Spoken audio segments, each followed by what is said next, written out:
Dear colleagues, I welcome you all, those who are already online and connected. My name is Grigoris Zarotiadis. I am here representing, along with Oleg Bodiagin, the Association of Economic Universities in Southeastern, Eastern Europe and the Black Sea. And I would like to give the word to our Vice President, Oleg Bodiagin, for a welcome address and for clarifications with respect to the content of today's conference. Please, Oleg. Thank you, Grigoris. Good afternoon, dear participants of the first ASECU Teleconference, Systemic Crises Triggered by Contemporary Pandemia and Progressive Way Outs. In Russia, for greetings, we often say "Здравствуйте," what could be translated into "I wish you to be healthy." So my name is Oleg Bodiagin. I represent Rostov State University of Economics in Russia, and being the vice president of the Association of Economic Universities of South and Eastern Europe and the Black Sea region, ASECU. The first ASECU teleconference was initiated by our president and the chair of conference scientific committee, Professor Grigoris Zarotiadis. Hello, Grigoris, again.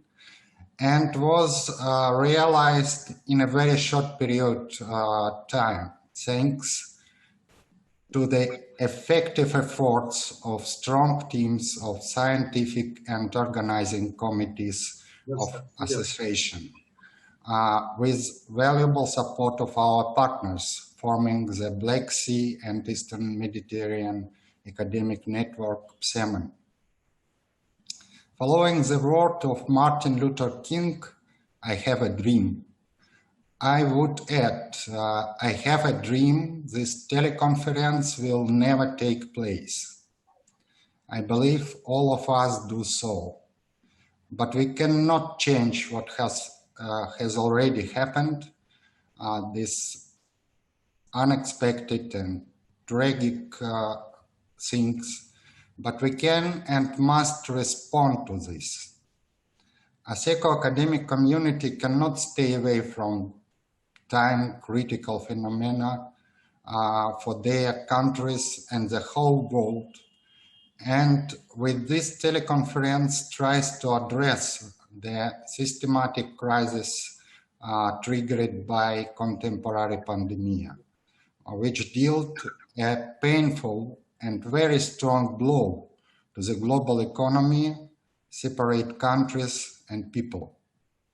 The pandemic crisis we are facing hastens and intensifies rather than generating the evolution of underlying structural systemic bottlenecks and inefficiencies and the resulting multi-dimensional crisis. The main objective of our today's meeting is to introduce relatively operational, rapid, but at the same time evidence-based solutions and strategies to the enormous challenge represented by a black swan of pandemic crisis, which has already damaged and will continue to damage the global economy and countries, business and firms, and of course people. Now I would like to say a few words about our association. The Association of Economic Universities of South and Eastern Europe and the Black Sea region, ASECU, starts its history in November 1996, when by initiative made by rector of the University of Macedonia, Greece, Professor Yanis Tsikouras. Now he is an honorary president of ASECU and also a member of scientific committee of our conference. 32 economic universities and schools have approved the ASECU statute at the founding meeting. One of the founders of the association, Professor Statis Stativ, will be a panelist in the first session of our conference today. Now, the association includes 55 leading universities from 20 countries. The association is actively involved in the research and educational life of the participating countries. Every year, it holds an international scientific conference. Today, 15 such conferences have been held. The 16th is scheduled for October this year in Novosibirsk, Russia.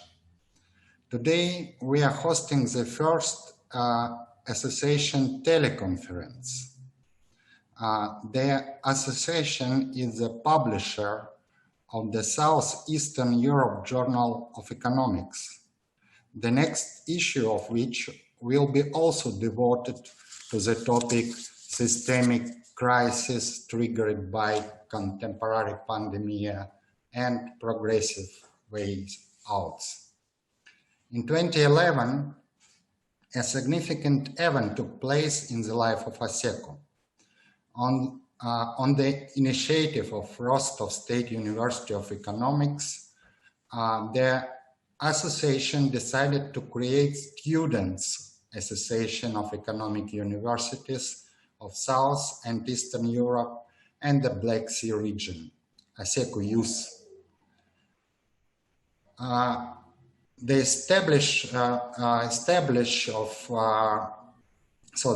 first meeting was held in Rostov, as well as the first summer school and conference of ASECU Youth. Since the establishment of ASECU Youth, 8 summer schools and conferences and 1 winter school have been organized. ASECU Youth enables the association to be dynamic and progressive. ASECU Youth President, Milena Balanova, is the chair of the organizing committee of our teleconference. The team of the organizing committee has done a great job in preparing this teleconference and now provides the opportunity for your active participation in the conference.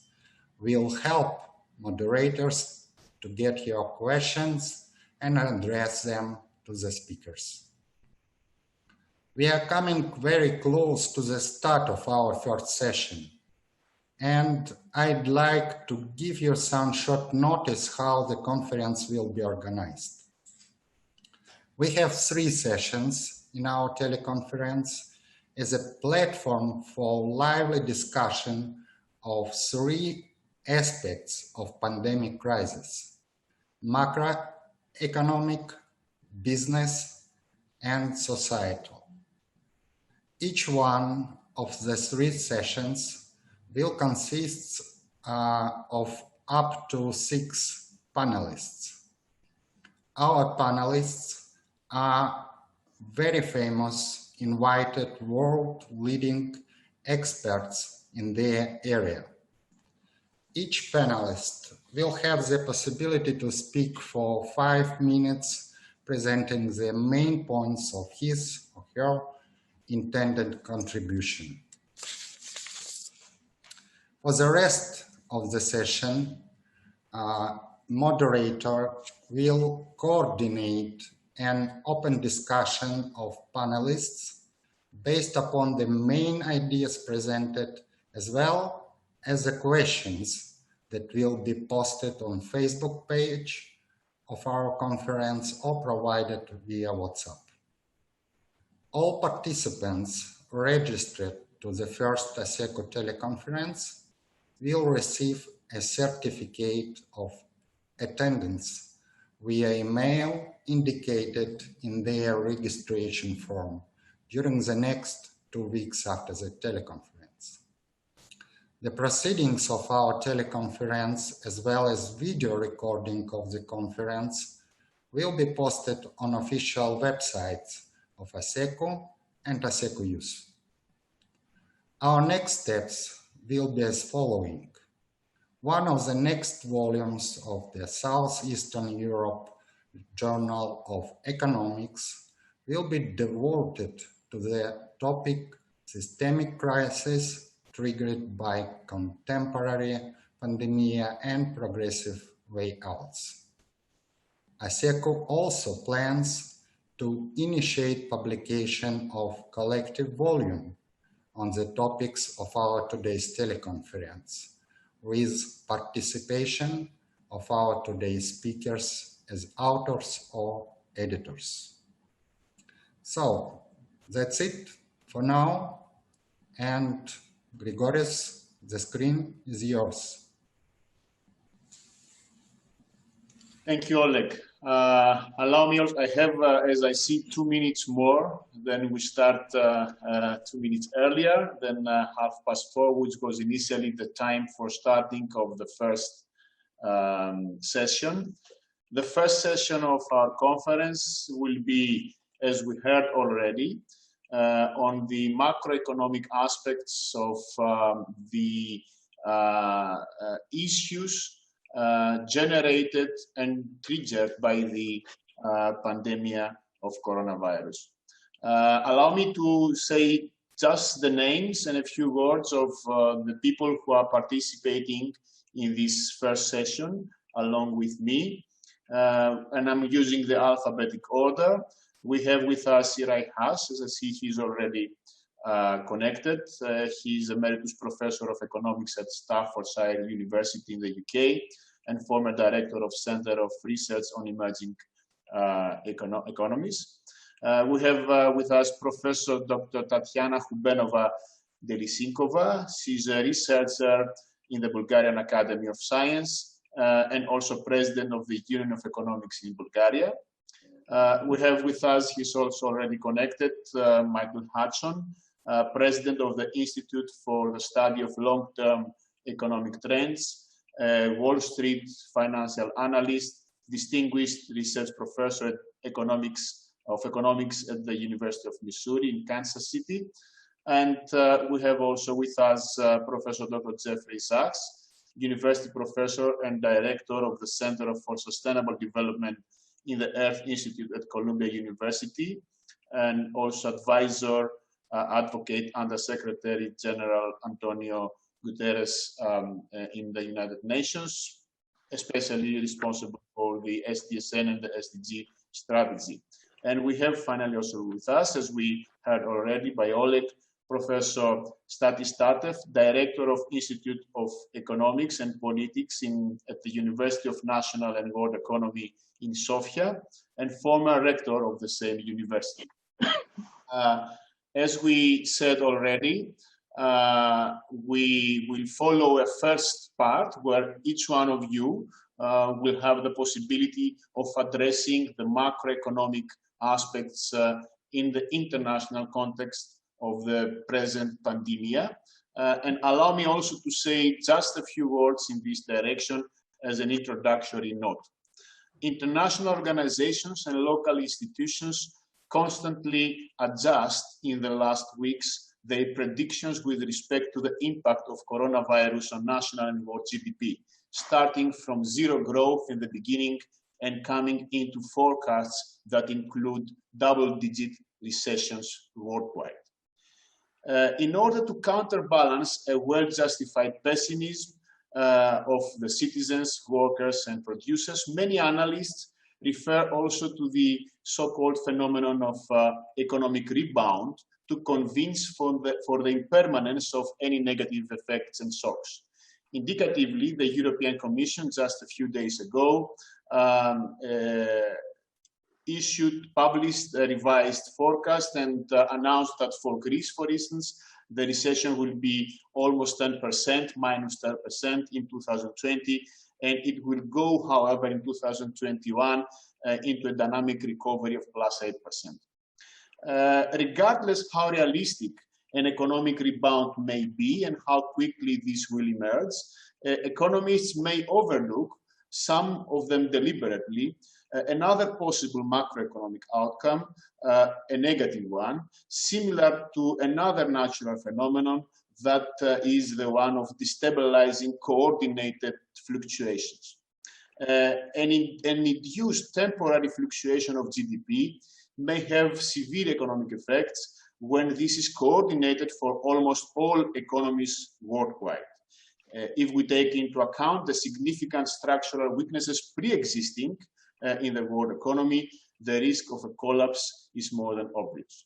On the other hand, even if we accept that the structures of contemporary world economy are sufficiently stable, the risk, if not the certainty, of a profound social and political imbalance remains as a result of the caused, albeit temporary, economic fluctuation.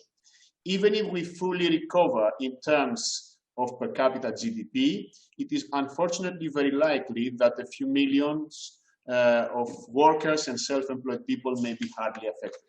At this point, allow me to clarify the following. I do not defend the cynical position that any effects on the economy can counterbalance the protection of human life. However, the political mix that we use to tackle and to redistribute the consequences of precautionary measures is obviously a point of discussion and perhaps also of criticism for national and international policies applied. In that sense, my closing word within the 4 minutes that I have in time, a bit less than the 5 that I will give you, is that I think that there is a way out in this situation, a progressive way out. It is actually an opportunity that we have in front of us, and I would try to describe this way out in the following 3 steps. A combined bundle of financial interventions which will help to de-escalate the financial bubble, while on the other hand may create globally the necessary fiscal space. Coordinated monetary expansion of major currencies worldwide, issuance of a universal developmental bond, even with 0 terms of loans, but proportional haircut of government bonds internationally, especially in the areas of the world where the necessity for that is extremely high. The second is the utilization of this created fiscal space for initiating a global economic development by financing public infrastructure investments and public or private productive investments, especially in the developing regions of the world, to reduce spatial inequality and towards strengthening at the same time social and environmental sustainability in the content of 2030 SDGs. The third one, for the reduction of social inequality, I think that along with the previous 2 trajectories, we should think towards the imposition of a courageous horizontal reduction of labor time while maintaining at least the level of real wage. All of these activities requests radical thinking, realistic thinking, and at the same time international collaboration and coordination. Thank you for being here with us. Allow me to follow the alphabetic order at the moment and to start by giving the word to Irai Hash for his first 5-minute contribution. And also please excuse me in case I will misuse the pronunciation of your name, okay? Please, Irai.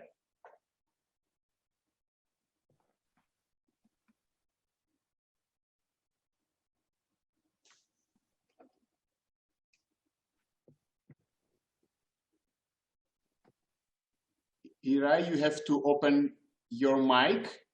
If not, I will proceed with the rest, and then I will give you again the word. No, sorry, I got it. I got it.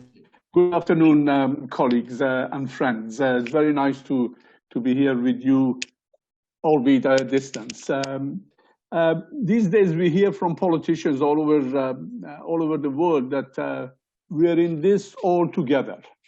We know that the coronavirus has hit prime ministers and ministers as well as porters in hospitals and unemployed people.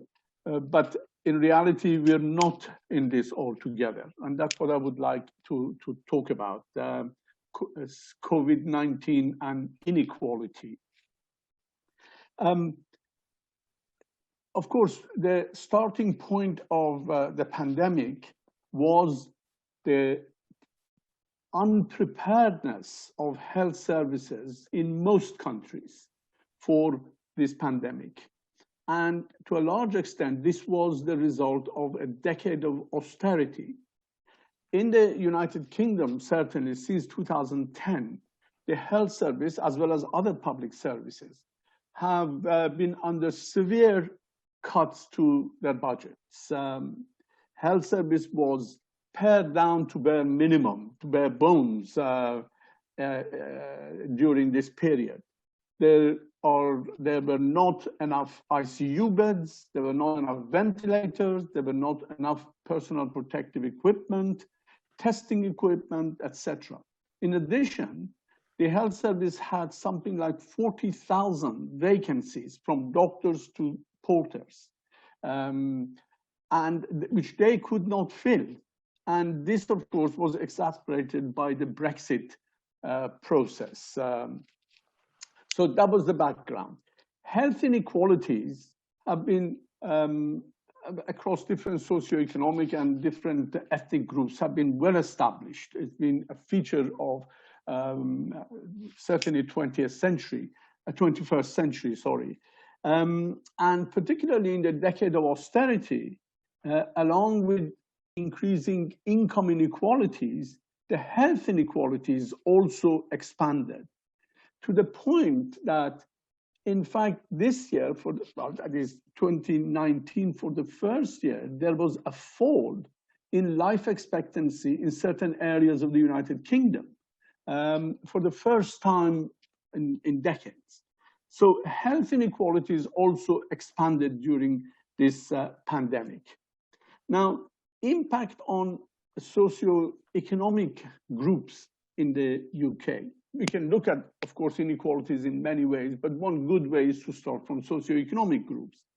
The top, or bottom maybe, the most deprived areas, the 10% most deprived areas have a death of 55.1 per 100,000 people, 55.1. The least 10% deprived areas, for them, the death rate per 100,000 is 25.3. In other words, the poorer 10% area already have twice death per 100,000 as the better off areas. And then within these poorer areas, there is the borough of Newham in London, which is the poorest borough in the country, and their death rate is 144 per 100,000. Whereas in better off boroughs, the rate is less than 10 per 100,000. So disparities across between the rich and the poor areas is definitely huge. But more interesting and more glaring is the difference across different ethnic groups. The first 10 doctors who died in the coronavirus in the UK were all members of BAME, Black, Asian, and minority ethnic groups. And this obviously raised the question of why. They're not poor, they're not uneducated, but still their mortality rate is uncomparable to white medical doctors. Of course, and then it quickly became obvious that amongst the people who were hospitalized, the Black and Asian and ethnic minority groups were overrepresented compared to their share of population. And amongst the dead also.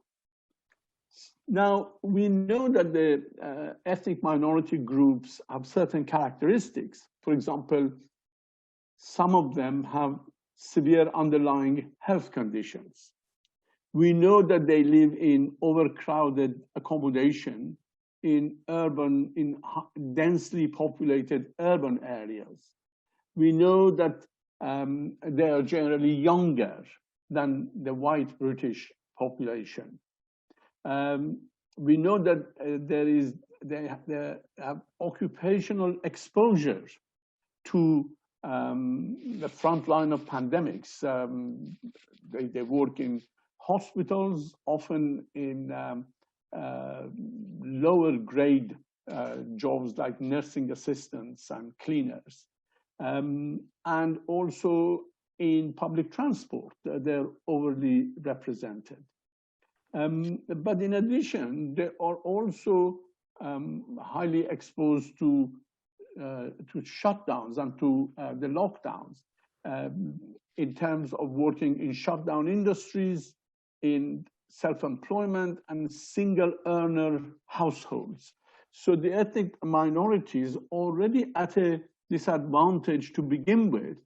And these, of course, are represented in their mortality rate.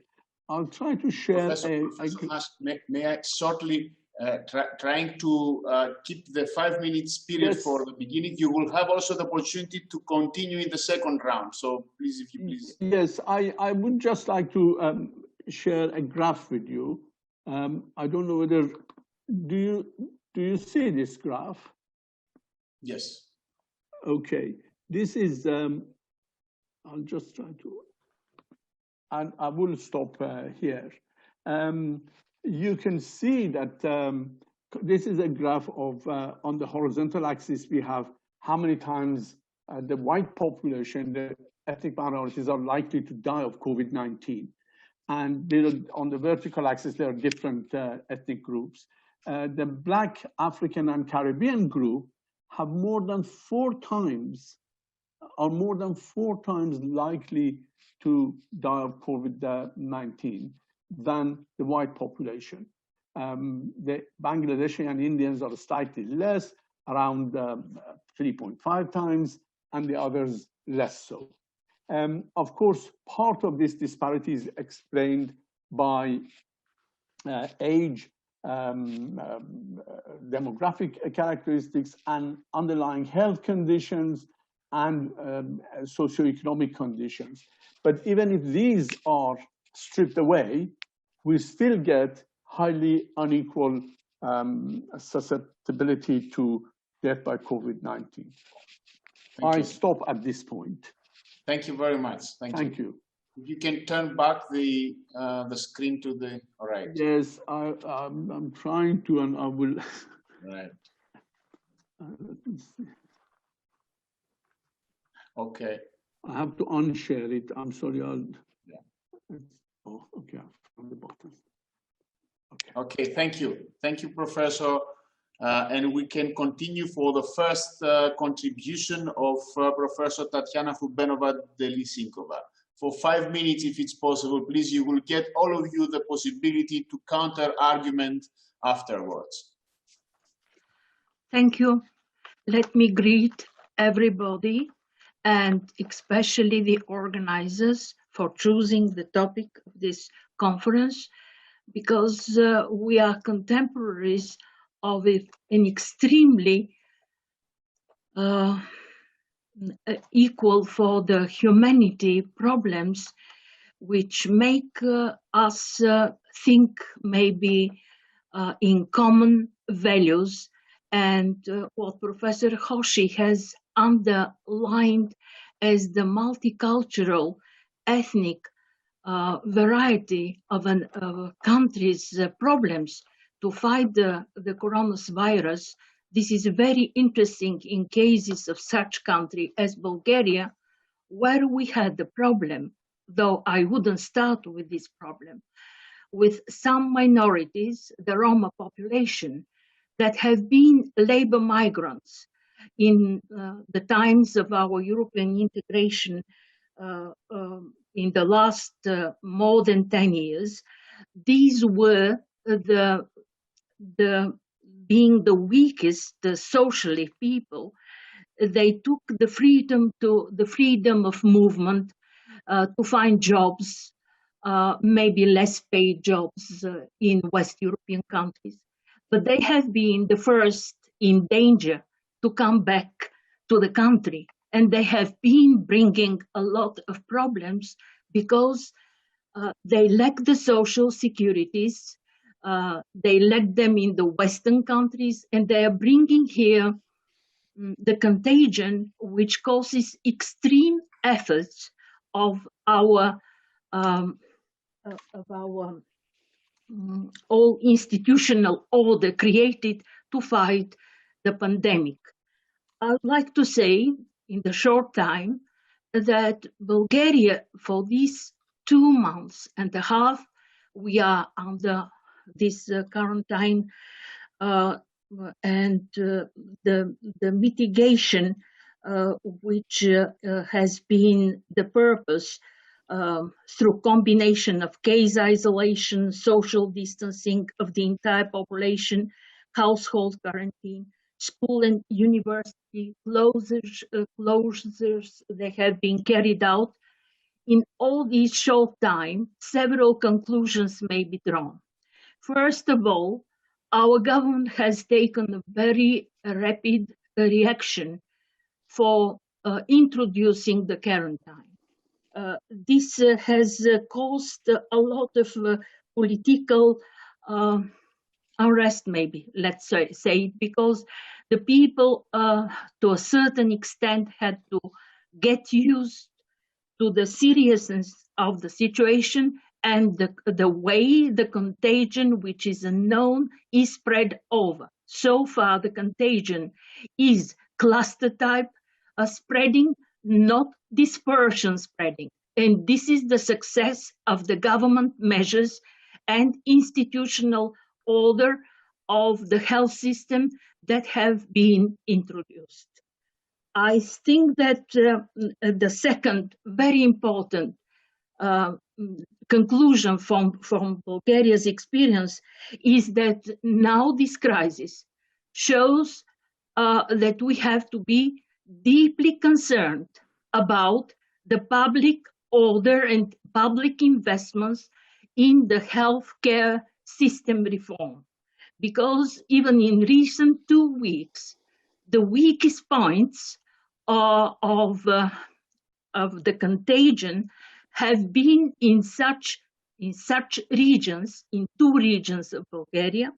One of them is within the northern western region of Bulgaria, where the provision of beds, the number of beds per 1,000 persons, you may see our official statistics, amounts to a very low level. But this is not the reason for this.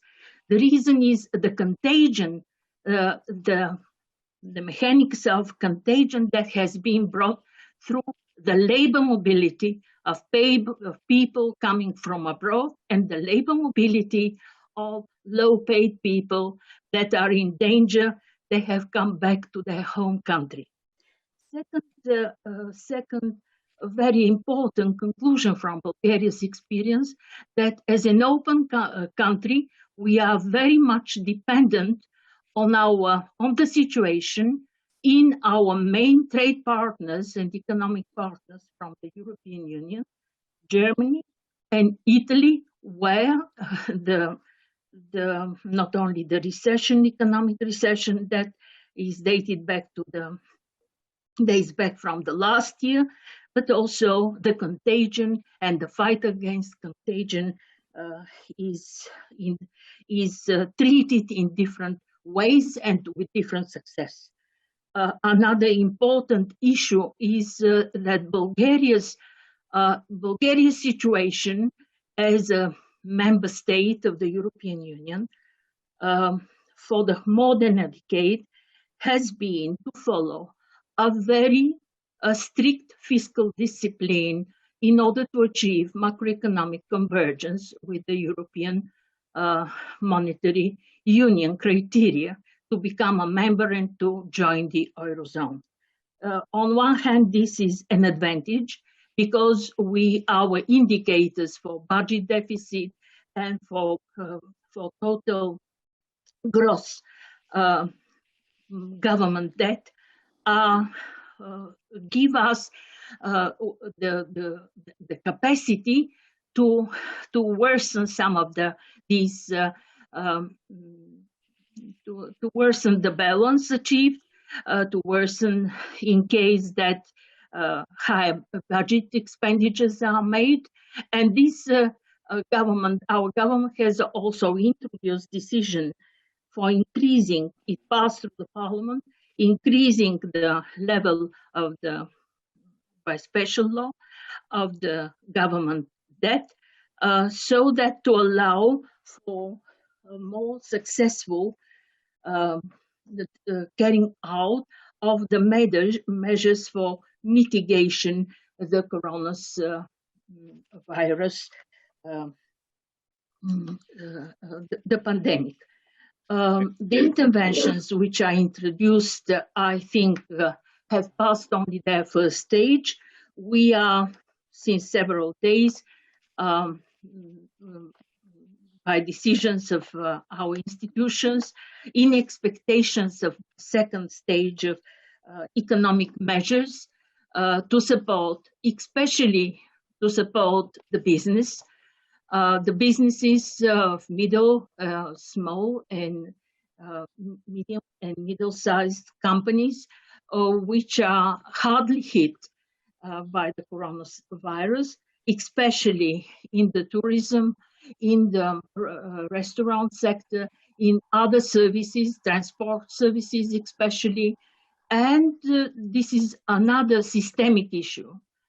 To what extent the national specialization in international tourism, international services, transport as well, makes us very vulnerable to such cases of international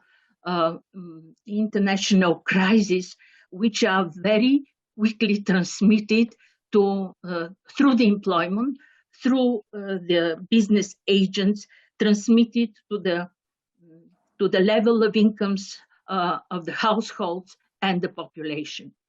I think that all these issues are yet to be treated, because I would like to end with something which our institute, Economic Research Institute, prepared nearly 1 month ago, 3 scenarios for the outcome of the epidemic crisis. Optimistic. We should in this first round try also to limit you, and then you can have the possibility to add those proposals of the institute later on. But as you yes, wish, with pleasure. I will conclude with one general consideration: the consideration of uncertainty. Uncertainty as an economic issue, as an issue which makes the need of social values to be reconsidered. Social values, this is also part of all the ideas of sustainable development, of equality, decreasing the disparities, social disparities. So all these issues are yet to be discussed. Thank you. Thank you very much. Thank you very much, Professor. And I'm trying to limit your first contribution of each one of you, because I see that there are already many messages in Facebook channel, and we have a lot of questions to deal with. If not during the session, surely afterwards also they will be sent to you in order to be answered for the proceedings. We have already more than 300 participants that have applied with their specific details, contact details, and the number of viewers in the live streaming becomes even more. Allow me now to change a little bit the sequence of speakers, and if Michael Hudson gives me this possibility to give the word to Jeffrey Sachs, because I have the feeling that it might be the case that he has to leave us for a while afterwards. And so in order to give him the possibility to contribute, let's give him the word. And then afterwards will be Michael Hudson serving us with his ideas. And we have already a question that could be answered perhaps in this first contribution of Professor Sachs. And the question goes like that. If we think, or if you think that sustainable development goals will be revised in response to the pandemic. Professor. Colleagues, thank you very much. Grigoris, thank you for hosting us. Indeed, I have to go just after my presentation because of another video conference. So thank you for letting me jump in, and apologies to Michael, but I'm sure he'll be making a wonderful presentation in a moment. The crisis is extraordinary. It is unprecedented. It will be the deepest economic crisis since the Great Depression. And if we are stupid, it will be as serious as the Great Depression. It certainly is the largest event for humanity since World War II. What Grigoris said in the introduction to us about the need for a smart, ethical, sustainable way forward is exactly right. This is what we as intellectuals should be putting forward, and we should be making recommendations.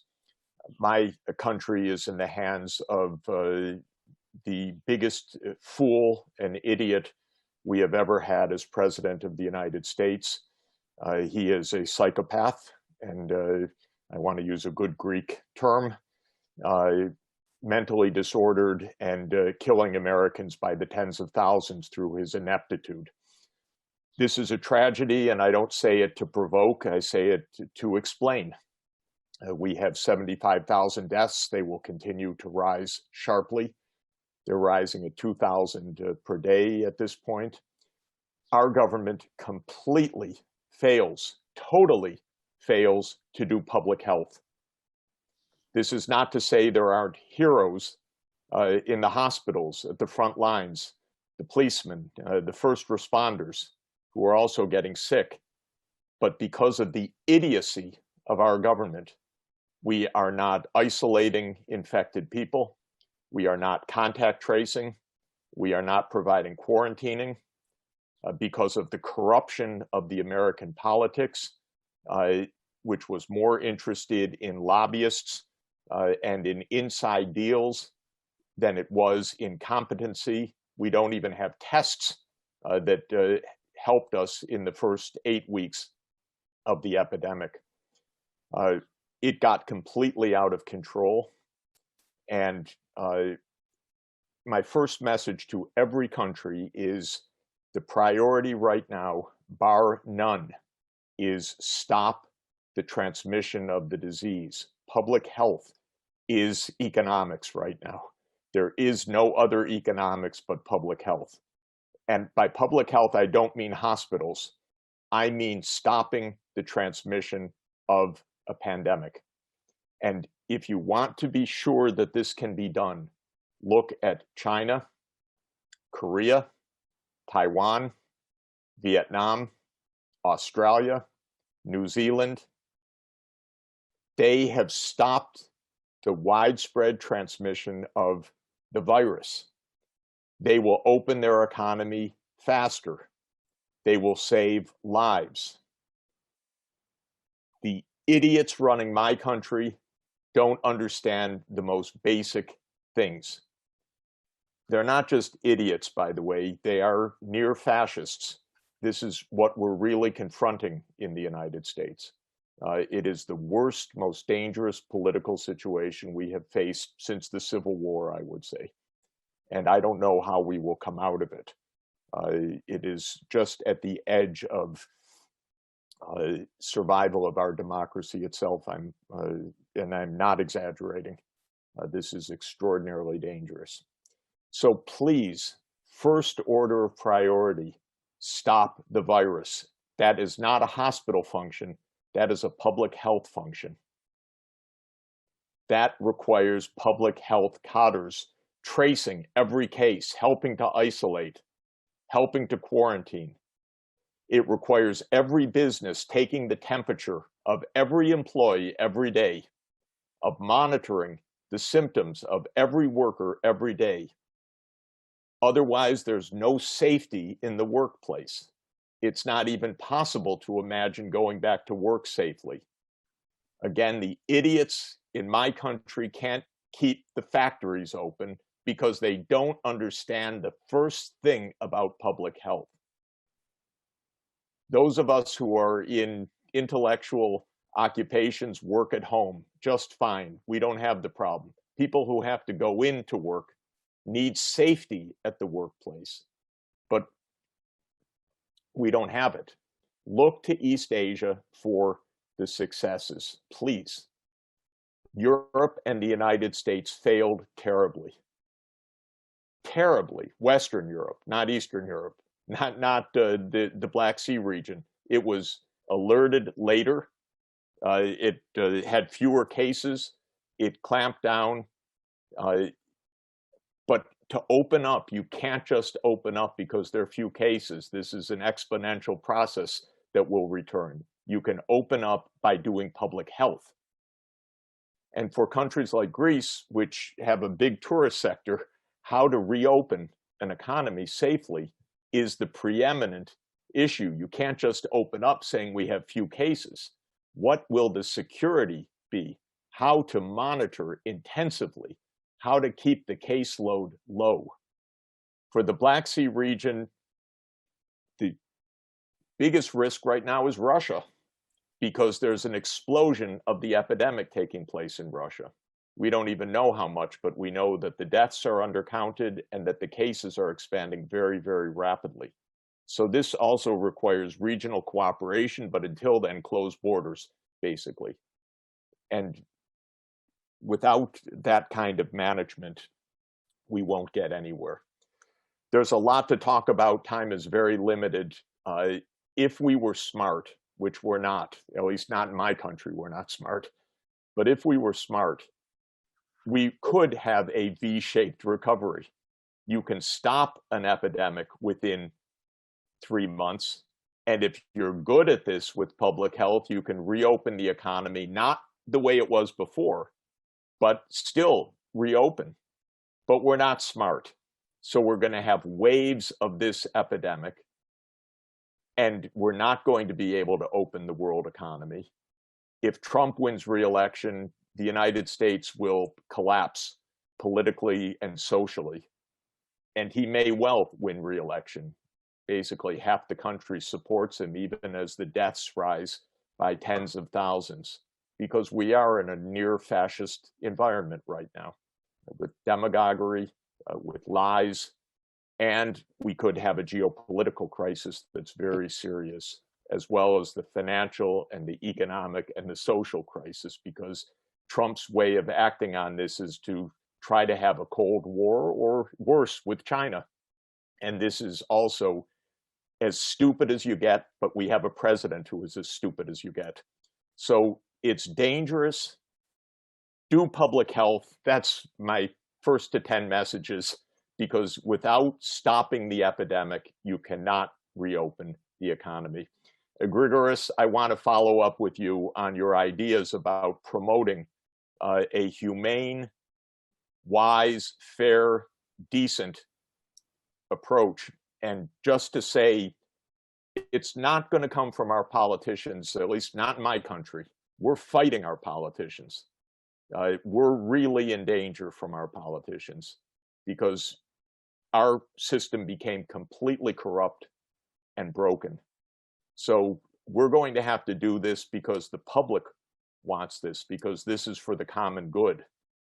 You're at a great university that has the name of my favorite philosopher, Aristotle, who said that politics is for the common good, for the eudaimonia of the people. This is what we need to promote, an Aristotelian approach for global well-being.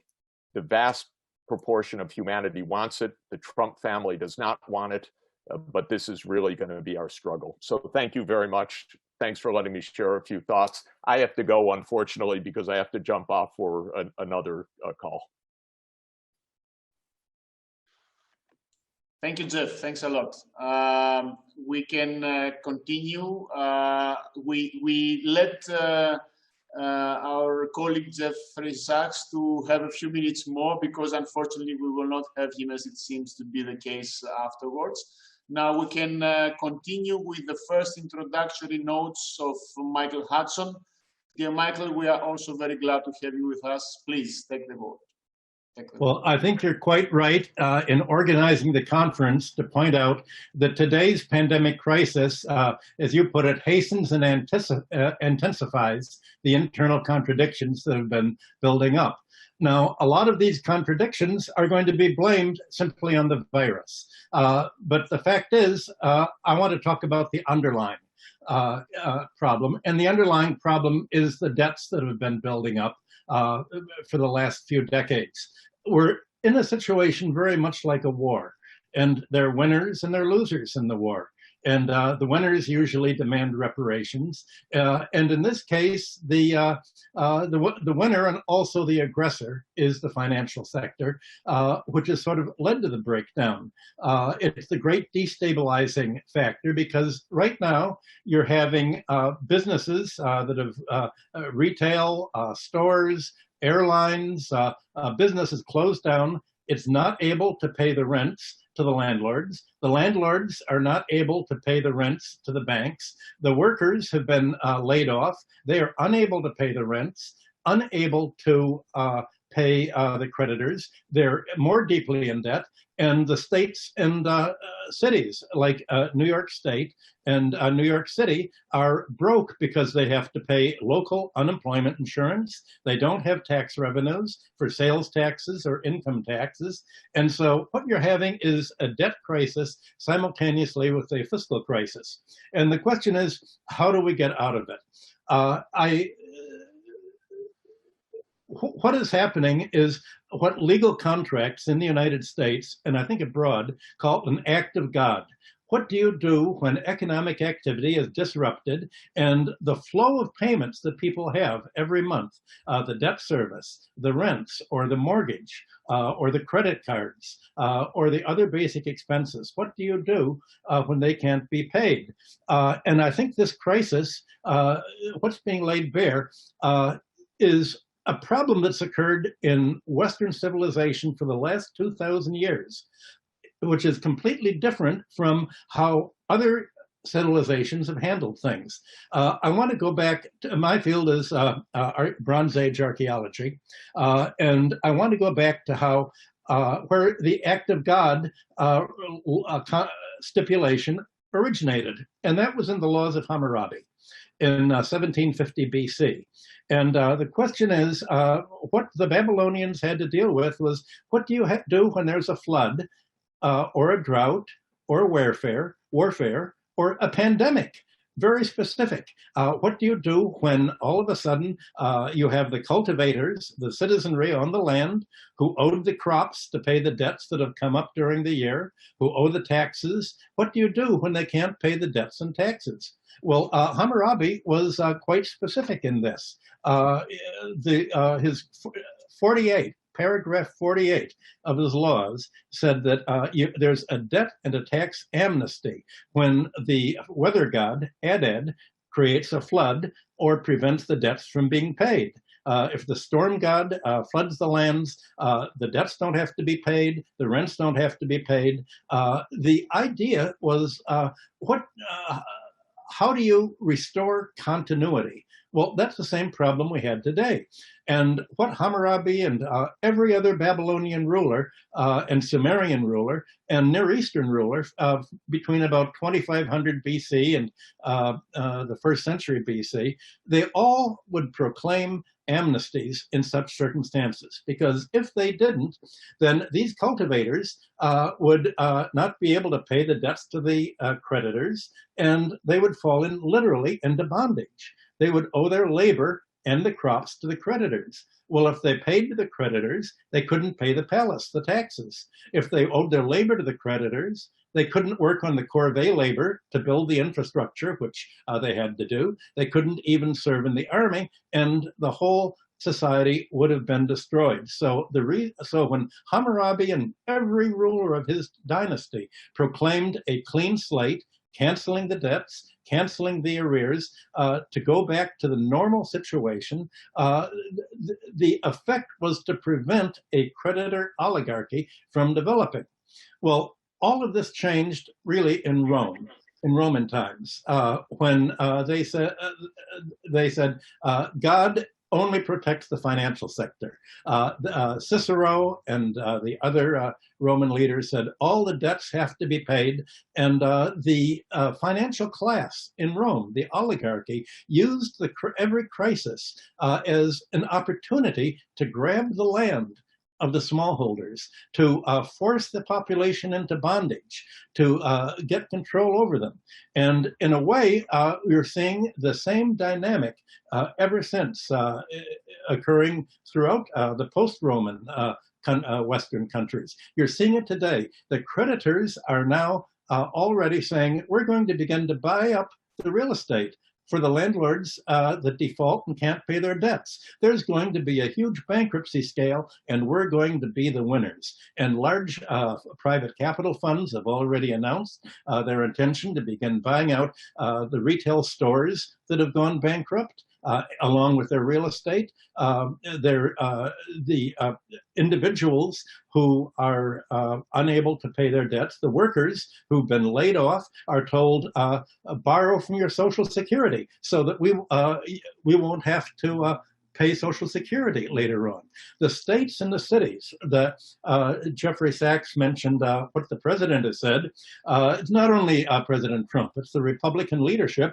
Mitch McConnell, the head of the Republican Senate, said the Democratic states, New York, New Jersey, California, should pay their debts, cover their shortfall by getting rid of the pension funds that they've set up for public employees. The financial sector's intention is to use this crisis to wipe out the pension funds and transfer all of the savings of the wage earners in this country, the promises that they've had for pensions in exchange for not asking for higher wages here. All of this is to be wiped out to pay the banks the debts that have been built up. So debt is being used as a tactic of warfare that is more efficient than military warfare of antiquity.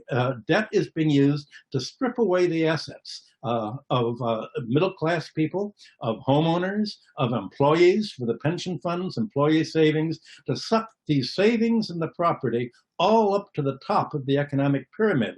That is really the effect of the pandemic crisis and how it's being used. The pandemic crisis has created a battlefield whose rules have been written by the financial sector and their lobbyists, and they intend to use this as an opportunity for the largest property grab and financial grab really since the Great Depression. And the result will be that much of the American and European economies are going to end up looking like the Greek economy 5 years ago when it was unable to pay its debt. So you can look at Greece as the future of the United States as catalyzed by the coronavirus pandemic.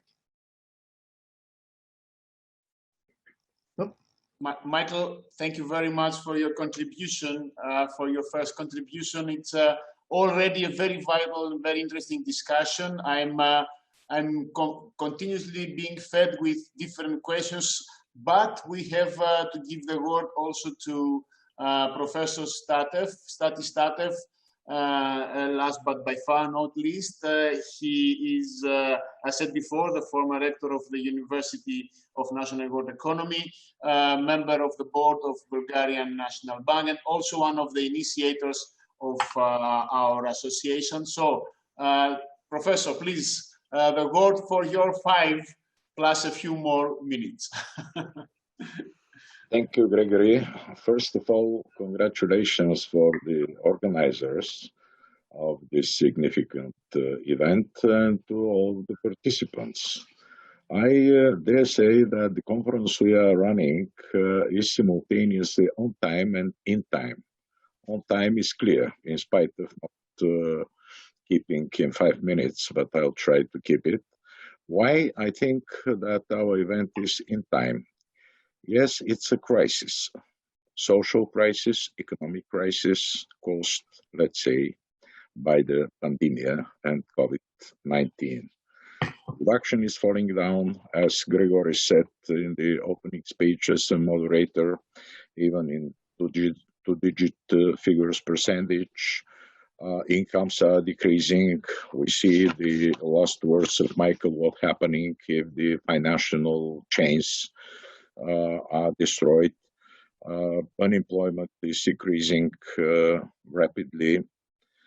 But now it's, I think, quite early to calculate losses. What we can do is observing the processes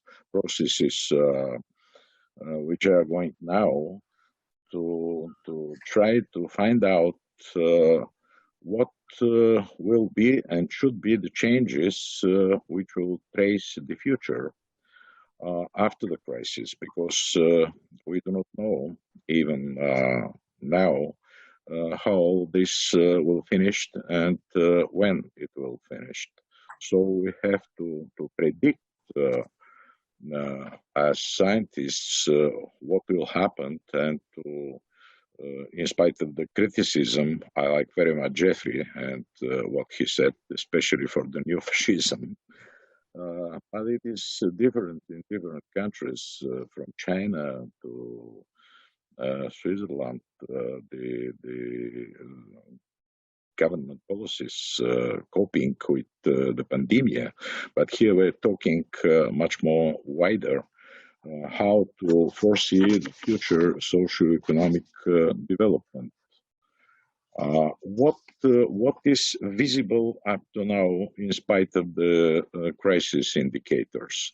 We have the rapid increase of the online sales and great problems with the small shops, the retail trade, and in general, the expanding of the electronic trading and electronic banking. I saw some figures that the electronic trading in different worldwide providers increase more than 25-30%, which is quite big and should be taken in mind. Let me share with you one observation from our field, the education.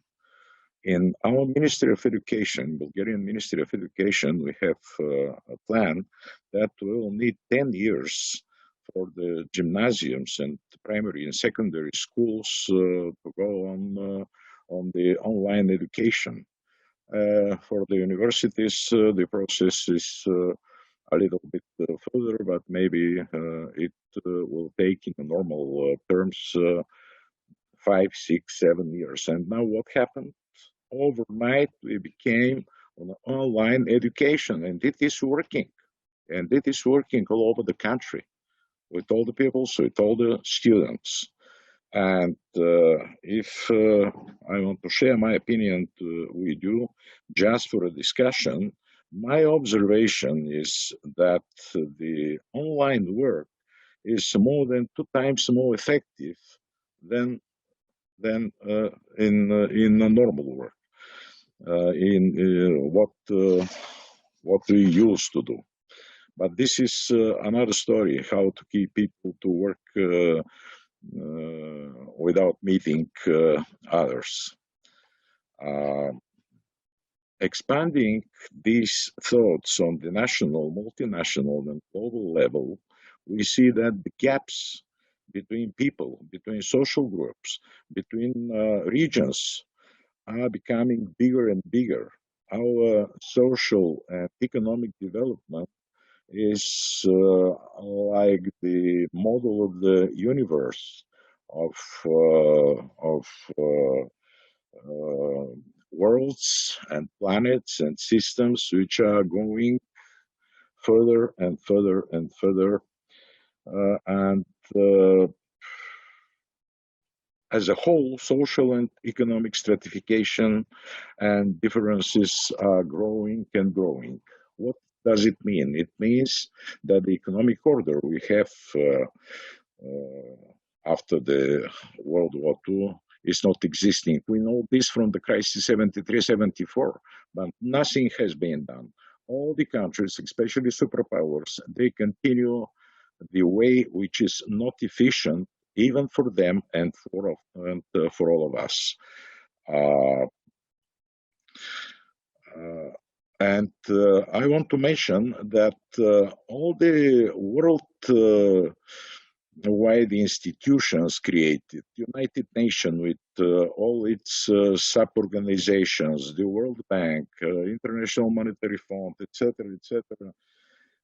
they are not fulfilling their tasks. These institutions, they were created to collect money from the richest countries and wealthy countries and to help the poor countries. And this is not happening, or just partly for other purposes, which means that we are in the eve of a new economic order. And it is clear. That is why I do not share the opinion. I have heard this in some of the presentations up to now, that maybe we have to do something as what had been done during the Great Depression. I dare say that the lessons from the Great Depression will not be sufficient and efficient in this case.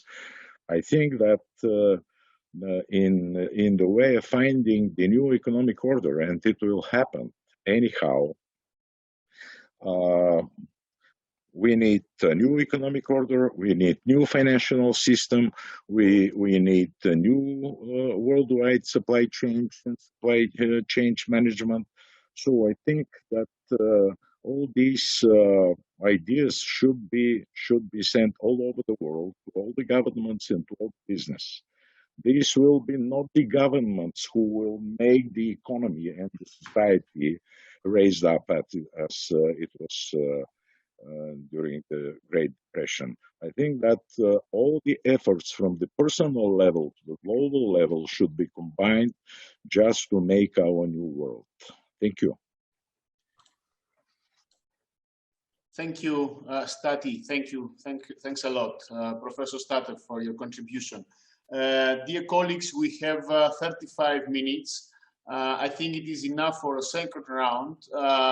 I will give you the word immediately after I try to collect the dozens of different questions that are rushing over us, and which shows that from many different places of the world, Lebanon, Australia, I got some questions from Albania, from all over Eastern Europe, and so on. So it's very nice to see that there is already now a great effect of our discussion. So allow me to say a few key words and to give you the word for your closing, for your second contribution and closing remarks. First of all, public debts in Europe, in Eurozone, and how they may be affected of the new situation. Exchange rates around the world, and especially the exchange rate between Euro and United States, and also international relationships, especially the relationships, if there would be an impact on the relationships between China and United States of America. The effect, if there is a possible effect, especially on the emerging economies, which will even more deepen the spatial inequality. There were a lot of questions about your opinion for the future of tourism and transportation, especially because in many of the countries of our area of Eastern Europe and Southeastern Europe, this is quite important in the Black Sea region. And also another question, another group of questions, if the possible excessive increase in money supply worldwide, if it could lead, on the other hand, to a monetary overinflation, hyperinflation in the near future. So allow me to give the word following the same sequence, and I will start with Professor Reijers. Please, Professor. We don't hear you. You have to open the mic. Okay, no, I opened the mic. Yeah, thank you. Really, the question that arises is, what are the general policy implications after this pandemic? In Western Europe and United States, the government has embarked on a massive increase in public expenditure, subsidizing or providing subsidized loans to businesses, which are extremely necessary, subsidizing wages in the UK, for example, and loans at almost zero interest or very low interest to small businesses handed out very quickly. All these governments will end up with massive public debt. And the question is, how is this going to be paid for? Now, there is obviously the traditional orthodox economics or neoliberal economists who would say, well, somebody has to pay for this and it has to come from cutting public expenditure. Not through increased taxation or long-term borrowing, but through cutting public expenditure. And i.e. another round of austerity. But it's really at this point that questions have to be raised that we're in this partly, at least, because of the lack of preparedness of our health services caused by the previous decade of austerity, and the government's unwillingness to heed the warnings of the World Bank and the World Health Organization, and even their own advisors, that preparedness for pandemic is an important element of public policy, which was ignored because of the costs involved. Now, so and this is a question. This is a question that politicians have to come up with some answer. Are they going to follow the same method of dealing with debt as they did before? But there are one or two other issues that have to be dealt with. This glaring inequality that has come to light, the health inequality, which obviously only reflects the general state of development of capitalism or the version of capitalism in Western Europe and United States, and the issue of different impact of the impact of pandemic on different ethnic groups, particularly in West European societies, where there is a very large proportion of population non-indigenous of non-indigenous origin. And the third issue that comes up is the issue of patents and patent regulation. Obviously, there is a race to develop a vaccine and therapeutic drugs for treatment of COVID-19. At the moment, there is massive public expenditure to develop this vaccine. But obviously, pharmaceutical companies are sharpening their teeth to benefit from the opportunity of both developing a vaccine, which they would patent, and also drugs that they would produce and patent. But this is, again, a good opportunity to ask, do we want to have the same system of patenting and patenting regulation for drugs? We know that it is possible to have vaccines available, particularly for poorer countries, at very low level. You would remember that polio vaccine was produced and the inventor did not want to patent it and wanted to make it freely available to people around the world. And polio has now almost disappeared around the world.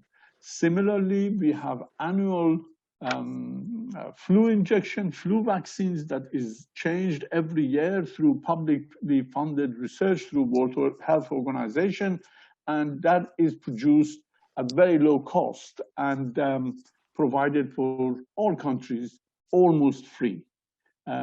So there are models of vaccination that are very low cost and freely available. And again, the public opinion at this point has to put pressure on governments to change things. This is an opportunity to change things. Of course, it is also an opportunity for the tendencies that already exist in these countries, in different countries, to be exaggerated. We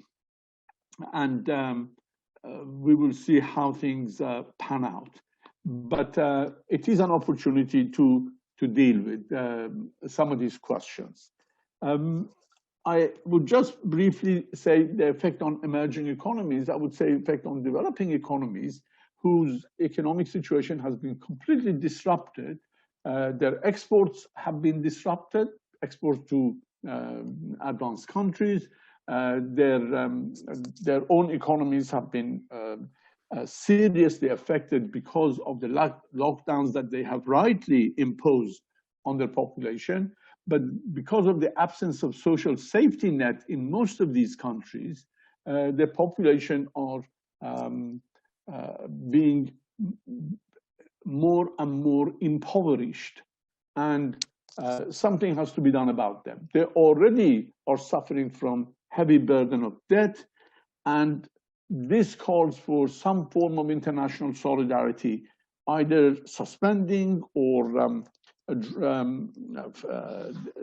debt forgiveness altogether, or at least suspending interest payments of the previous debt, combined with additional support to ease the pain of pandemics in these countries.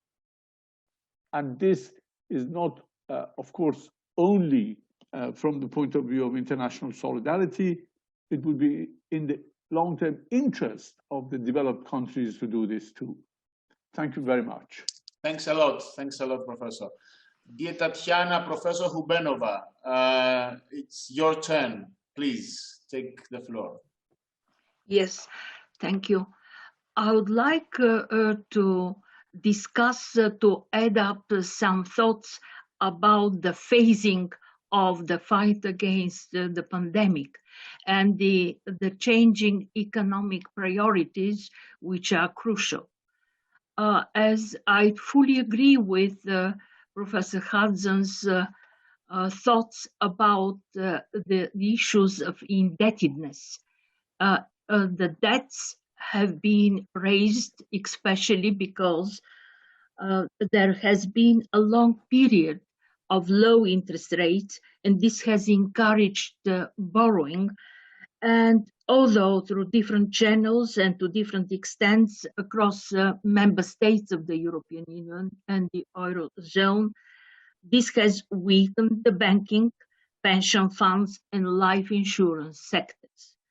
Although macroprudential policies have been activated in the Eurozone as well as in other European Union member states, various countries are going through extreme difficulties of raising public debts and the issues of running a budget deficit because of the public goods they have to deliver.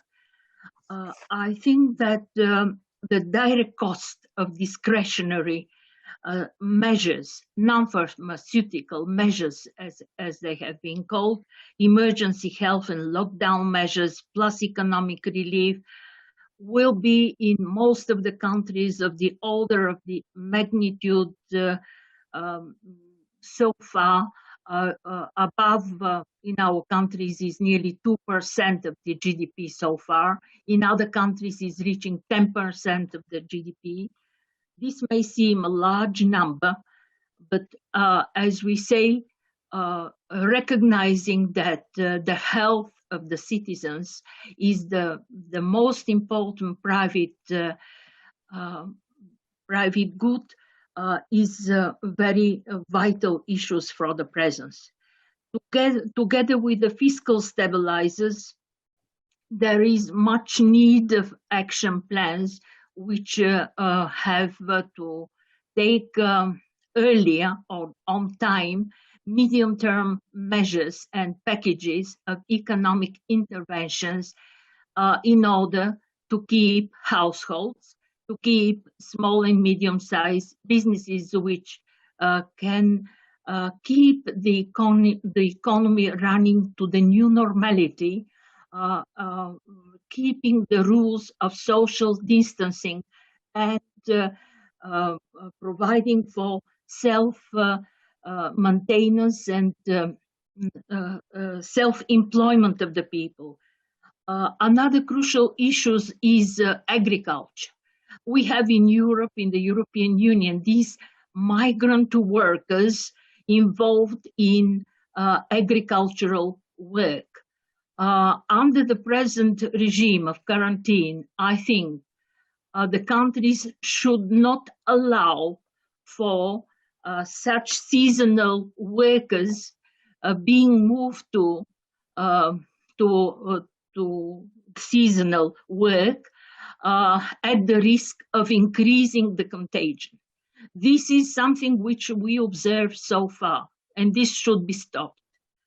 I think that what is important for all states is to overcome and to restrain the pandemic. Therefore, the shortage of labor should be treated differently. I think that the question which is raised, tax and that amnesty, which Professor Hudson has raised, this is not on the agenda now. Or maybe we are in the very first stage of the pandemic crisis, but really insolvency problems for the businesses are raising. There have been given only some vacations for the taxes due to be paid by businesses, for the servicing of loans within several months. This is short, limited approach, short-sightedness, and I hope it is on the agenda for the governments to have medium-term plan just to calm down the society expectations, because this uncertainty is creating quite different problems and expectations in the society. Another issue is that the non-performing loans will be on the rise, I think. This is a very important fact which all supervisors have to treat differently and to provide temporary relief maybe for the remainder of the year, not only for 2 months, on the agreed framework to reduce the non-performing loans. A temporary waiver on the implementation of Basel standards of loans categorization might also be useful for the banks. I think that the banks, the financial sector in Bulgaria as well, as our financial sector is placing a lot of effort to achieve compliance with the requirements of the Eurozone, all this process should be slowed down, just because all these the activities, the business activities, this is an extra burden of adjustment to re-regulation, reprocessing, to which there should be given the right time to absorb and to make the compliance really, to make our banking sector and financial sector compatible to the requirements. This is understandable also for the situation which is not so good, but it has been worsened in a number of Eurozone countries. Thank you. Thank you, Tatiana. Professor Hubenauer, thanks a lot. Michael, it's your turn, and allow me before you start, because there was an extra question addressed to you, but also to the rest, included perhaps in the previous questions. Who are the big winners in economic terms from the current developments? Dear Michael, you have the floor. Well, I'm going to talk about the questions in reverse order, beginning with the idea that there can be an inflation. Just the opposite. What we're facing now is an era of debt deflation, the worst debt deflation since the Great Depression.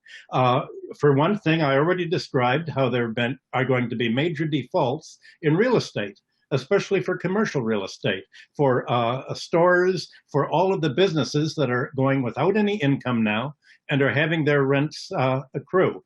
If we're going to have a close down for at least 3 more months with no income for stores, for entertainment, for motion picture houses, for museums, and all of a sudden these 3 months rent comes due, there's no way in which the stores or individual wage earners who can't pay their rents can earn enough money to pay the rent out of going into normal business. So they're going to go out of business. There's going to be a wave of bankruptcy, and that will be followed by fire sales of real estate.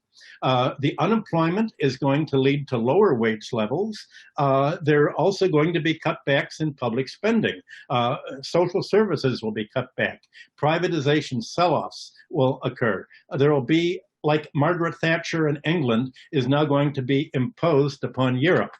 One of the good results of all this will be finally the Eurozone will have to break up if it does not change its rules. And the Eurozone is incapable of changing its rules. The rules are that all the money, all of the credit that is needed to grow in Europe must be borrowed from banks at interest. Now, the problem is that banks don't lend money for the means of production.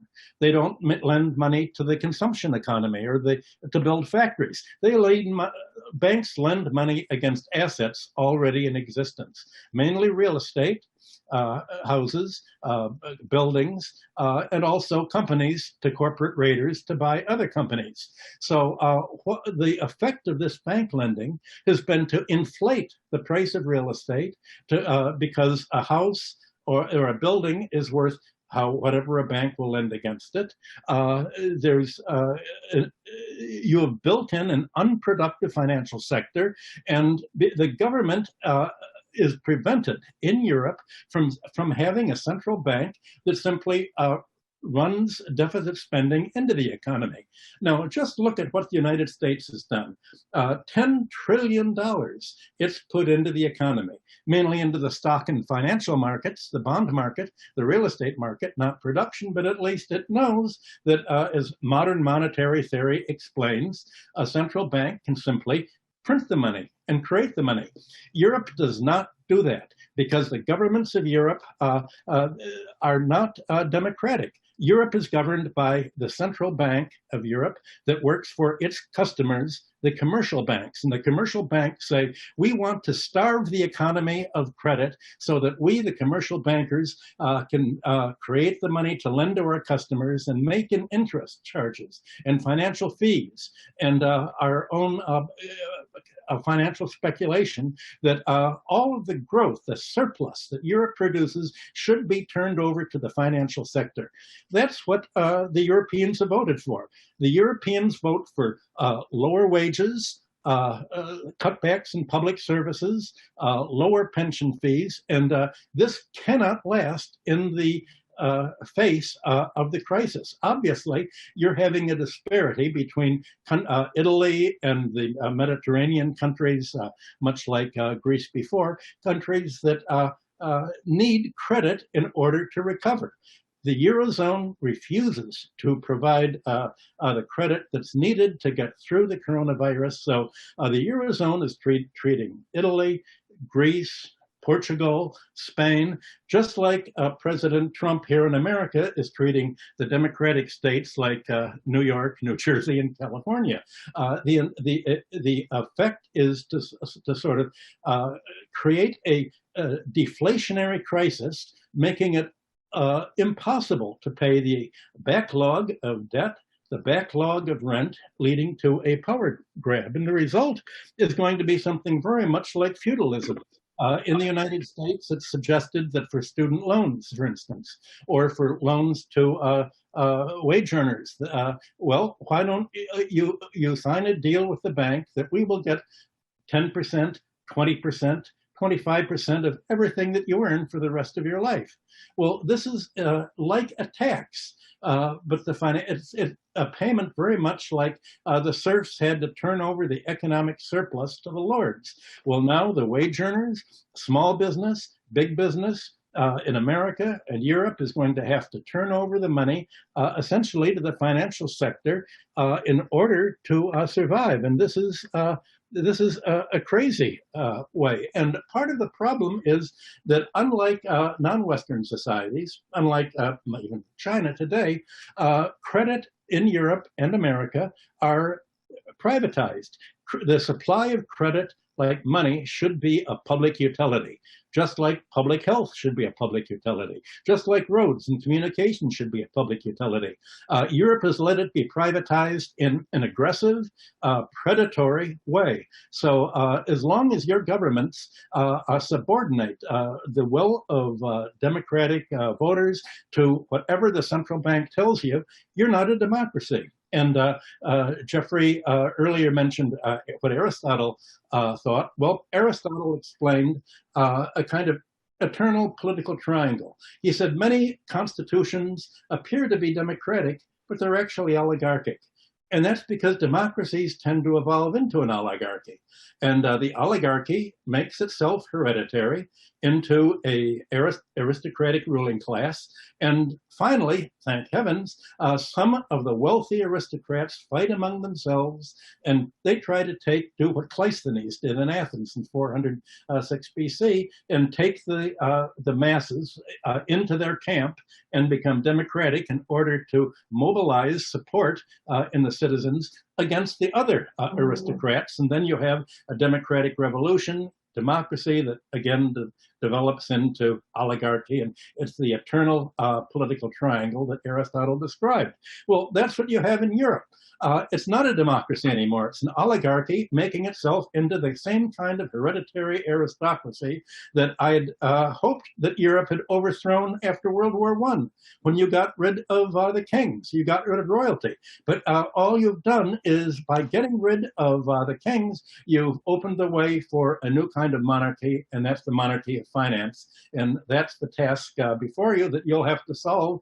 And the only thing I can say is that perhaps this crisis has indeed catalyzed this basic internal contradiction. Thank you, Michael. Thanks a lot.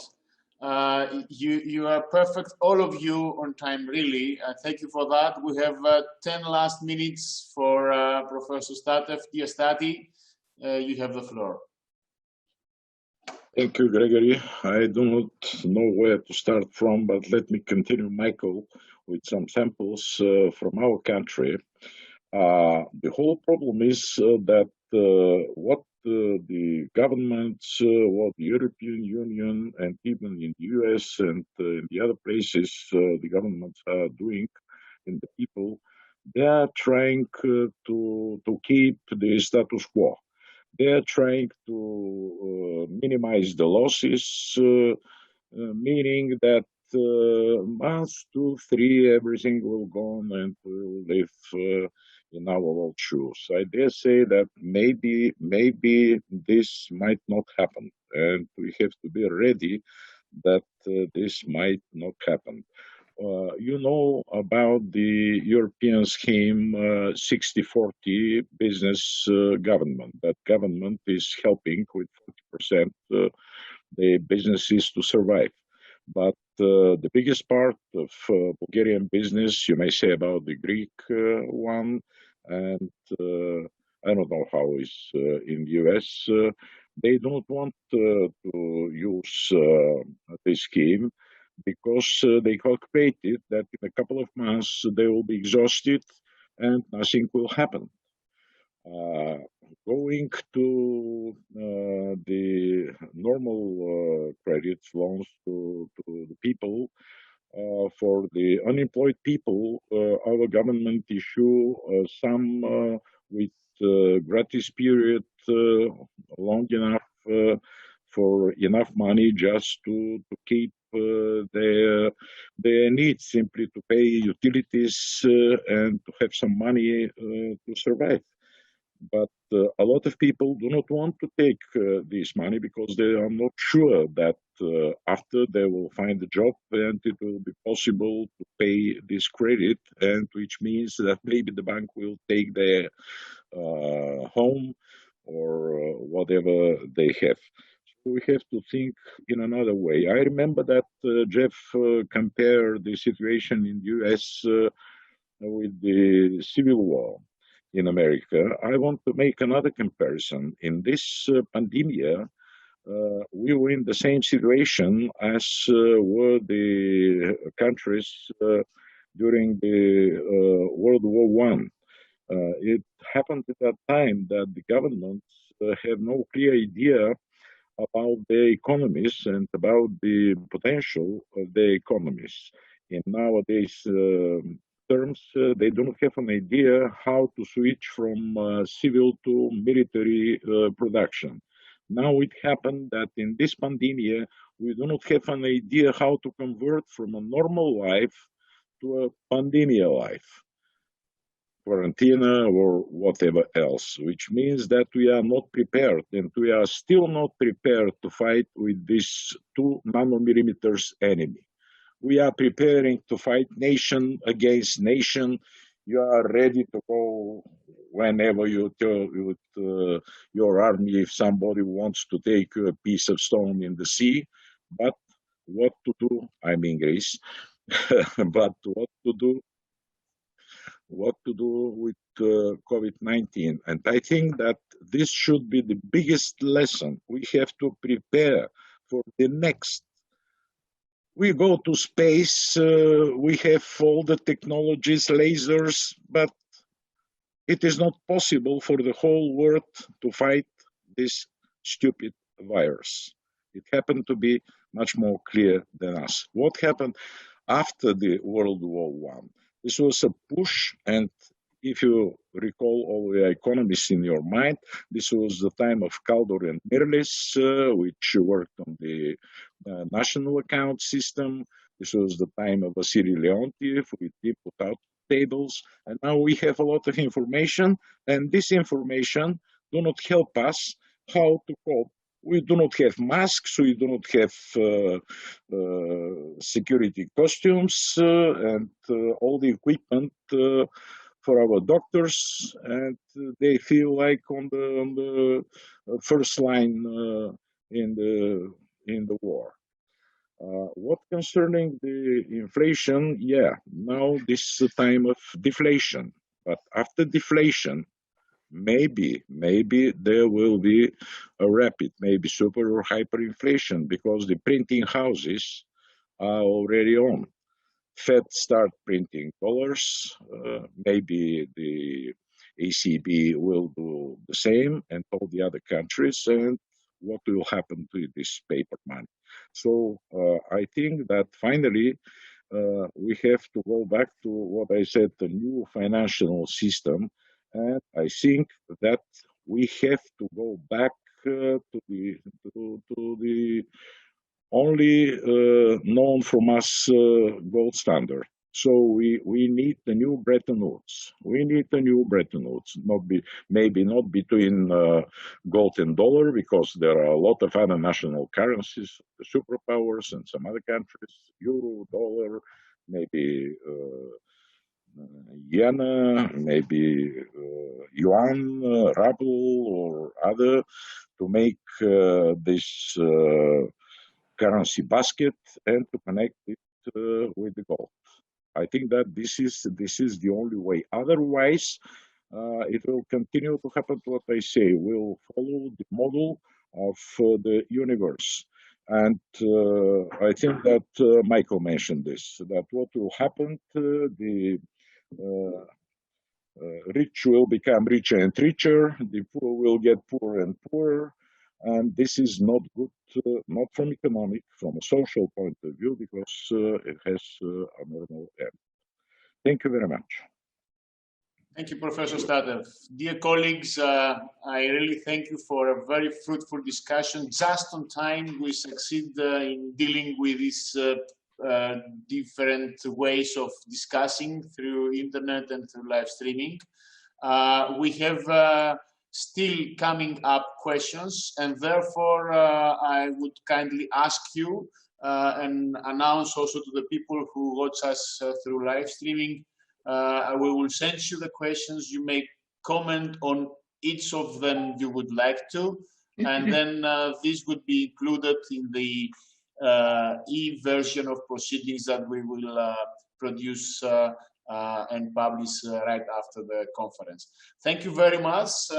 We finished a very fruitful discussion on macroeconomic effects, and now I would kindly ask all of us to shut down our video and mics and to give the floor to Professor Leonid Nakov. Professor Leonid Nakov is the General Secretary of ASECU, of our association, and he's a professor in Kiri and Methodist University, Skopje, in the Republic of North Macedonia. Leonid, now you are the man, so you have the heart and the coordination. Thank you. Thank you, Grigoris. Good afternoon to all of you, and welcome to our second panel of our today's teleconference. Our second panel would be dealing with business aspects, meaning business causes and consequences arising from the global pandemic COVID-19 crisis.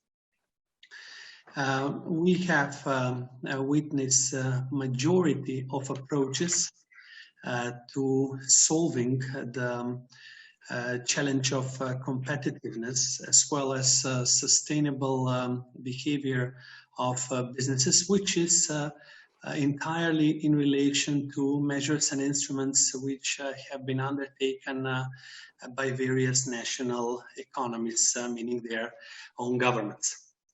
In the beginning, it is my privilege to welcome our today's panelists, expert speakers within our business segment analysis. In our second panel, we will have the pleasure to welcome Professor Joseph Chin Yuan Hung, that is coming from the National Tsinghua University. He is a director at the same time of the Department of International Business and Management and at Dong Guang University of Technology. The fundamental elements of his expert analysis in the field of the business sectors are focused at future trends of industrial organizations, managing information in times of crisis, then analysis of comparative position of integration versus outsourcing of various business sectors, as well as other aspects which would be of our interest today. Welcome you, Professor Hung, today. The second speaker in our panel today would be Professor Tomasz Mroczkowski. He's a professor at American University in Washington. Practically fundamentally deals with international business and management in emerging markets, is his emphasis of analysis. His fields of expertise at our business sector panel would be predominantly focusing on analyzing of the relationship between least bad market information concepts, which are entirely challenging in times of crisis, especially because of the limited capability of predicting the consequences of the crisis. Then the so-called new thinking paradigm, which is related to undertaking a contemporary management models in order to emphasize the competitive position of businesses in the challenging external as well as internal environment for doing business. Then business model changes, which are focused on analysis of most prominent changes within the business models at various industry. Then analysis which are the main sectors which would be winners and losers in the framework of contemporary businesses, as well as identifying the prevailing effects at emerging markets. Then we have in our panel our distinguished Professor Masayuki Susai, which is a professor of international finance at Nagasaki University in Japan. Predominantly would be focused in our today's interactive analysis on identifying the most appropriate Japanese management techniques in times of crisis, particularly in times of COVID-19 crisis. Then identifying the most applicable approaches for increasing the competitiveness of various business sectors within the Japanese economy, as well as creating the emphasis of the new model for creating a so-called shared sector employment, which is a new tendency in solving the challenge of reduced working hours of majority of employees in numerous industries in Japan. We have the privilege to welcome in our panel also Mr. Arben Maljai, which is a former Minister of Finance and Economy of Albania.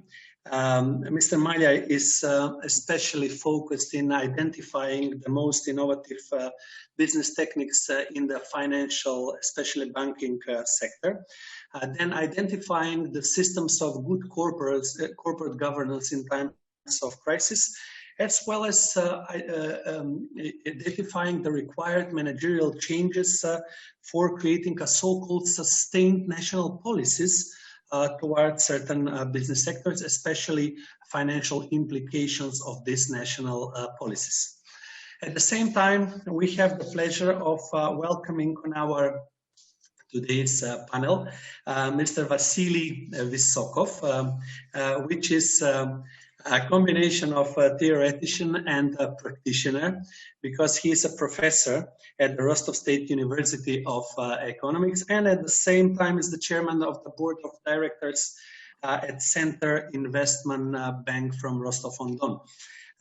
The fundamental aspects of his analysis will be dealing with identifying the roots and consequences of the distance design economic modeling, as well as identifying the comparison between transitional and transformative managerial systems in times of crisis, with an emphasis of financial implications of the undertaking managerial systems. Welcome you all on our today's panel. Now we can start our discussion and our analysis with our first professor in the panel, Professor Joseph Hung. I welcome you, Professor Hung, to address. The floor is yours, please. Okay, thank you. Good evening and good afternoon, everyone. I'm just home working at Dongguan University in Guangdong, China. It is my pleasure to share some updated information about the business environment in China with you. China is the early outbreak area of the pandemic. So the economic data and experience was showed a downturn in the first quarter of this year. It may be a proper benchmark market for the rest of the world. A negative 6.8% growth of real GDP in the first quarter and a negative 4.9% decrease of the total volume of foreign trade for the first 4 months has foretold a recession in the next few quarters. Although the total volume of foreign trade has increased in April, the foreign demand of Chinese products is not optimistic still. For a better understanding of the impact of COVID-19 on business environment in this February, my university and the Bureau of Statistics of Dongguan has conducted a questionnaire on economic and business environment during the most severe time of the quarantine and lockdown in China. Dongguan is one of the leading cities in the Pearl River Delta, just behind Guangzhou, Shenzhen. It is a model city of the manufacturing base of economic development since the reform and the opening up from 1980s. Until the end of the February this year, the recovered capacity of firms in Dongguan is about 50%. This survey shows the prediction based on the confidence of firms' managers. The most suffered industry are tourism, hotels, and restaurants. The logistics is also seriously influenced. Though in the service sector,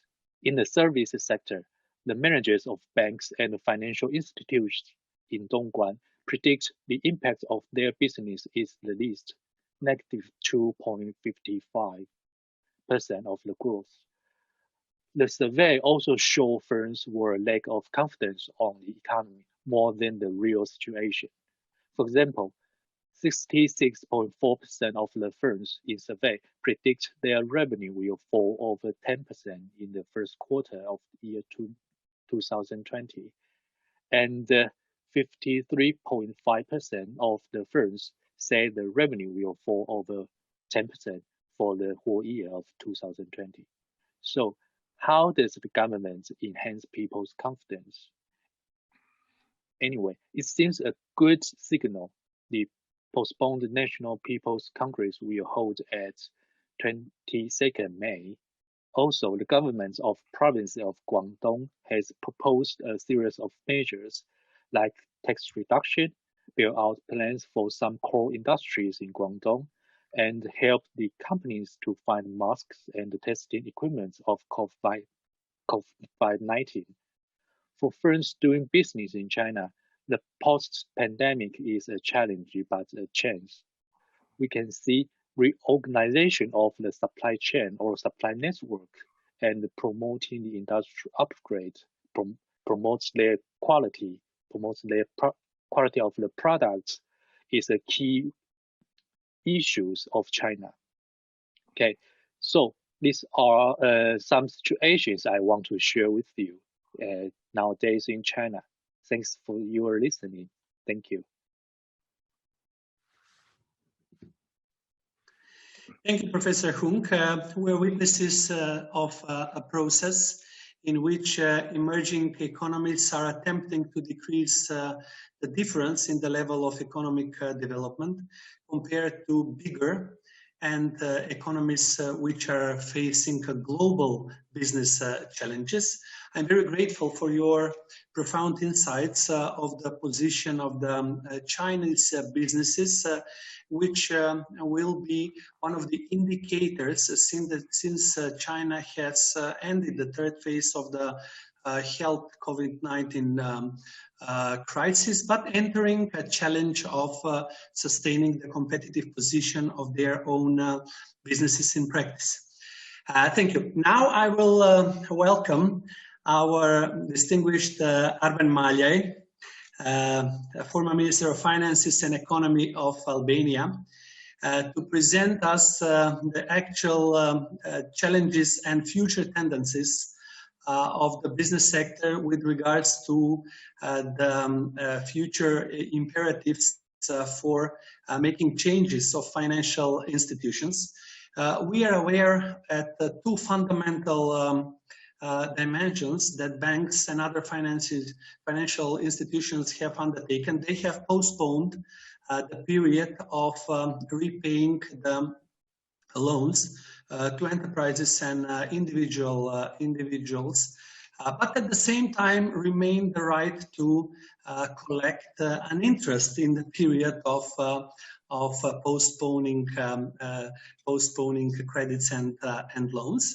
I would like to hear, Mr. Maljai, your views about the current situation as well as future potential of the monetary credit policy, not only in Albania, but your observations all around the world. The floor is yours, Mr. Maljai, please.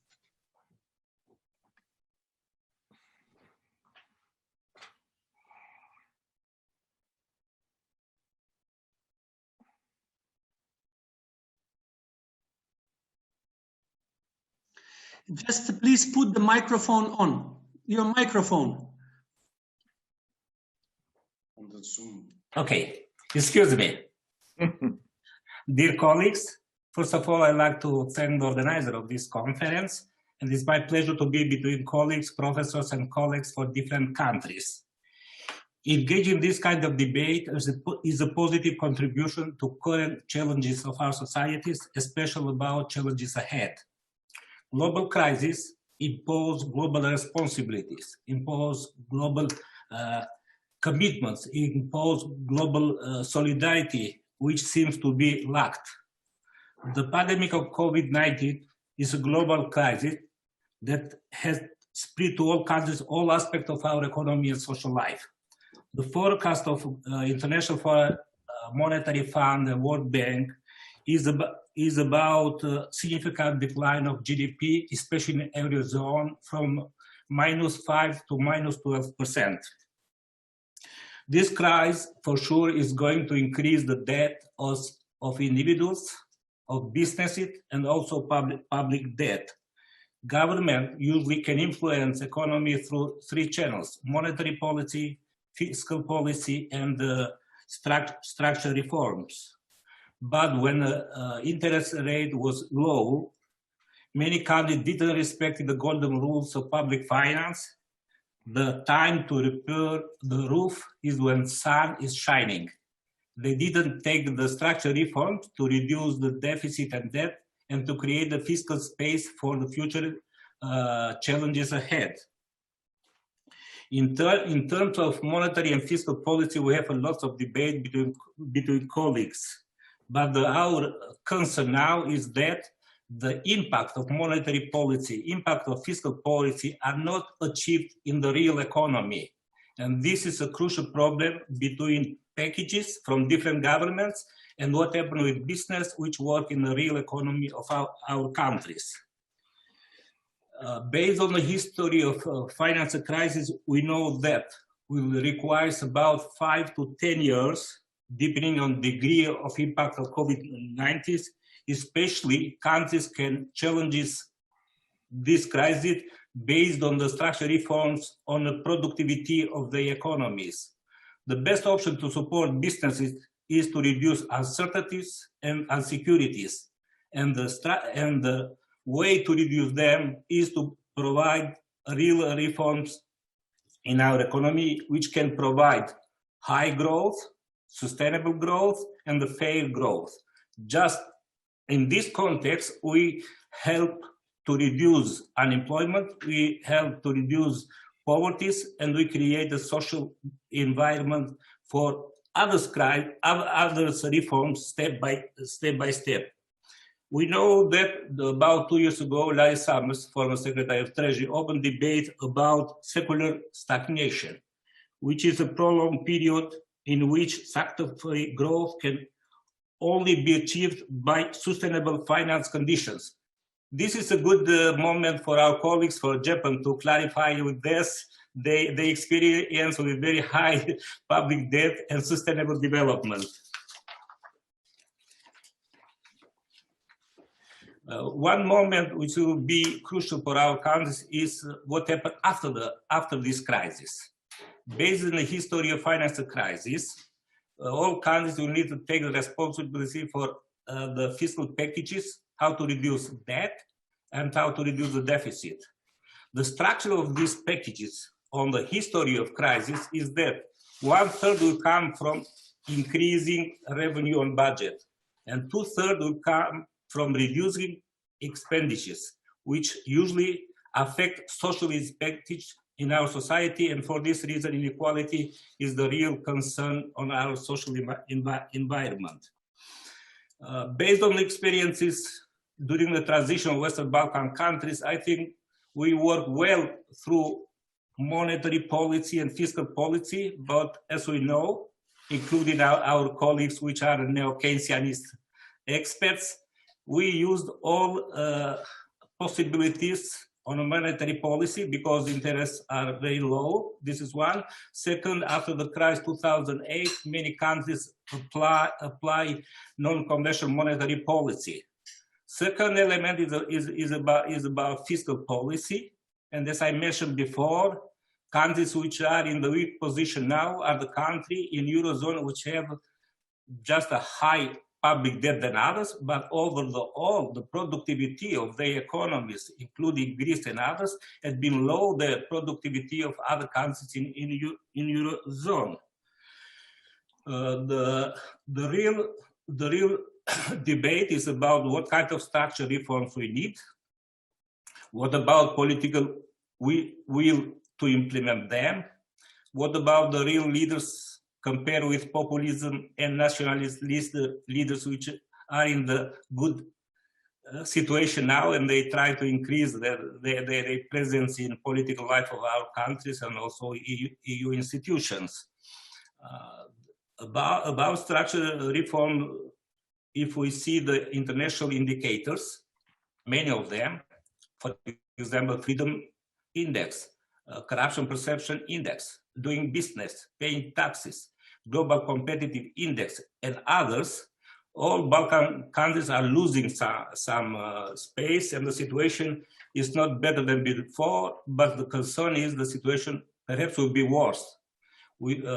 And the reforms, the first about the rule of law, about independent judicial system, about impunity, about property rights, about effective public administration are real challenges for Western Balkan countries.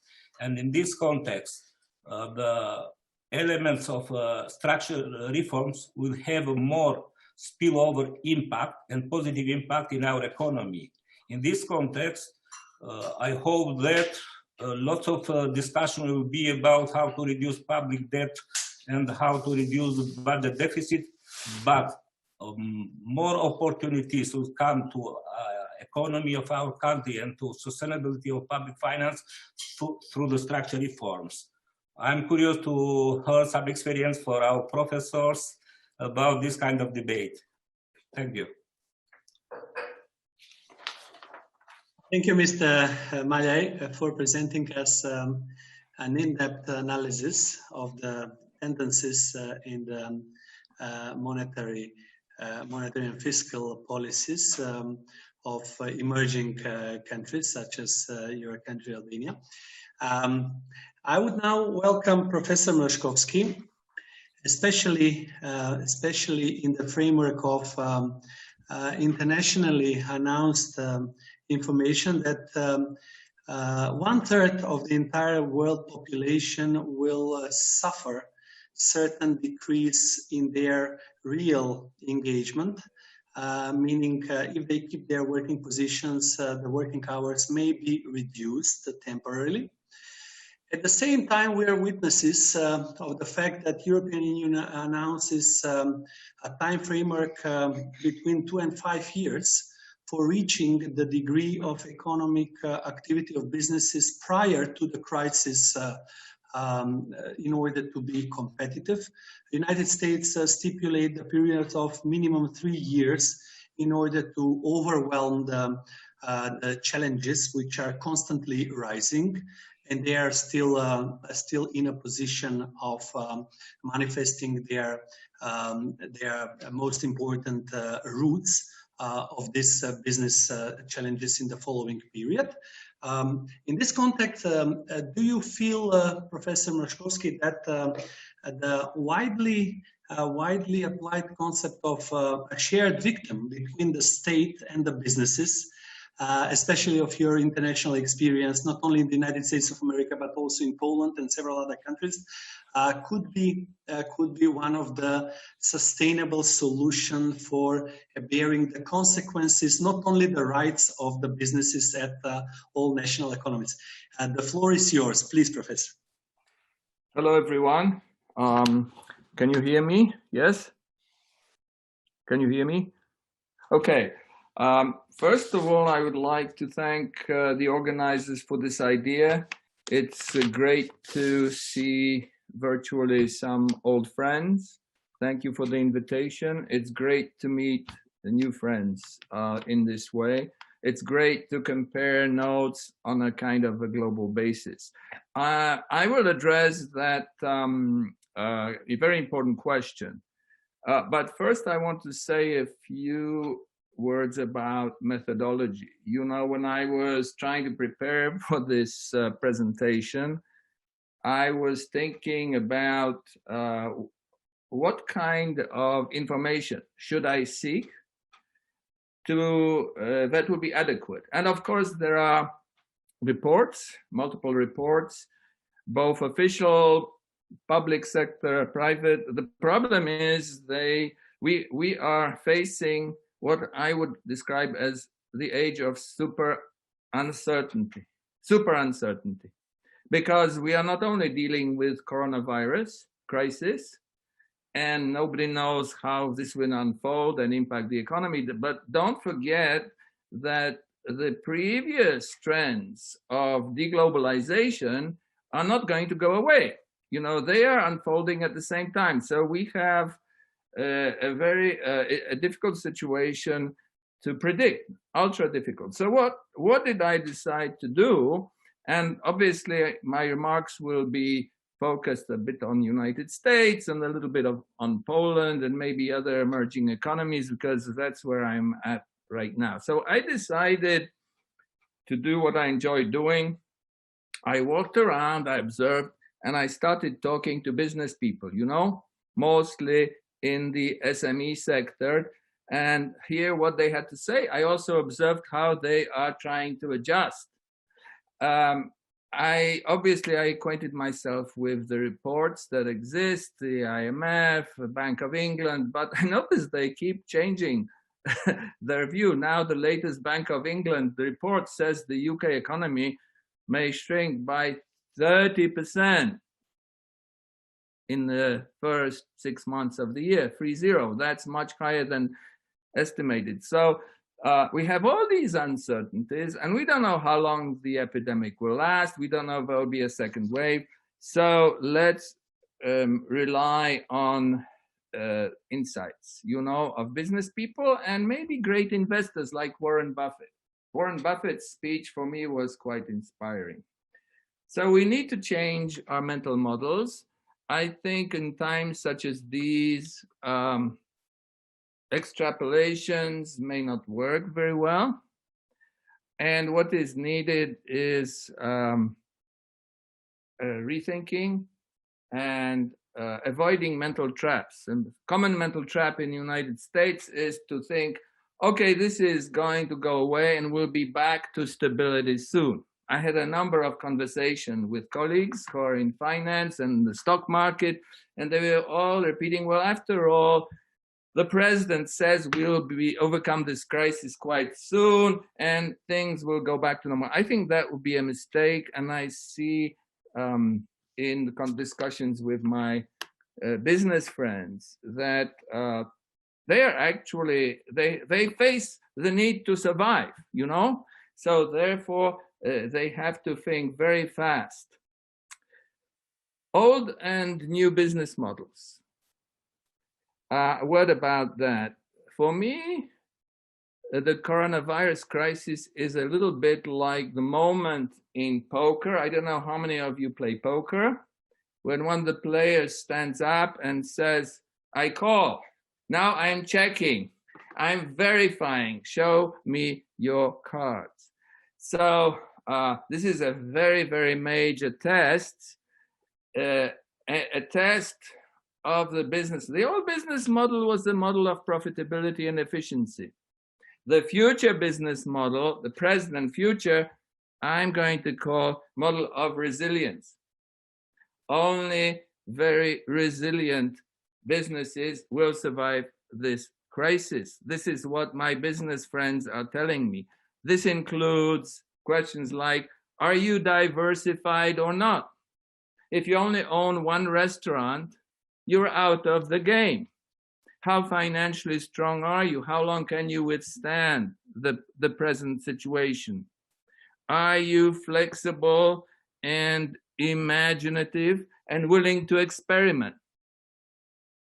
For example, you know what's happening with barbers, with beauticians in Poland? They are officially closed. What have they done? They've gone into the gray economy. They are adjusting very well. And just to give you a quick case of, in the meantime, what is Germany doing? For example, I heard some very interesting reports of German companies that produce power tools. I did a little case study. I observed the product.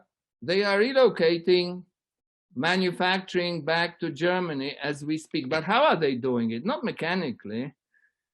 They are completely, they're using new technology, new market approach, and coming up with a new product now produced in Germany, which is superior to what had been produced in China.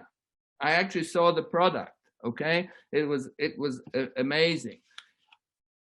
Is the United States going to be able to do that? That's a huge challenge, but let's not forget about those challenges of deglobalization.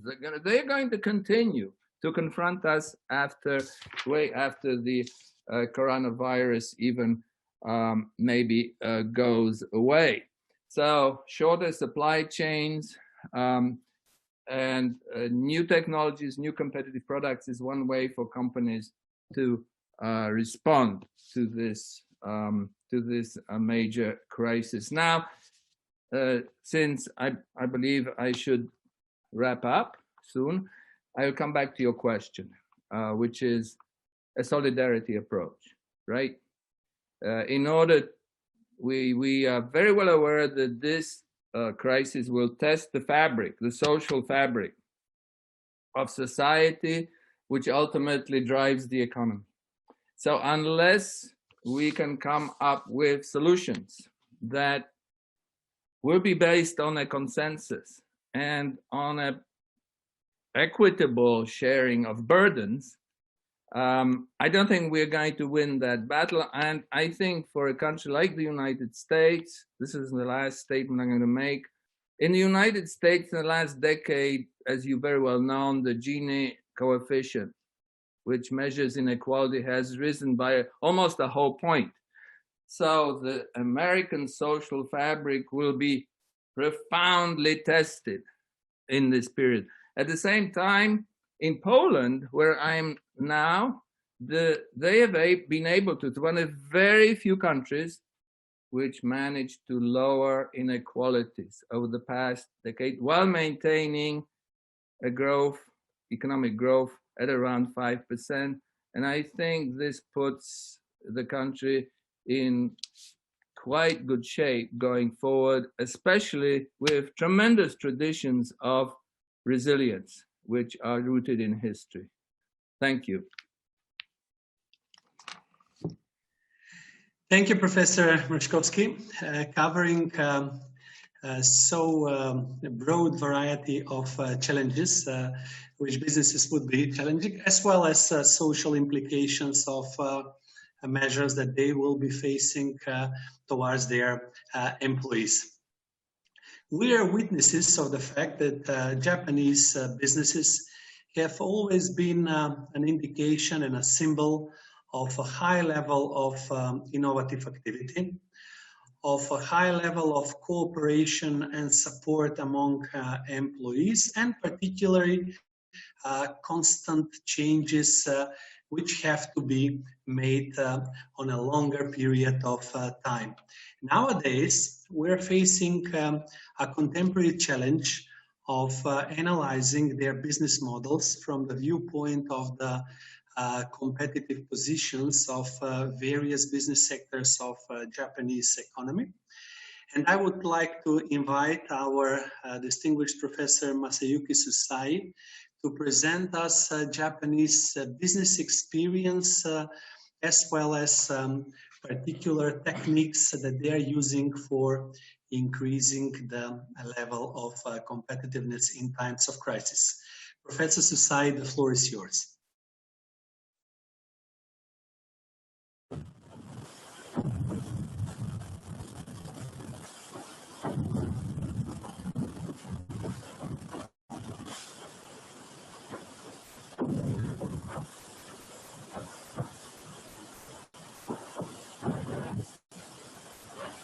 I can't hear anything. Professor Susai, we cannot hear you. Can you turn again your microphone?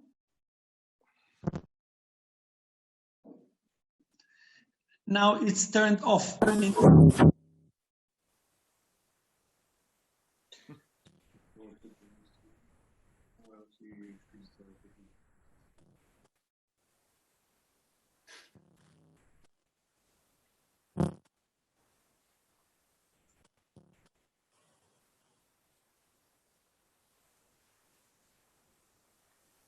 How is possible one colleague for Japan to have a problem with technology?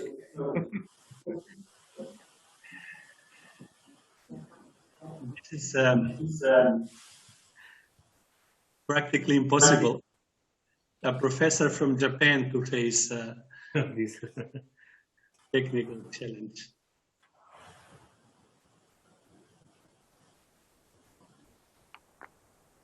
Just to switch one Microsoft mic. Somebody has to show Professor a microphone, because maybe he can't hear us. You know, maybe he's turned off the sound. So show him a microphone and show him we can't hear you. Professor, we cannot hear you. Now we'll send a message to him. Mm-hmm. It's just a microphone problem because we watch. Yeah.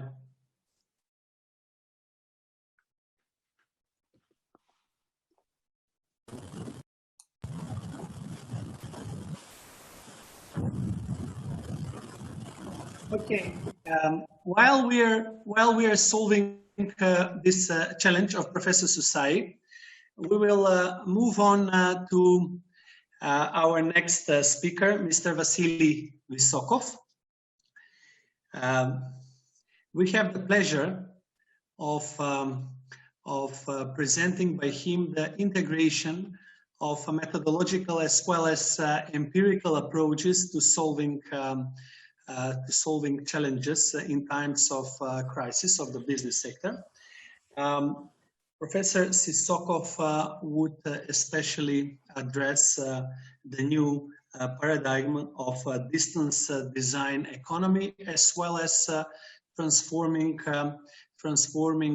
businesses in the new times of competitiveness in the changing environment, particularly external environment.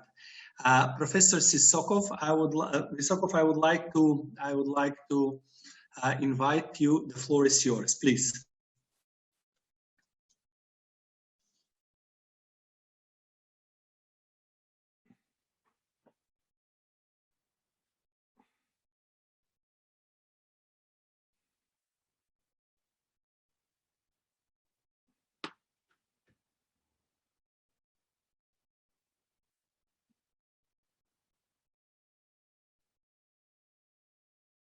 bank was established in 1992 by the first privatized enterprises and professors from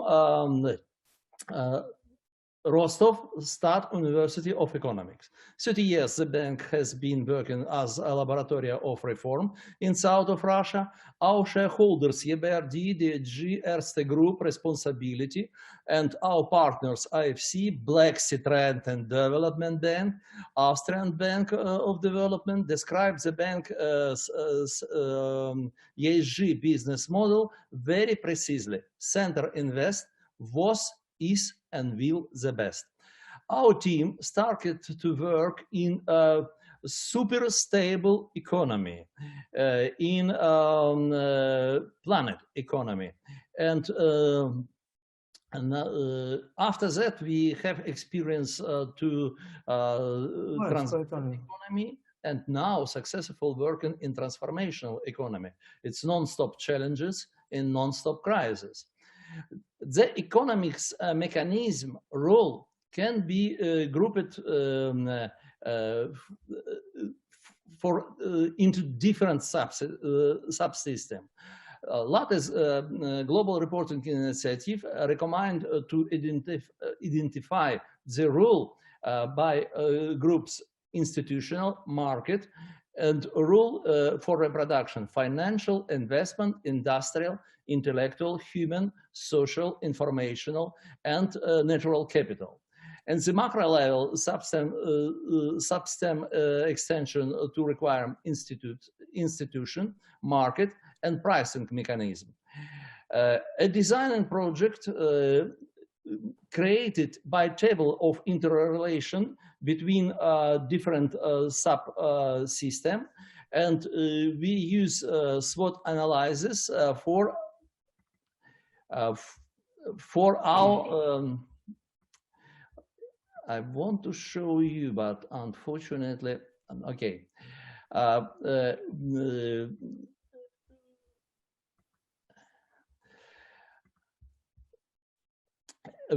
To use the SWOT analysis for build a new rules, a new system of rules of our economy.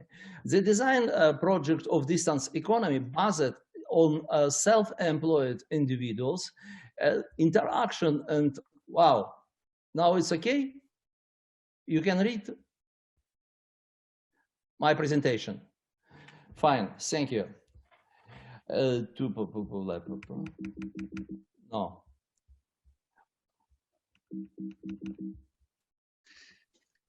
Professor, we are playing your presentation. You just proceed with your expert views. Yes, please, next slide. You understood that data model is very important, but for new economies, for future generation of economies, it's a very important design of rules. And why we can build new rules, new system of economy. We use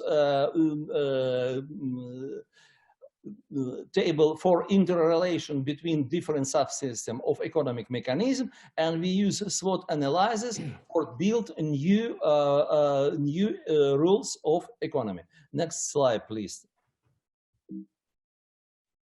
Okay. Now we build not build, it's a design of economy, it's art. It's, and we play new economy. It's economy with self-individual distance, new economy is distance economy with self-individuals, and with build relationship between marketplace. We must to change civil life to change employment life to civil life, and we must to develop robotized and artificial intellect for our production capital. We must to build automated budget, because budget must to work like swimming pool, not like swimming pool, by closed system of water, closed system of cash flow. We built an ecosystem of self-individuals, and we need to regulator. We need to build a new rule of regulator of information system. The intellectual capital. We ask to compliance of intellectual property right and self-employment individuals, and we must to develop our relationship with other markets and price and natural resource. Please, next slide. Thanks of our design project of concept of distance economy, we elaborate anket for our clients, and more than 400 clients answers for our questions. Please, next slide. After COVID-19, the business of South of Russia want to develop to recovery by V-shaped V-shaped curve. You can read yellow, it's more higher, it's that red it's first 2 years, and yellow it's growth rate of turnover, profit and others for next year. And we are very happy that our small business want to use new machine equipment, want to use educated and skills of employment, and with high level of responsibility. It's next slide, I hope. Okay, of responsibility and to dream to work in a transparent market, and develop self-delivery of products and services, and finally we and competitive price. I'm very happy because small business in south of Russia know what to do after crisis. It's not problem about crisis today. It's very important to dream about post-crisis development. Small businesses of south of Russia can and will be happy. Don't cry for old economy. Please build new economy. Thank you. Thank you.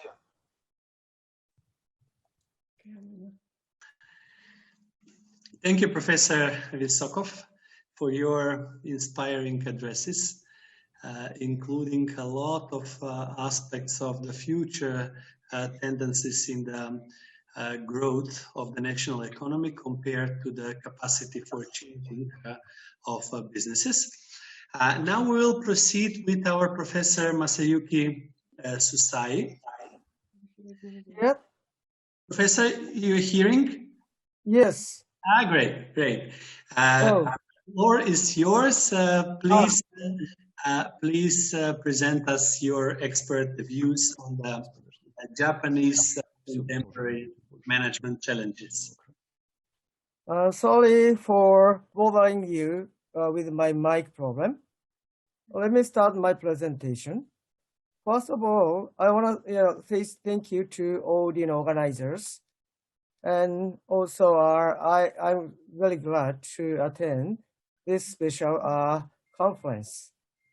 Well, in the Asian area, now the time is in the midnight, so tonight, I want to share Japanese experiences and talk on the impact of COVID-19 on Japanese companies.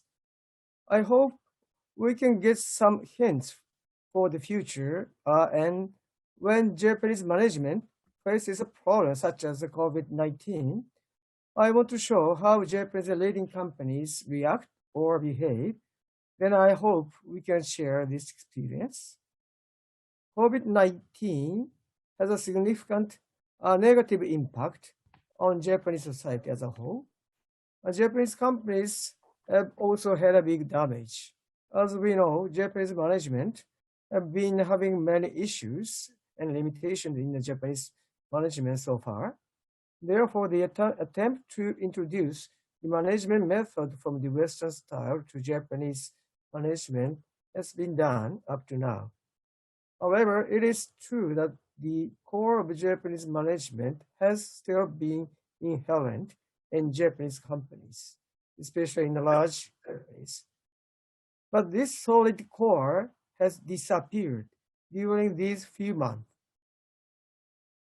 In the Japanese case, without any legal lockdown, people disappeared from the street or the seat of the commuter train that is usually full are empty. Many business persons have become accustomed to working from their home. The usefulness of telework has been pointed out up to now, but it was not possible to expect it to be introduced so widely like today.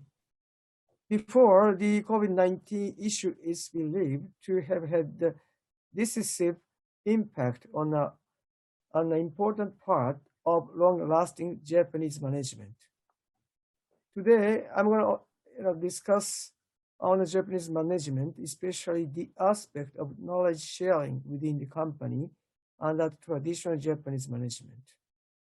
As we know, the Japanese management, such as lifetime employment, seniority, or bulk employment, as a system based on the Japanese history, Japanese lifestyle, or Japanese custom.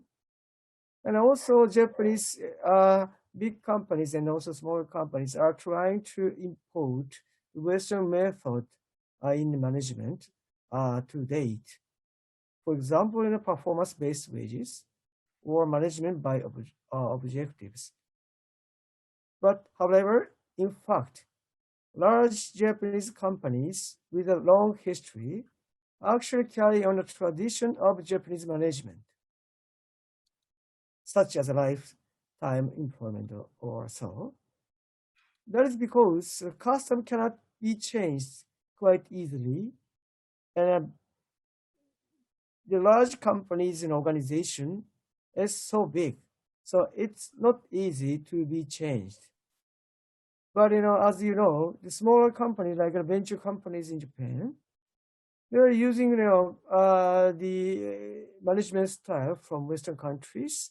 So those companies are not many, but some of them are enjoying high level of speed of the growth. So that's only in the smaller companies in Japan. The impact of the COVID-19 is improving labor mobility even in big companies. First of all, because of the COVID-19 problem, work time reform is promoted to avoid the contact between people, social distance. So many bigger companies now force their employees to stay their home. So they are doing the remote work or telework, and telework enable management to evaluate individuals' productivity. And also then the bigger Japanese companies can use the performance-based system. This means from teamwork, that's the Japanese way, to personal play. So this can increase the mobility of laborers. That is one thing. And also, even in a Toyota or in a Panasonic, have to close the factories. Then some of their employees need to leave those companies for a short time or for a longer time.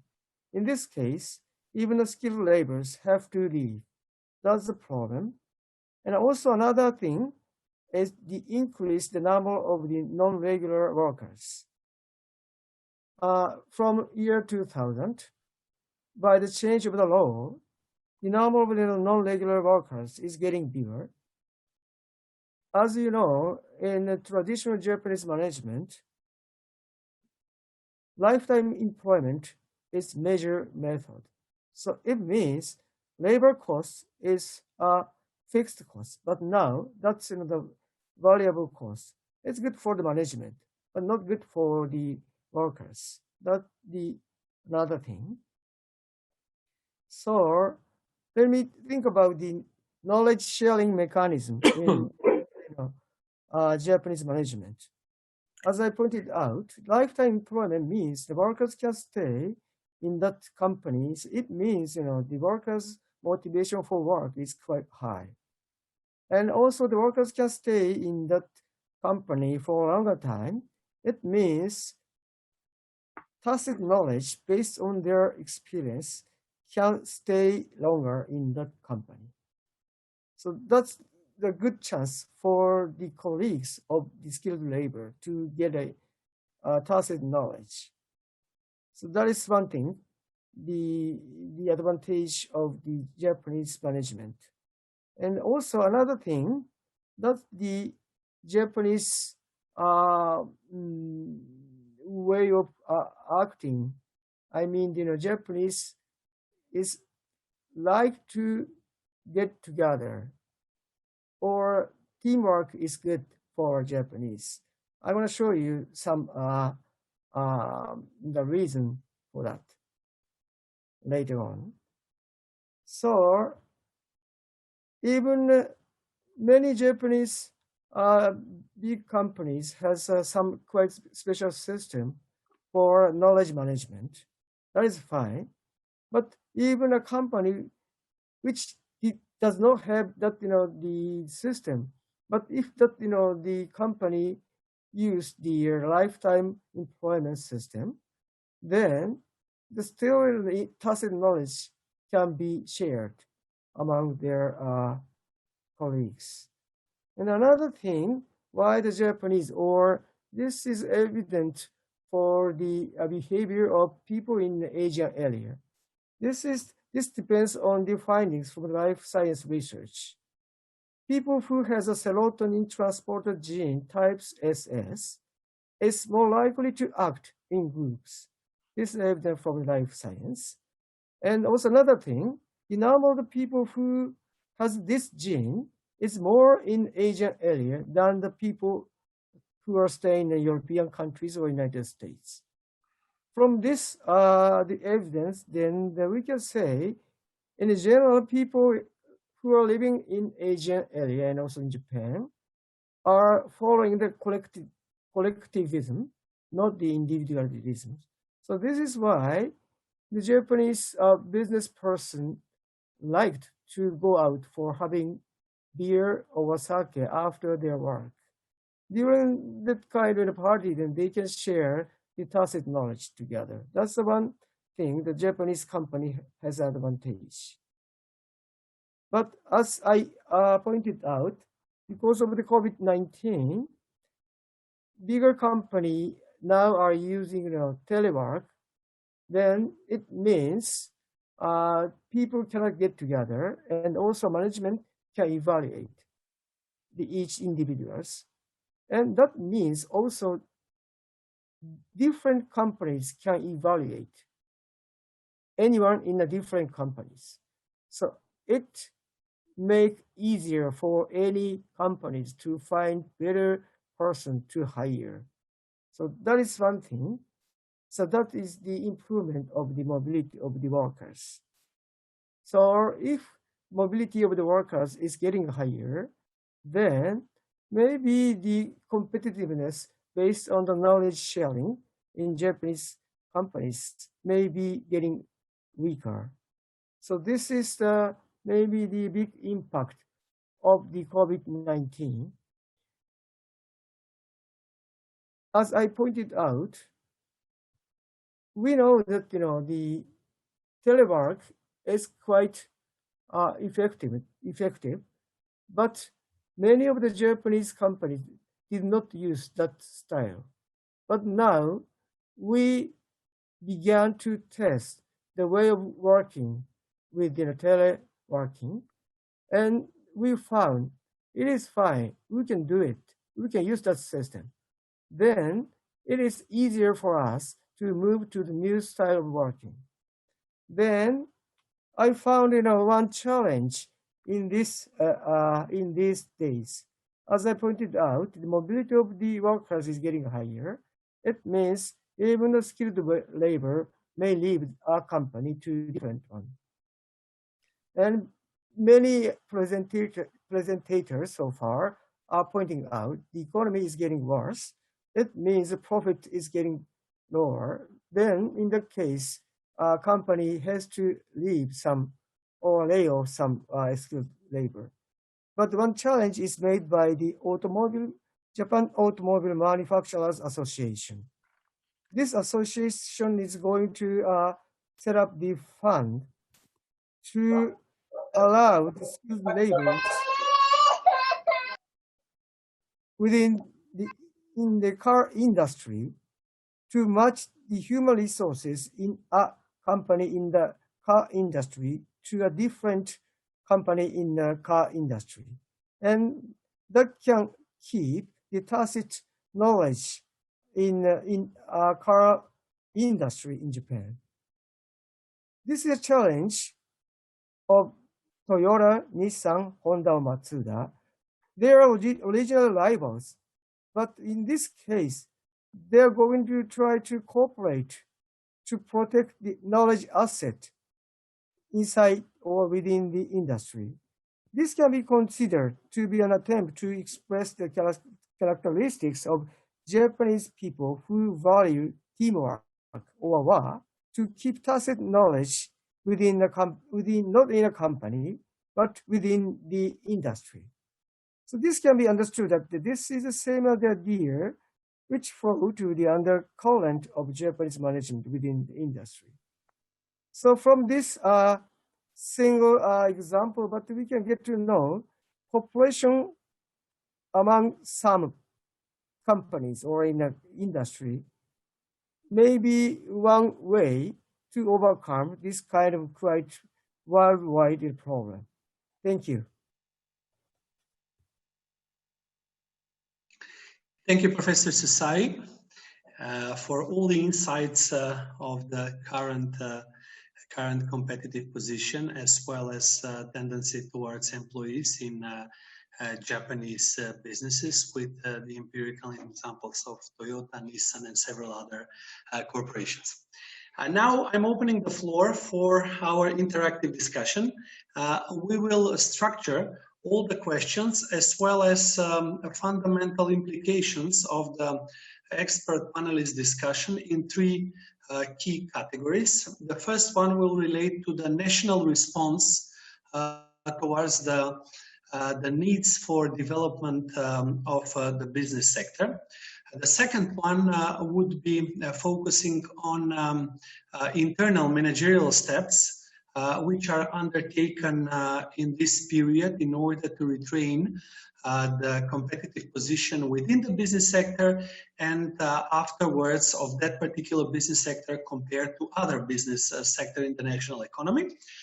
And the third segment of our analysis would be directed to the necessity for increasing the innovative activities of the business sector with an emphasis of the potential for emphasizing the open innovation model. So in the first segment of our analysis, now I would like to ask Professor Vysokov in the beginning of a combination of one question and an implication from the discussion of our panelists, which is related to the actual position in which a majority of national economies are increasing their debt as a percentage of their GDP. At the moment in which the competitive position of their businesses is not in a position to grow and to sustain that increased debt of the national economy. So Professor Vysokov, what are your expectations for future trends in increasing, especially the external debt of the national economies, having in mind that it is connected to the potential of financing capital investments, which in times of crisis do not bear the entire potential for their development, and especially to transfer their influence towards the business sector, particularly the small and medium-sized enterprises. Professor Vysokov, the floor is yours.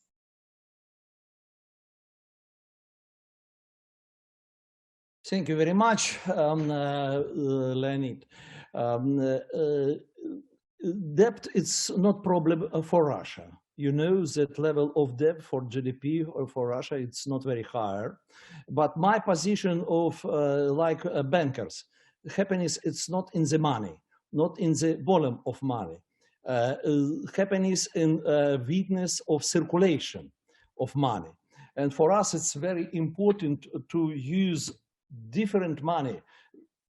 We have experience to use bill of exchange in 19 years when we help to regional government, to enterprises, to social department to recover regional economy. Thanks of this, it's not problem of debt, it's problem just only of circulation of money. If we, for distance economy, it's very simple now to organize this circulation. It's technical problem for a new technology of the banks for banking sectors, and we are ready to develop, to decide this problem. Thank you, Professor Vysokov. Now, in this first segment of our interactive discussion, I would like to address a question to Mr. Maljai, which is connected to the issues that have risen up from our questions that we are receiving, as well as one contemporary challenge of identifying the position of each national economy in terms of their incomes in times of crisis. So I will make a combination of these two dimensions in one question for Mr. Maljai. First of all, we are witnessing the necessity for the support of the business sector by banks, meaning the tendency that they will have to transform one part of their activities in the modality of partnership towards businesses, not only as intermediaries as well as creditors. And on the other side, I would like to connect this question with the raising issue of so-called approach, the most appropriate approach, whether to possess in times of a crisis a universal income strategy or differentiating income strategy in the national economy. What is your expert opinion? Which of them would present higher and more sustainable results, especially in the middle and long run? Please, Mr. Maljai. Yeah, thank you very much for your question. The first about the banking sector and the real economy.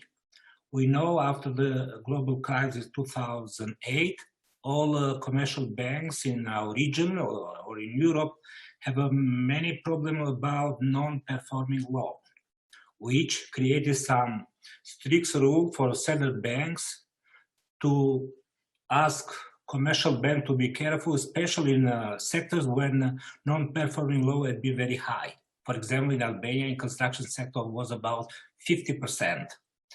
In this context, we had a very critical situation how to spend our savings through the banks in real economy.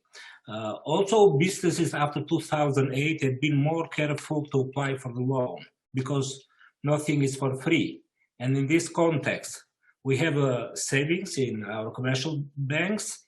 We ask the banks to finance the businesses, and some businesses doesn't prefer to take more risk, and they were working to restructure their activities. We have the same situation now. Our government applied two sovereignty funds from government to businesses through the banks, and it's a concept of sharing cost. How much percent of risk we take from the banks and how percent of the risk we provide from government. We are discussing in this context because banks are afraid they don't take the risk and to have some negative consequences in their activity. The last report of World Bank 2 days ago mentioned that activity of banks in the region will be lower than before, and they will have some real difficulties during this crisis, because it's not possible to have a healthy banking sector if you don't have the good economy sector in your countries. This is for the first question. And for second, what is the focus of second question? Excuse me. Huh? The second question is identifying, according to your expertise, the best income approach by the national economy, whether to be a so-called universal income strategy or differentiating income strategy, because this is a question that is rising in importance nowadays. Thank you. Yeah, I'm not sure about my answer, but we have a many debate in our economy about different policies. Different colleagues have a focus to special sectors to create spillover for national economy. As an economist of development, I prefer the development based on the law about incomes and how to share them. I think it's not an easy task. Lots of debate how to reduce inequality, how to reduce unemployment and poverty, because after this crisis, we know that all shareholders will be poorer than before. Individuals can lose some revenue, business can lose profits, and also budget deficit. We have the higher public debt, and we are lucky because we are functioning in the monetary area when interest is very low, but it's not for free. And the colleagues take recommendations to national governments to be careful to use this low level, how to restructure our public debt, not how to increase. And in moment when interest rate will go up, we will be in a very difficult situation. I wasn't clear, to be sincere, I wasn't clear about your question, but my idea and my recommendation is to put more focus to structural reform than just how much money we can inject in economy. Because it's not about how much money, it's about how effectively this money can affect the real economy and can provide a social result, especially for social challenges which are going to grow up, and these are very difficult moments for our societies. A few years ago, the Eurostat had a question to different people in Europe: are you ready to support one leader who doesn't make it for democracy? And you know how percent of France's people supported them? 78%. And this happened. This public perception was before that happened in France last year. France. Yeah. Thank you, Mr. Madej. Now we'll be slightly entering in the second segment of our discussion. I would like to address two fundamental issues to Professor Mroszkowski. The first issue will refer to the changes in the prevalent competition model of doing businesses. We are witnesses of the fact that more and more businesses are changing in the framework of creating so-called integrated ecosystems, meaning they have to comprise in their operative activities three fundamental elements. The first one is the prior business activity, then the entrepreneurial activity, as well as knowledge-based activity, which we are aware of the fact that at the sector of SMEs, acquiring and transfer of knowledge, especially applicative knowledge, is not something easy to be done on a short-term basis. And the second element for our discussion would be related to this first question. Practically, we are witnesses of the fact that various national economists are moving towards a so-called differentiating support of business sectors, which is dependent of the capacity to change at times of crisis, then securing the workplaces which are indicated in the number of working hours on the monthly base, and thirdly, the ability to develop new skills and competencies of their employees. So, do you feel that that creating a so-called new business model of competition through these three ecosystems would help businesses in overwhelming their own position, meaning not only to wait from the support of the government, but to increase their internal competitiveness? Professor Mrozkowski, the floor is yours. Thank you. May I congratulate you on developing very challenging questions. Very challenging questions. Well, as I said earlier, I think one of the characteristics of crisis is that it is a time of test and a time of verification and a time of creative destruction. So let's face it, you're going to see elimination of weaker business models, of weaker companies going forward. And going forward, you're going to have only the most resilient and strong, and companies that are able to adapt are going to survive. Now, there are many dimensions of this survival, you know, and I want to talk a little bit here about the EU, you know, because as you know, the EU situation is very complicated. But what do we see? We see maybe a kind of divergence occurring with the southern European countries, mainly Italy, Spain, and a little bit France, losing more from being dependent more on tourism and so on, as compared with the Northern Europeans, and especially Germany. Note that Germany has provided the largest package, amounting to up to 30% of GDP, to support of this very broad range of activities encompassing support to companies, supporting to employees, etc., etc. So at the same time, Germany has a traditional automotive sector, which will face a lot of challenges.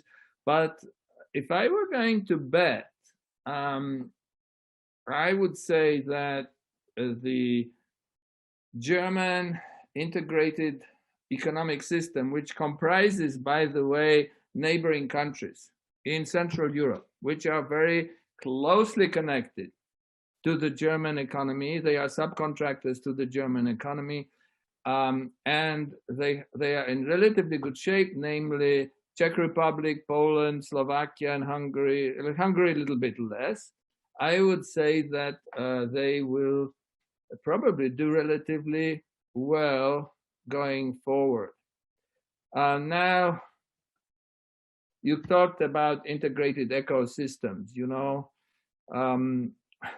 I think that these are very big questions because, as you know, Europe is trying to push forward with the kind of green economy concept, with controlling for CO2 emissions and so on. And the big discussion there is, are they going to continue with that? Are you going to be able to continue that? Or is it going to be more difficult? Because, you know, for the next for this year, it's survival time, you know? It's basic survival, it's providing support. So I agree with you that going further forward, this kind of company of the future, which combines ability to be very innovative, entrepreneurial, to manage knowledge, that is absolutely the direction in where we are going, combined with what Vasily said about, you know, developing distance economy as well. So I think that we are really facing a lot of changes where there will be a new ecosystem. But before we can really do that, it's going to be a difficult period of simply surviving, you know, surviving, restructuring, and so on. While we're doing this, obviously, we'll have to not lose sight of this ideal goal of the integrated eco company. By the way, I have a question. Are we allowed to ask questions from other members later on or not? Yes, you're allowed to ask a question to any of the panelists you prefer. You may ask now, Professor. Okay, I have one question for Vasily. It's quite fascinating that he was able to get such interesting data, you know, about the distance economy. So my question was, how were you able to collect this data so quickly, given the fact that the coronavirus crisis and the distance work is a relatively recent phenomenon? So that's one question for Vasily, and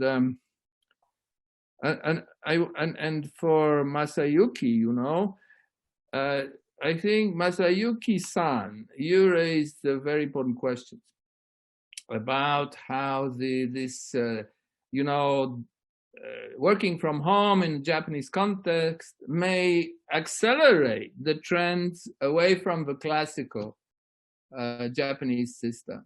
But I wanted to say that you know what happened in my American university is very indicative. We have gone to online teaching, 100% online teaching. And the reaction of the students was, okay, online teaching, it's okay, but we want you to lower tuition.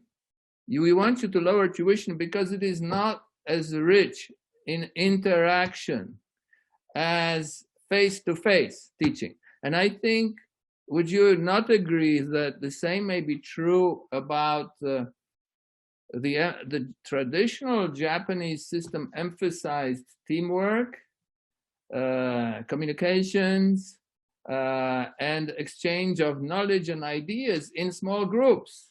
So there will be maybe a price to be paid in terms of creativity. Thank you. Okay, first, Professor Vysokov, it's your floor to answer the question. Thank you very much. About data, despite the May holiday in Russia, we have already received more than 400 responses. But you're right, it's very difficult way because between current situation and future innovative economy. It's very important not stop of discussion with client, not stop discussion with student. It's very important by distance education, distance management of risk. We must to develop discussion. We must to contact and develop our relationship. And just only small remark about non-performance loan. Yes, of course, non-performance loan in speculative bank, it's normal because speculative banks buy and sell risk. ESG banks manage of risk.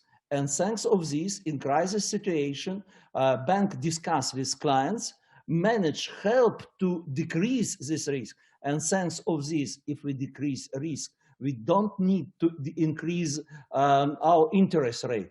And thanks of our discussion with our connection, our clients win in this situation, finalize their project, and pay back money on time and full money, and not performance law in balance sheet of the bank.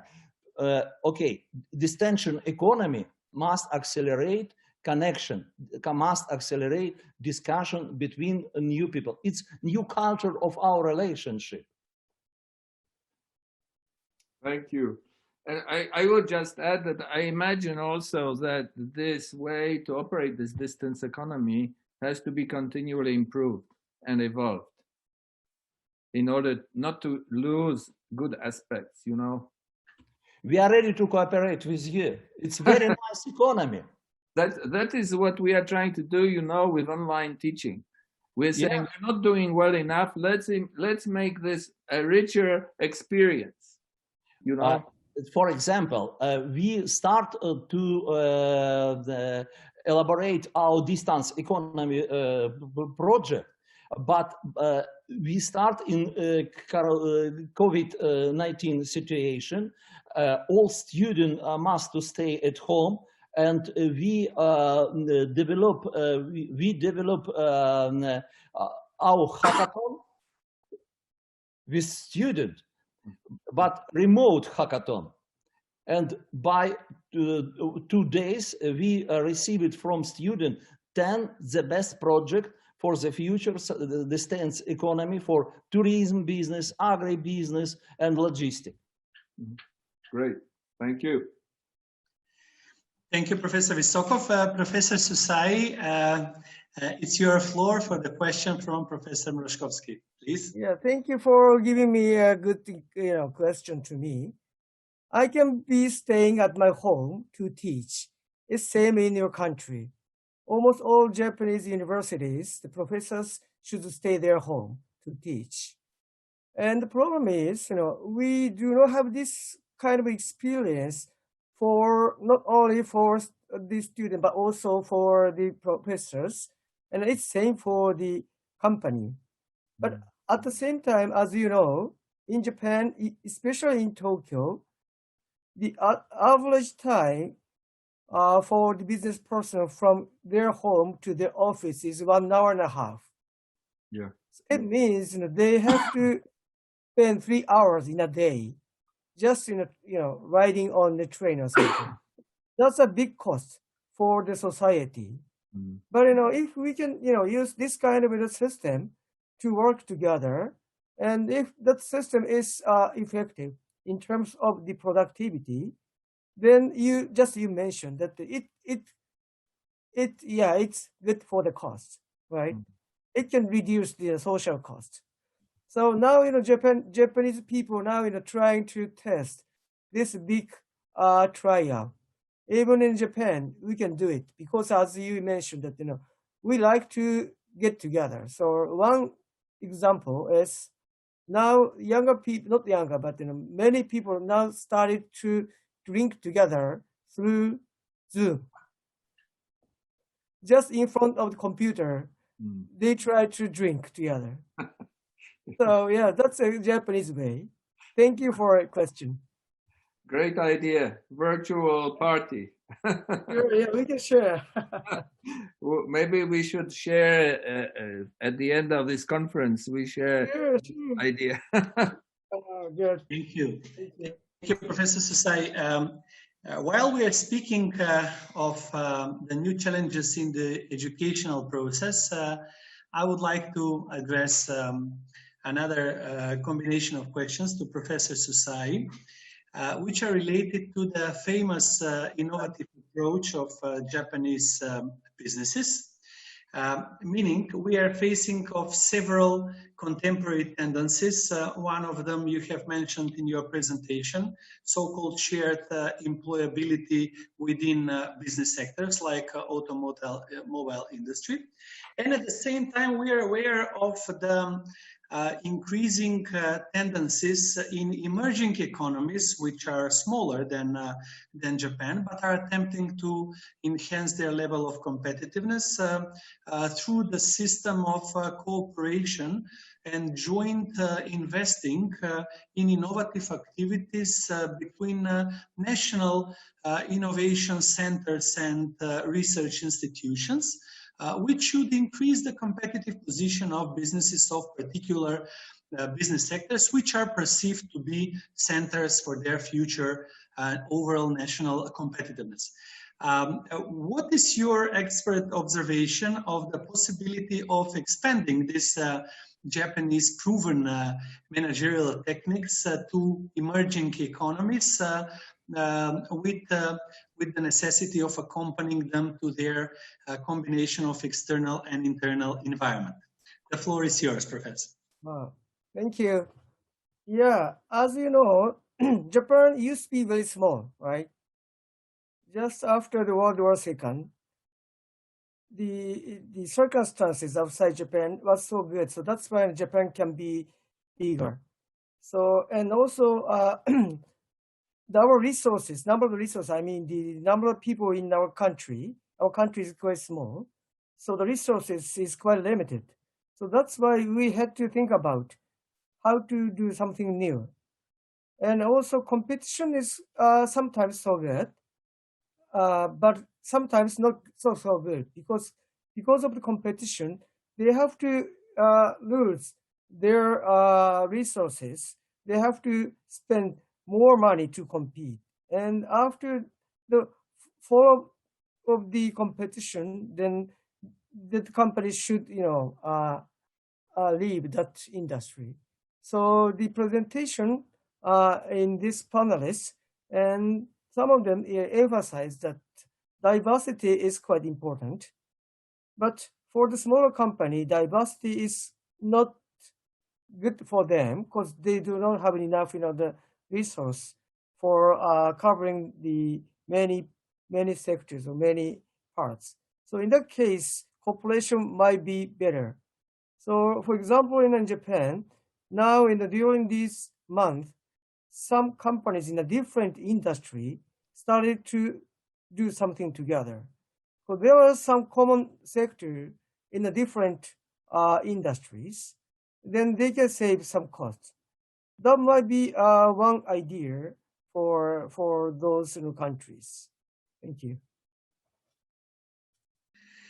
Thank you, Professor Susai. Now I would like to address questions to Professor Hung. Having in mind that the Chinese economy is extremely wide and so differentiated on one hand, and on the other hand, if we analyze the consequences of the first wave of implications towards the business sector, meaning most affected are construction, transportation, then we have crafts, then we have tourist catering sector and several service sectors. Do you think that the key challenge in overcoming problems which are arising from the decreased demand in the national economies are connected to changing the model of organizing the businesses, especially SMEs, because a lot of contemporary analysis are stipulating then in their internal system of organization, businesses should make changes in the following 4 categories. The first one is related to their competencies, the second one to their identity, the third one to their efficiency models, meaning more to pay attention to key performance indicators which are connected to the quality, not that are of a quantitative character. And the fourth one is connected to the power of their networks, especially with external institutions. Can you please share with us the experience of the Chinese business sector in overcoming these challenges? The floor is yours, Professor Hung. Thanks. Thank you, Mr. Nakov. And for the questions, I think the most important advantage of Chinese economy before the pandemic is we say the most valuable asset in China is people, right? We have abundant of high quality human capital. And we have a very large city like Shanghai and Shenzhen. So the most important advantage of Chinese business is the economies of scale. So we can make products with a large of volume.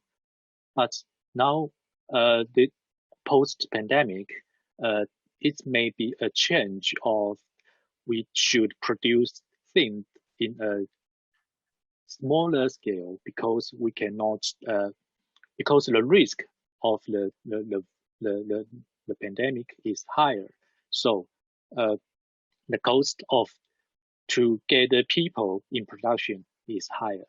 The economy of scale, the saving of cost may be not so so good for the business, right? So I think the transition of the business will be a more local one. Okay, so for example,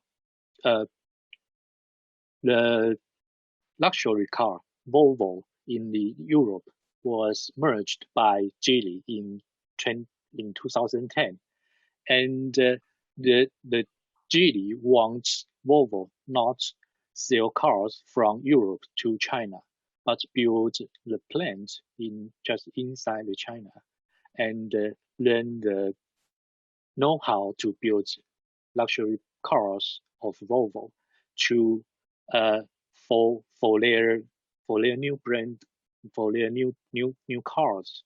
So this may be the new business models for the post pandemic, post COVID-19, and since the e-commerce in China is vivid for a long time, we know that Taobao has a very high volume of goods and to sell every year, and I think it is time for Chinese business to upgrade their products from to serve for the high quality demand in domestically. Pre-pandemics, Chinese firms exports products to Europe and North America, but import luxury goods from Europe and North America and Japan. Now, Chinese firms should upgrade their production and provide higher quality goods to domestic demands to overcome this crisis, I think.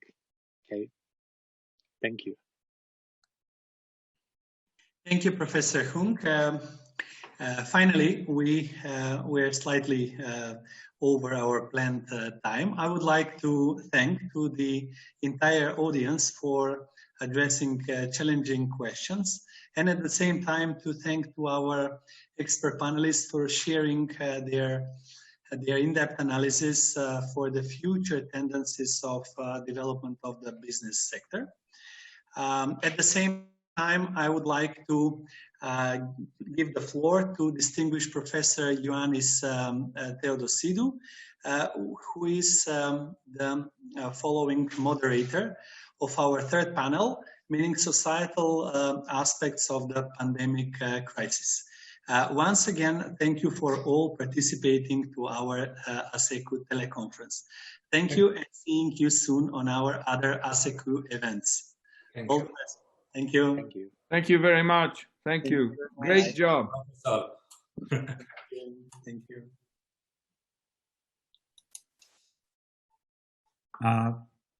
Thank you. Thank you very much, Leonid.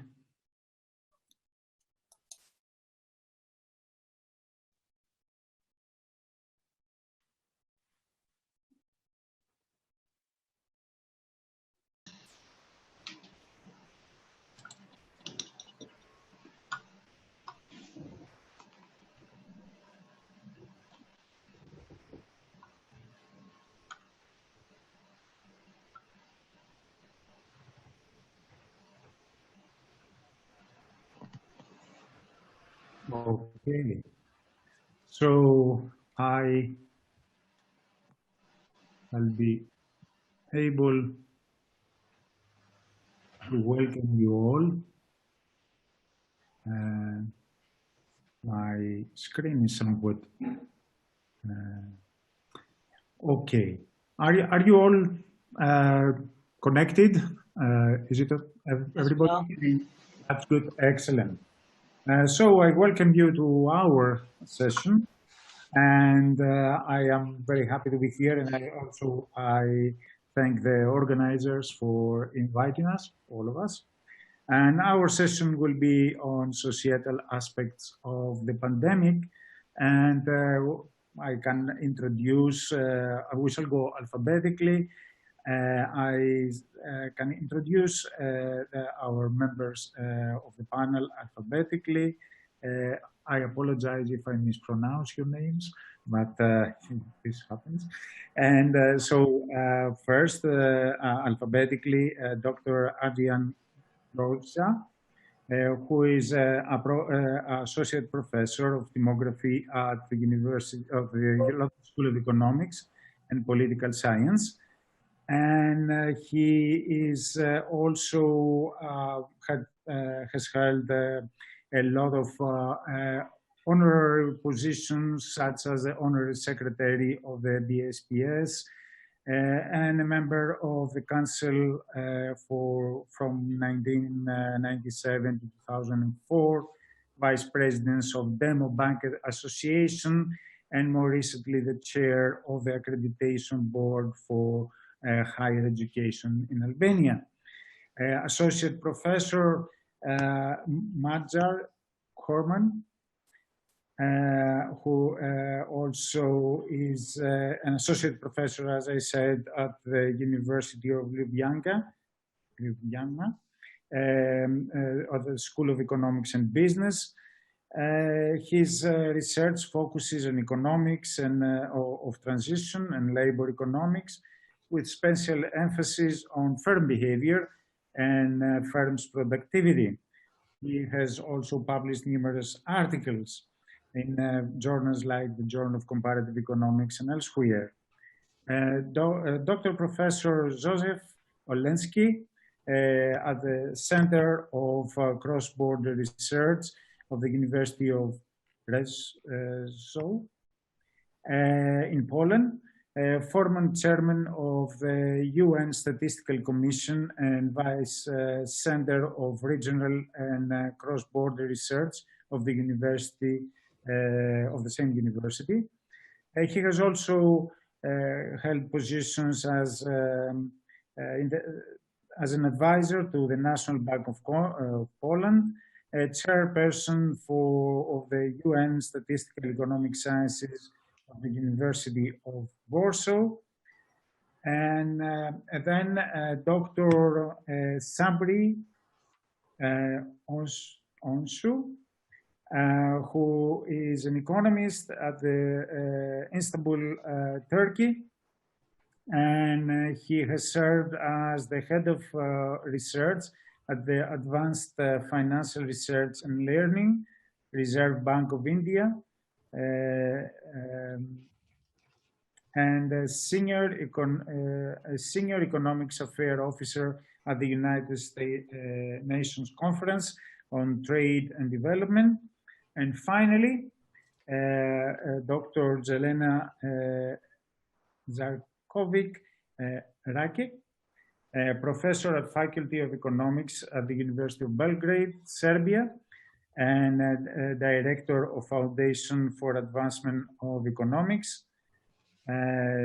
Is, as we said, a faculty professor at the University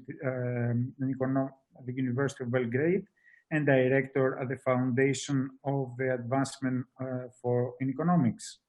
And her main research interests are in labor markets, poverty, economic inequality, and the effects of tax and benefit policies.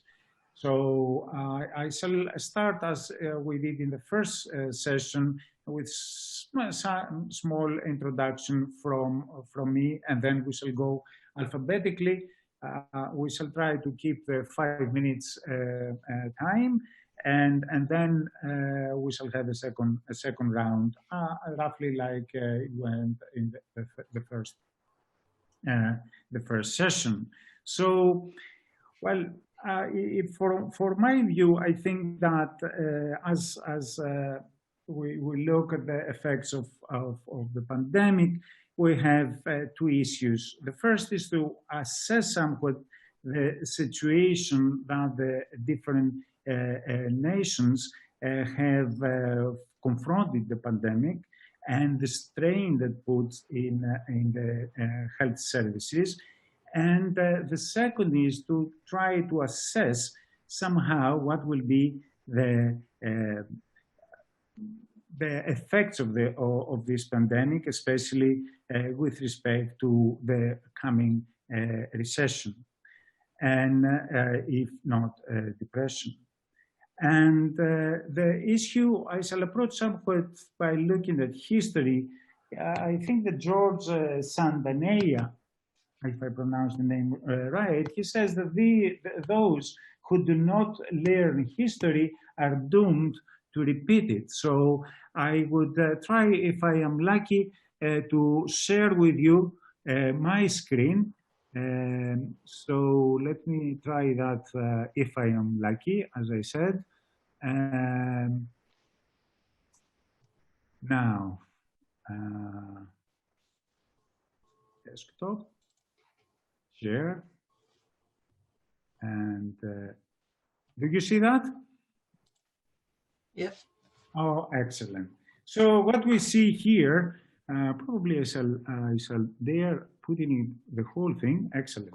What we see here is a bit of history. The data starts from 1900, just before 1900, for 4 countries, 2 Anglo-Saxon countries, Denmark, a kind of social democratic country, and Australia, a country with a lot of natural resources. And what we observe is that there is quite a lot of fluctuation in unemployment that really mirrors the economic activity before 1945, with the peak of unemployment during the Great Depression. And then for all economies between 45 and 1972, we see that the fluctuations are very minor and of unemployment, which means that all the misery associated with unemployment is also fluctuating, not in a big way.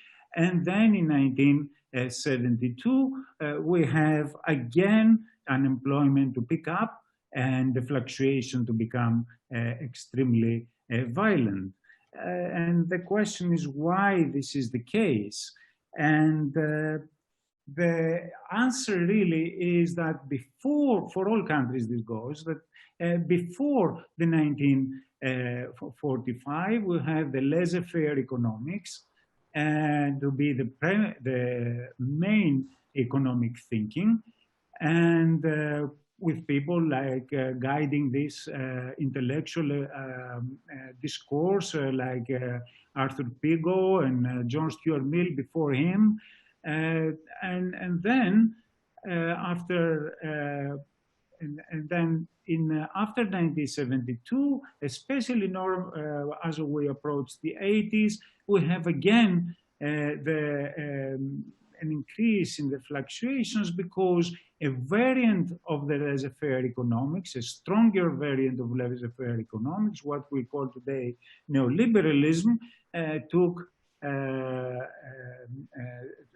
the intellectual discourse and had a lot of influence on political in policies and in political decision making.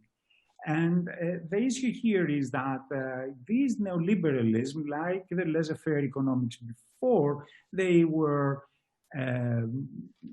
engaged in everything that was, in dismantling everything that it was true, and it was the main policy between the 1945 and 1972.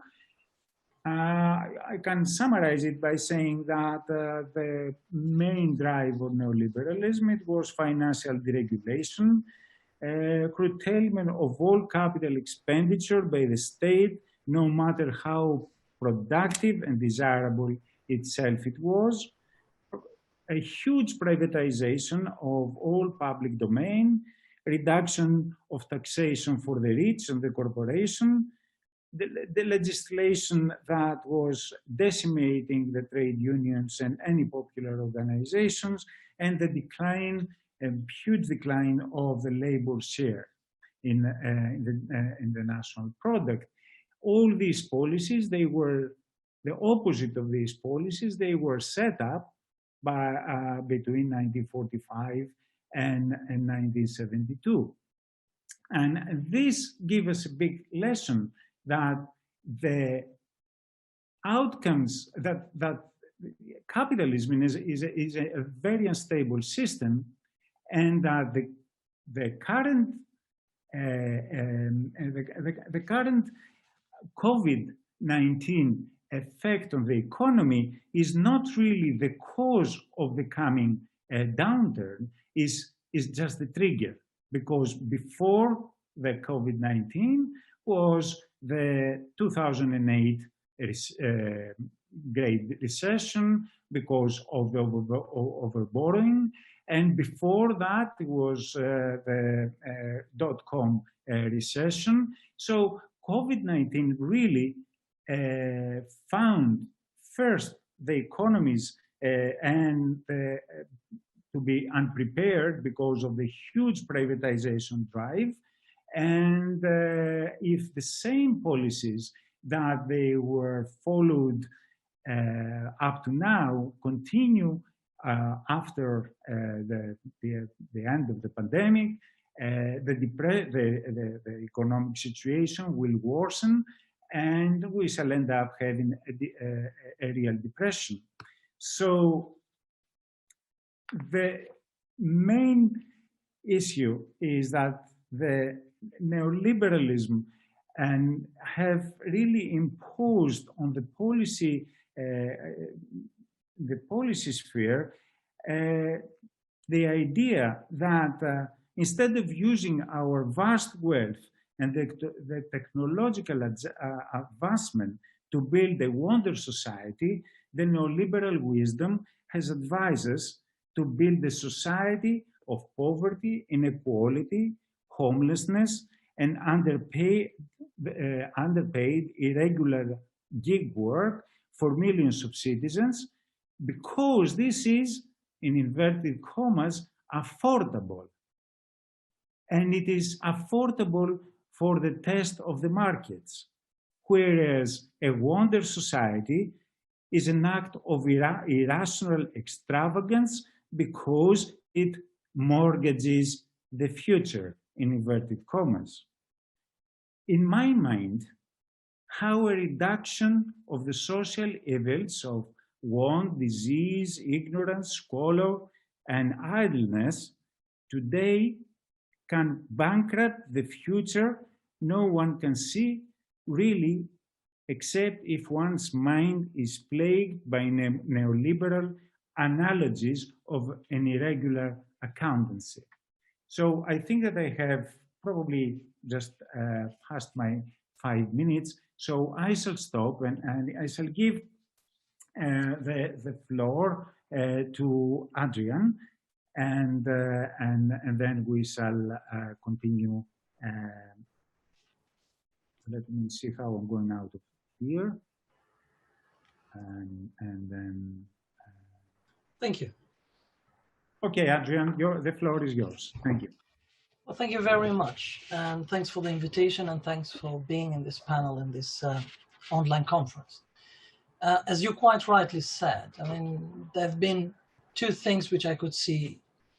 There will be a lot of time to analyze the causes, but to analyze the consequences as well. And we have only just started with the consequences. And that's where we are at the societal sort of aspects of these consequences for our societies. And you mentioned two things: the effect on our public health and the effect on terms of our behavior in terms of social aspects of our life in the future. And I'll try to address some of the issues which I think are important, but also in my research expertise and agenda. I'm a demographer and a public health person, and I wouldn't go in the demography of it. I wouldn't go to answer the question, why are more males than females? There is research going on, why elderly more than children, or why more in urban areas than in rural areas. However, I would like to address four important questions for me. I would like to address the question of scientific evidence in terms of policy making, and I would like to address the question of were our public health systems prepared for such a pandemic, and if not, what does the future hold for it? And then, if I can, I would like to address two more issues which have to do with the aspects of our societies, which are, first is that will the social cohesion change with the social isolation, as well as will the freedom which is restricted for the time being affect our choice? Our societies are based on choice. We make our own choice. Let me start, because we don't have a lot of time, by the first one. When all different governments design policies, most of them said that we're basing the policies on scientific advice, on scientific knowledge. What is the scientific advice that was used? Well, mathematical, epidemiological modeling. And most of this modeling are based on data which were coming either from the epidemic itself, which was in early stages, or based on China's data, or from the epidemics from previous pandemics, such as Ebola or SARS or MERS, or the epidemic of the country itself. So all this data were quite shaky, if not inaccurate. Very little data were available. So if we talk about the data coming from China, the Chinese changed the data themselves very recently. If we talk about the data on early stages in the pandemic, those data in terms of the incidence of disease were not quite right. Were not quite right because, and not quite accurate, because in order to get accurate data, we need this random sampling of tests, which should give us the percentage of the incidence, because most of this modeling is based on incidence. And then the data we had from the previous epidemics, well, you can't compare one epidemic to the other, but they were used as well. So most of the assumptions of this mathematical modeling of all these curves, trying to predict our response, were based on, I would call, the best shaky grounds. And even death, which we deal as demographer, started to change. In this country where I am in UK, the reporting of death changed 4 times. A as deaths from hospitals, B as deaths including home cares, then it changed to deaths in the all deaths including community, but those that were only tested, and now we talk about deaths that are registered. So the scientific basis for this modeling where advice was based was very shaky. So in that respect, what was the reaction? Most governments fall on social isolation, a modern term used for, or lockdown, or modern term used for the word quarantine, something which was invented going back centuries ago, on the 14th, 15th centuries, and so on.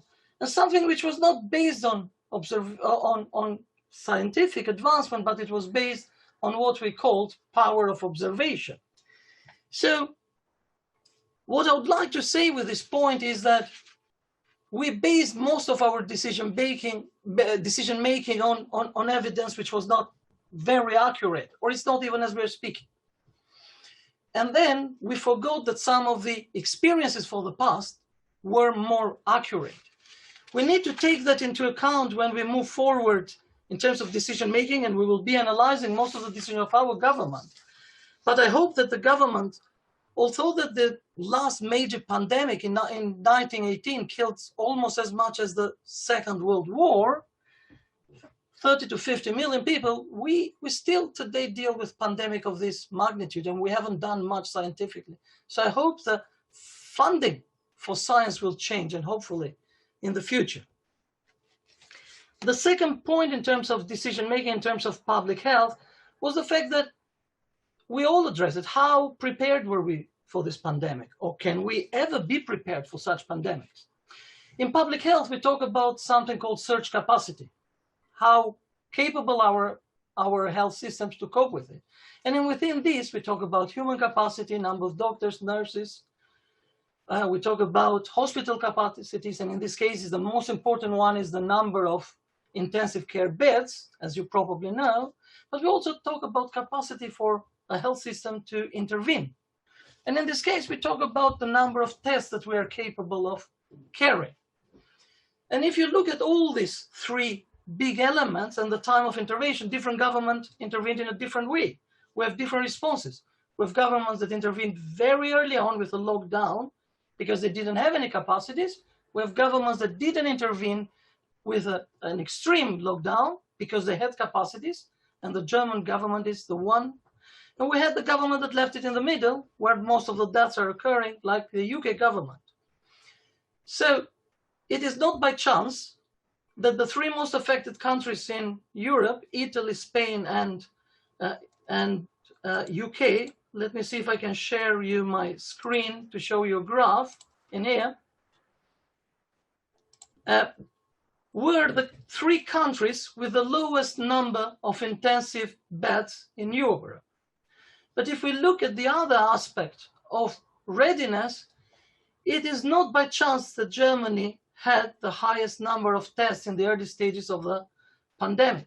So in that respect, the systems which we called that are much more supply-based, and I mean here we have also some of the East European countries which were more health systems which were much more supply-based orientation rather than need-based, demand-based orientation in terms of budget and in terms of preparation. So the point to make here about the health system readiness is that what will be the future for our health systems? Are we going to have health systems where we continue to prepare on a needs base, or are we going to have health system where we'll see probably more on a supply base and have much more capacities for emergency cases like that? The third point which I want to mention is that we talk about social cohesion a lot in social sciences, and some of our societies do have better social cohesion. We have better investment in health, better community engagement. We have better social networking, better social support, and it's known in the area of health that these societies do better in terms of health, but also cope better in terms of crisis as well. And I can mention a few. I mean, in the case of the countries involved in your association, we talk about Greece, Albania. We also talk about countries in north of Europe, such as Sweden or Denmark, and so on. The problem is that social isolation, it looks like it's going to continue for a while, and if not in a complete lockdown, as we have in a smaller version. And the issue here is that will that be affecting our way of life in terms of social networking and social support, and in terms of also from a macro level investment in terms of the governments, in terms of the health and social agenda? Now, this is a question which we don't have an answer fully because we haven't had an experience like that. But that's for sure that if the social cohesion will be affected from social isolation, we are bound to see much more mental health issues in the coming months and years, and more health problems. So in a way, the capacity of our health systems will be affected, but in a different way, not just from the COVID-19 pandemic itself. Now, the last one, I'll leave it as a question because I know that I think I've overpassed my timing, is that most of the measurements taken have restricted our freedom to choose. And will our choice to choose in the coming years be restricted? We're restricted to move, we're restricted to go to meetings, we're restricted to travel, we're restricted to give lectures on face-to-face to the students. We're planning for next year that we might be in an online teaching in this country and others. So the freedom to choose will be restricted from this pandemic, and this is not going to go ahead. But will this affect the fundamental basis of our society, the freedom to choose? And that is something that we need to see in the future, because unfortunately we know we have the experience of the Second World War, where after crisis, and in particular economic crisis like that, we have right-wing governments coming into power and also driving right-wing agenda. And when right-wing governments come into power, one of the things that is affected is the freedom to choose. And that is important. So I'll finish with this because I think I've overpassed my time. Thank you.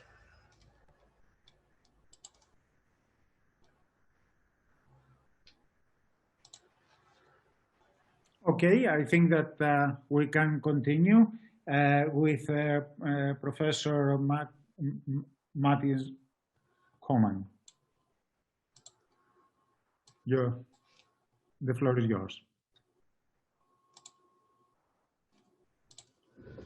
Okay, thank you for inviting me to this conference. In my presentation, I will focus on 3 social issues. The first, I will spend some time on inequality. And then I will briefly discuss the criminal aspects of, and then at the end, I'm going to talk about the potential changes in people's behavior after the COVID-19 results. So regarding the inequality, poor neighborhoods and individuals are heavily affected by this crisis. They are, first of all, more exposed to health risks because they work in critical sectors, of course, if they have a job. They are less likely to be able to work remotely, which means that their income and jobs are at a higher risk. According to the past data from the US, these are from 2018, less than 10% workers in bottom 25% of income have potential to work from home, where compared to 60% of workers in the top 25% of income. On the other hand, also bigger share of workers with lower income have limited duration contracts. So these data are from Europe from 2018. More precisely, almost 20% of lower status employees have limited duration contracts. While for professionals, this share is only smaller apartments. In Europe, basically have twice as small apartment as the richer people. And they live more so in densely populated neighborhoods, which will expose them to a greater risk. Also, lower income people have smaller savings, if they have them at all, which means that they have a smaller buffer to sustain this crisis if this crisis persists to take for a longer period of time. So all these factors are suggesting that COVID-19 will result in even greater increase in inequality. So with respect to the crime, anecdotal evidence basically across the whole world suggests that COVID-19 crisis is causing decrease of the number of criminal acts. In Slovenia, for example, the number of criminal acts slightly decreased. Decrease was only 1.5%. However, basically what these pictures also shows, the structure of criminal offenses is quite drastically changed. As we see, the largest basically drops, which are presented with the green arrows, was recorded in commercial crime, criminal actions against official duty, public authority and public funds, and law and order, and also against human health.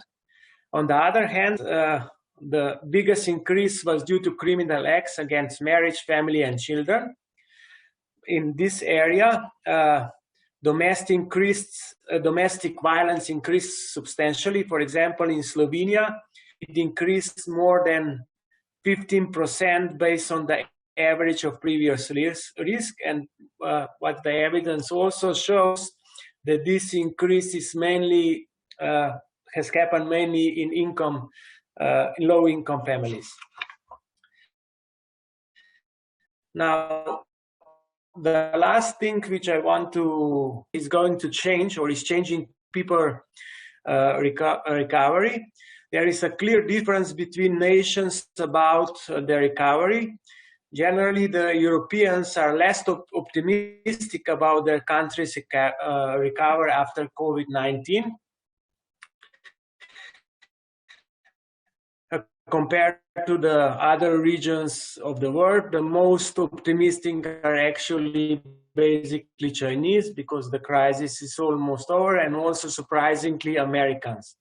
Looking at Balkan data, as we see, then more than 40% of Croatian and around 50% of more than 3 months would be needed, that life will go back to normal after the end of the COVID-19 epidemic.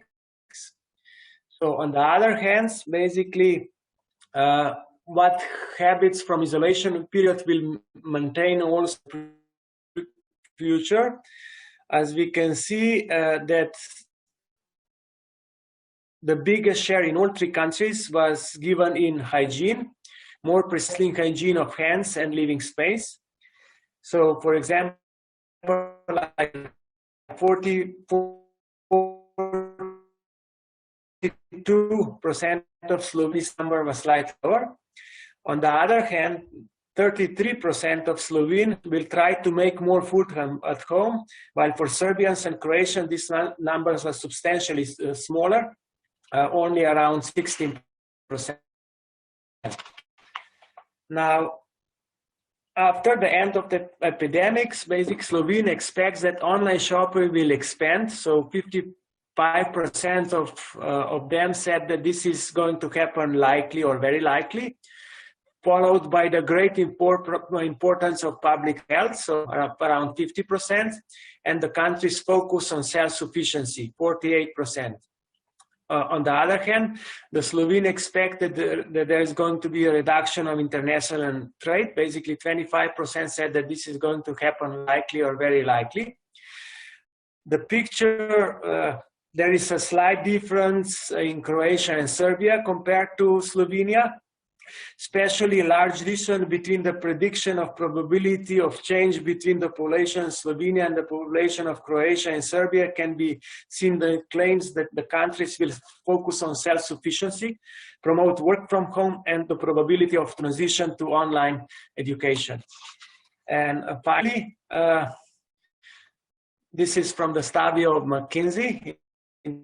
International study revealed that consumers across countries remain hesitant to return to international travel, large public gatherings and trips to the malls once the effect of COVID-19 basically resides. Across most countries, consumers say that they will increase online shopping. Now, there is an estimate from that the number of foreign tourists might decrease by 80% globally if crisis will last until the end of the year. Looking ahead to the next normal, consumers remain hesitant to return to some of the activities that were part of daily life before. Consumers globally do not intend to take international travel soon, while consumers in several countries, with the exception of Germany and France, plans to restrict also domestic travel. So most consumers expect to shop less frequently in physical stores for items other than grocery, and they are going to move simultaneously shifting to spending the things online. So this is all what I had to say at the moment, so I will be glad to come into discussion later on. Thank you for your presentation. And so we could move to the next colleague, who is Joseph Olensky. And is yours. Thank you.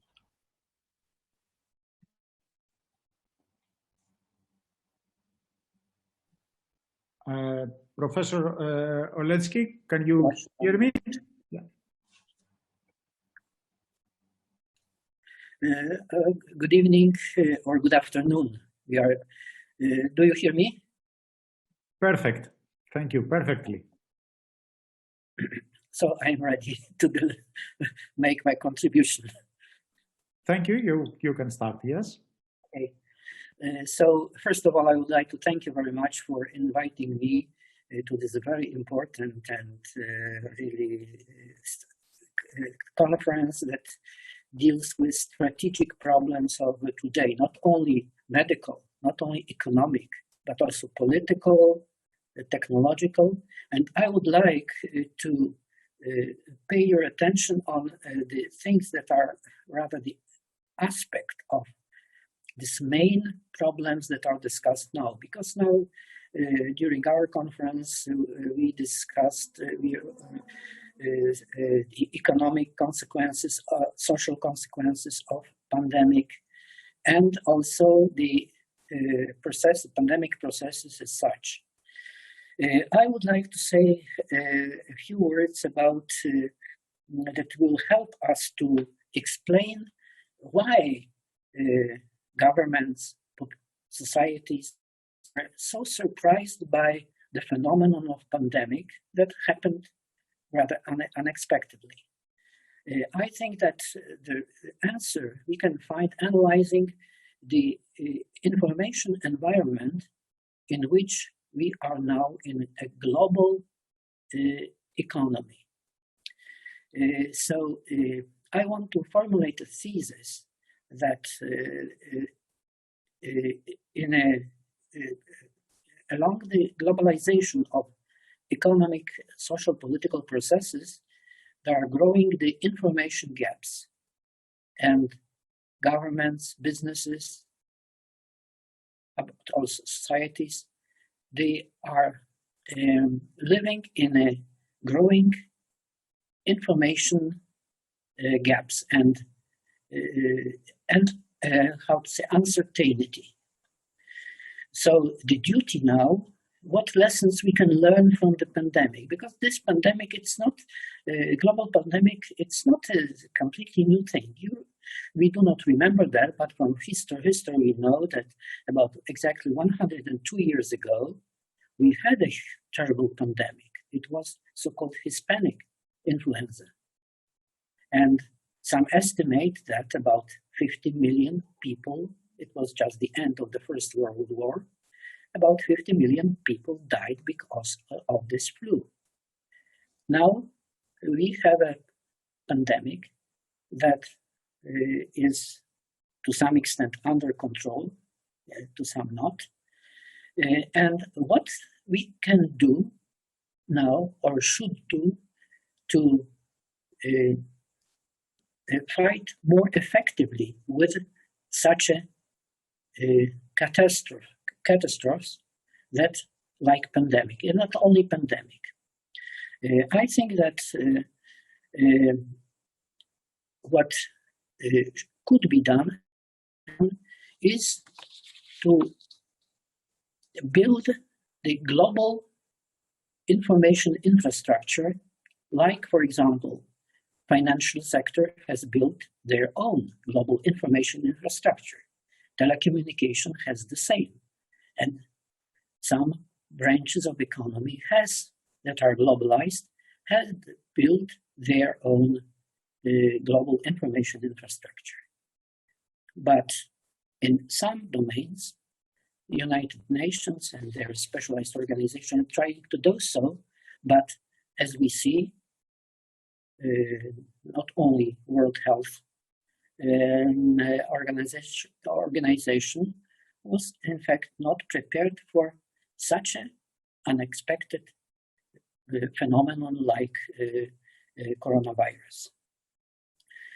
So what is the first duty that should be of, first of all, governments and international organizations to build this, the information safety and security of societies and of governments, local governments, social organizations and businesses. First of all is to build a clean social information environment. We are living in a different environments.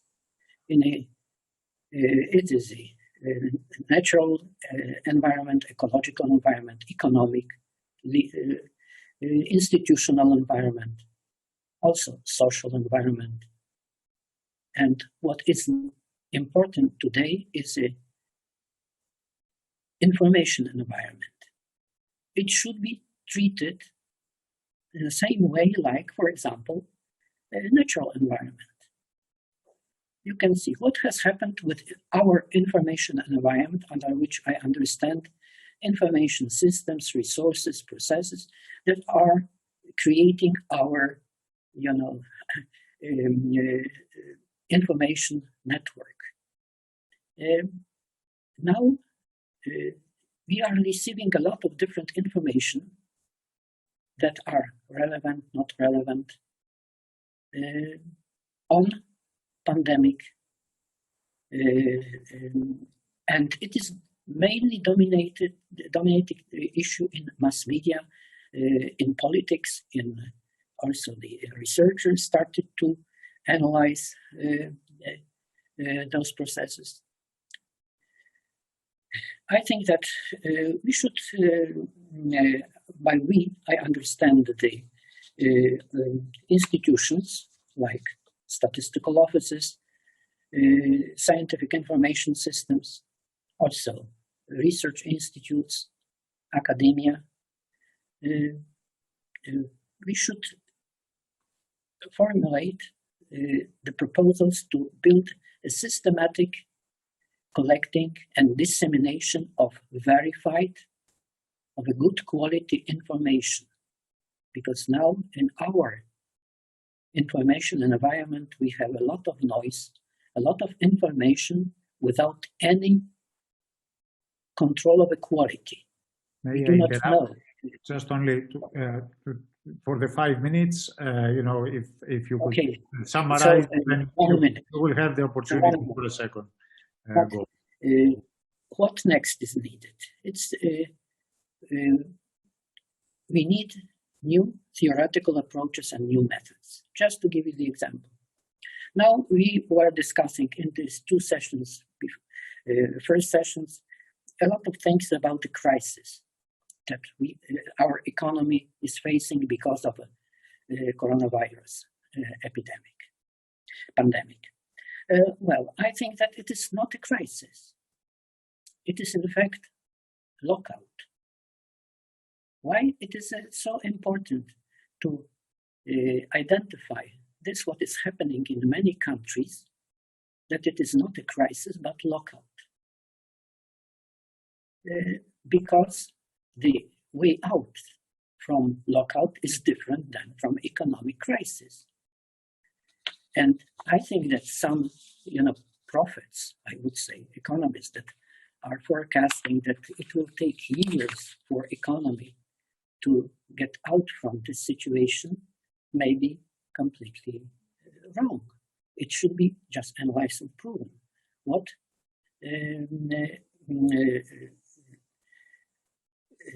how the economies will go out from lockout, not from crisis. Next thing is to develop in official statistics, in other information system, administrative information systems, the collecting, disseminating, processing the data that we see are necessary in case of external situations, in case of catastrophes, regional, transnational, or global.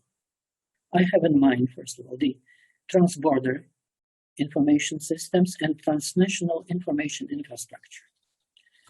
I think this is a lesson from which we can learn from what we have now. And finally, I would like to use this opportunity to repeat the proposal that I had made about 20 years ago when we were discussing with my colleague statisticians the issues of global standards, statistical standards, that the system of national accounts and its categories like GDP and so on, they do not fit to the describing, are not sufficient for describing the situation in a global economy. I think that what is needed now, it is not a system of national accounts, but system of global accounts that will give us concepts, definitions, and classifications, other tools that can help us to analyze the processes, social economic processes in the globalized economy, because we know now very well that political borders, they are only political, but from social point of view, economic point of view, ecological point of view, and pandemic point of view, political borders are only one of many tools of delimitation. I thank you very much. Maybe we can discuss some details concerning the problems that I have raised, but I think that what is necessary, I want to stress, it is necessary, is to stimulate, to encourage official statistics, those who are developing, managing information systems, to learn from this pandemic that it is a time to build a global information infrastructure as a set of cooperating national, local, branch-oriented information systems. That's all. Thank you. Thank you. We shall continue then with Dr. Sabri Onsu. Yeah. And you are Yanis, right? Sorry? Yanis? Yes, Yanis. it is Yanis. Thank you. Okay, Yanis. Thank you very much for the invitation, and I also would like to thank all of the panelists, and particularly Yanis, because he made my life very easy with his summary of what has been going on after the Second World War. Maybe two other dates that, or years I might add to that, was 1971 when Nixon stopped or ended the Bretton Woods, and 1973 the Chilean coup d'etat, after which the neoliberal experiment started. And since then, how many years? 37? No, 47? Yes. And this is where we are now. And as Yanis was saying, this COVID-19 is not the cause of this crisis. It's just a trigger.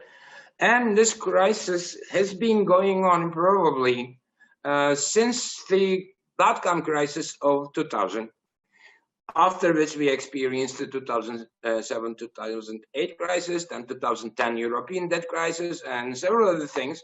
And now we are dealing with this. And probably starting with the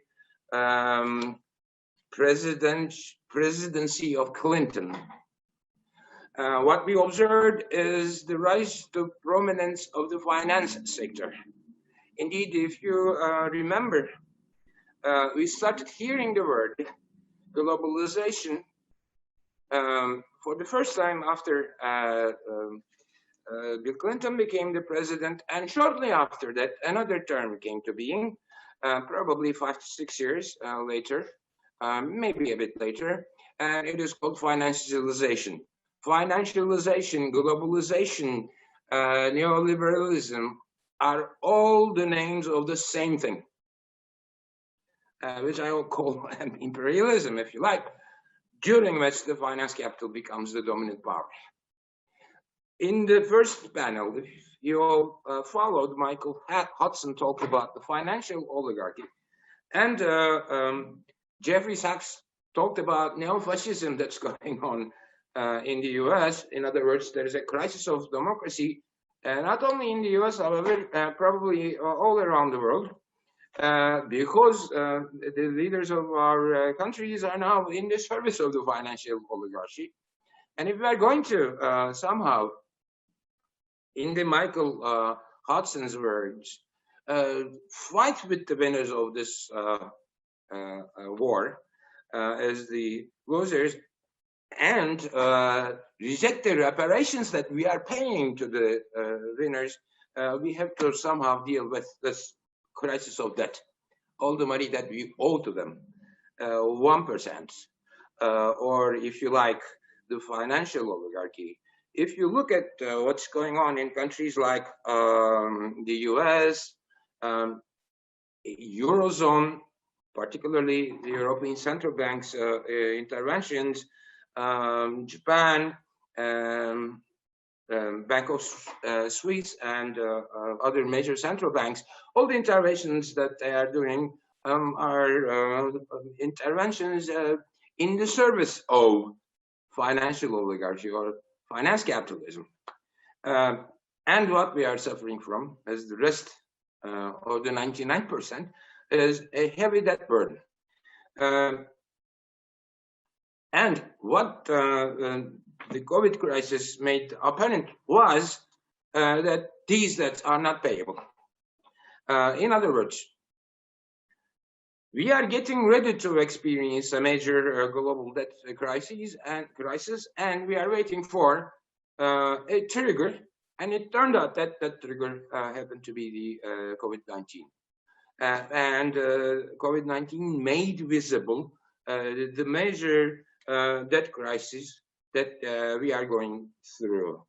Let me classify the countries into 4 groups: advanced economies, high-income developing economies, middle-income developing economies, and low-income developing economies. In the first 2, advanced and high-income developing economies, what we observe is a major non-financial private sector debt crisis. Their non-financial private sector debts are unpayable. In the advanced economies, what we observe is that not only the non-financial corporate sector, but also the household sector is heavily indebted. Whereas when we look at the middle and low-income developing economies, the main indebted sector is the public sector. So what we are experiencing is not just the public sector debt crisis, or a non-financial private sector debt crisis, and as subsets, just a household sector debt crisis, or a non-financial corporate sector debt crisis. In all these sectors, the debts are unpayable. What are we going to do? And since the title of this online conference is not just about the discussion of the systemic crises triggered by this pandemic, but also progressive ways out, I am going to make a proposal, a global debt jubilee. If debts that cannot be paid will not be paid, and we are observing that the ongoing income statement crisis, that I would call, because incomes disappeared, is becoming a balance sheet crisis. That is, many of the debt assets on the balance sheets of the financial institutions are losing value because of the defaults and the delinquencies that we are experiencing. If we are going to get out of this crisis, we have to demand from the 1%, a major debt relief, which will include not only extension of the payments, but also major haircuts in the principles of the debts that we have. Not only for the non-financial private sectors of the advanced and high-income developing countries, but also for the public sectors of the middle-income and low-income countries. Indeed, such proposals have been made. I am not the first one. Jubilee proposals have been going on for at least 2 decades, if not longer. Recently, UNCTAD called for a debt jubilee for the heavily indebted developing countries. What I'm saying is that rather than focusing this or that country or just a section of the developing countries, let us do this global debt jubilee for all of us who are heavily indebted in all countries in a globally coordinated fashion. I'm not going to go into the details of what type of proposal that I made with Professor Ahmet Öncü, who happens to be my brother because of the last name, you can tell. But somehow, again, as Michael Hudson mentioned in his presentation in the first panel, use the state's money creation capability to implement a globally coordinated debt jubilee, both for non-financial private sector as well as for the public sectors of the developing countries. I guess I am about 5 minutes or so. I think that you are. We have 5 minutes. I am not going to give the details of what type of globally coordinated debt jubilee can be implemented now. Hopefully, if questions come in the next round. Thank you very much. And so we shall then proceed for Professor Jelena Jarkovic-Lakic. Okay, thank you. I think you can now, can you see my presentation? Yes? Is it on the screen? Okay, great. Yes, it is on the screen. Yes, great. Thank you for this possibility to discuss with you the crisis that, well, many of you said that in fact is only triggered by the pandemics, which I don't completely agree, but we will have time to discuss that later. My presentation is largely on economic and social consequences of the pandemics for Serbia, but I think also other countries that have similar social and economic structure, it also applies to them. Just a few words. So, as our colleague Adrian said, this has been, or for some countries, it's still a quarantine. But as IMF said, it's a great quarantine. So for Serbia, it was really maybe one of the greatest because we had some of the toughest measures, lockdowns, in fact, curfews lasting for entire weekends. So from Friday to Monday, completely, you know, closed down in our homes.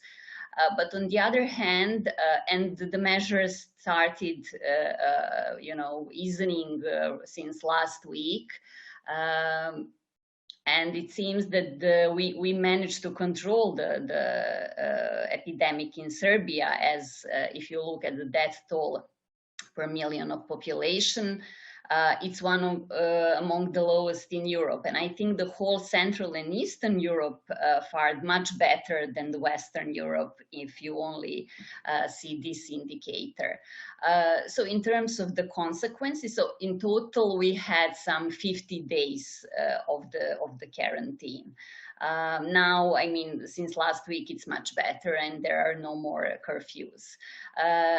In terms of the predictions, IMF, both IMF and the World Bank came with their predictions, and it seems that it will be for this year, for 2020, they estimated the GDP for Serbia will fall for 3% or 5.5%. Of course, it depends on this, how long these containment measures will last. It will be a bit larger decrease in the GDP if these measures last until the end of August, but I doubt that will be the case. And now a few words why they, and this is one of the lowest contractions of the GDP. Well, not only in the region, Western Balkan region, I think the lowest for Europe. Why? I think there are two reasons. First, Serbia relies less on external trade and tourism. If you, for instance, compare our figures, for instance, share of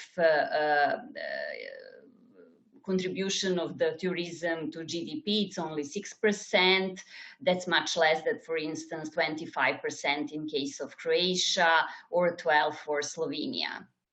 Also, share of people that are employed in tourism, it's far less than also not only Croatia, Albania, Montenegro especially, and again Slovenia.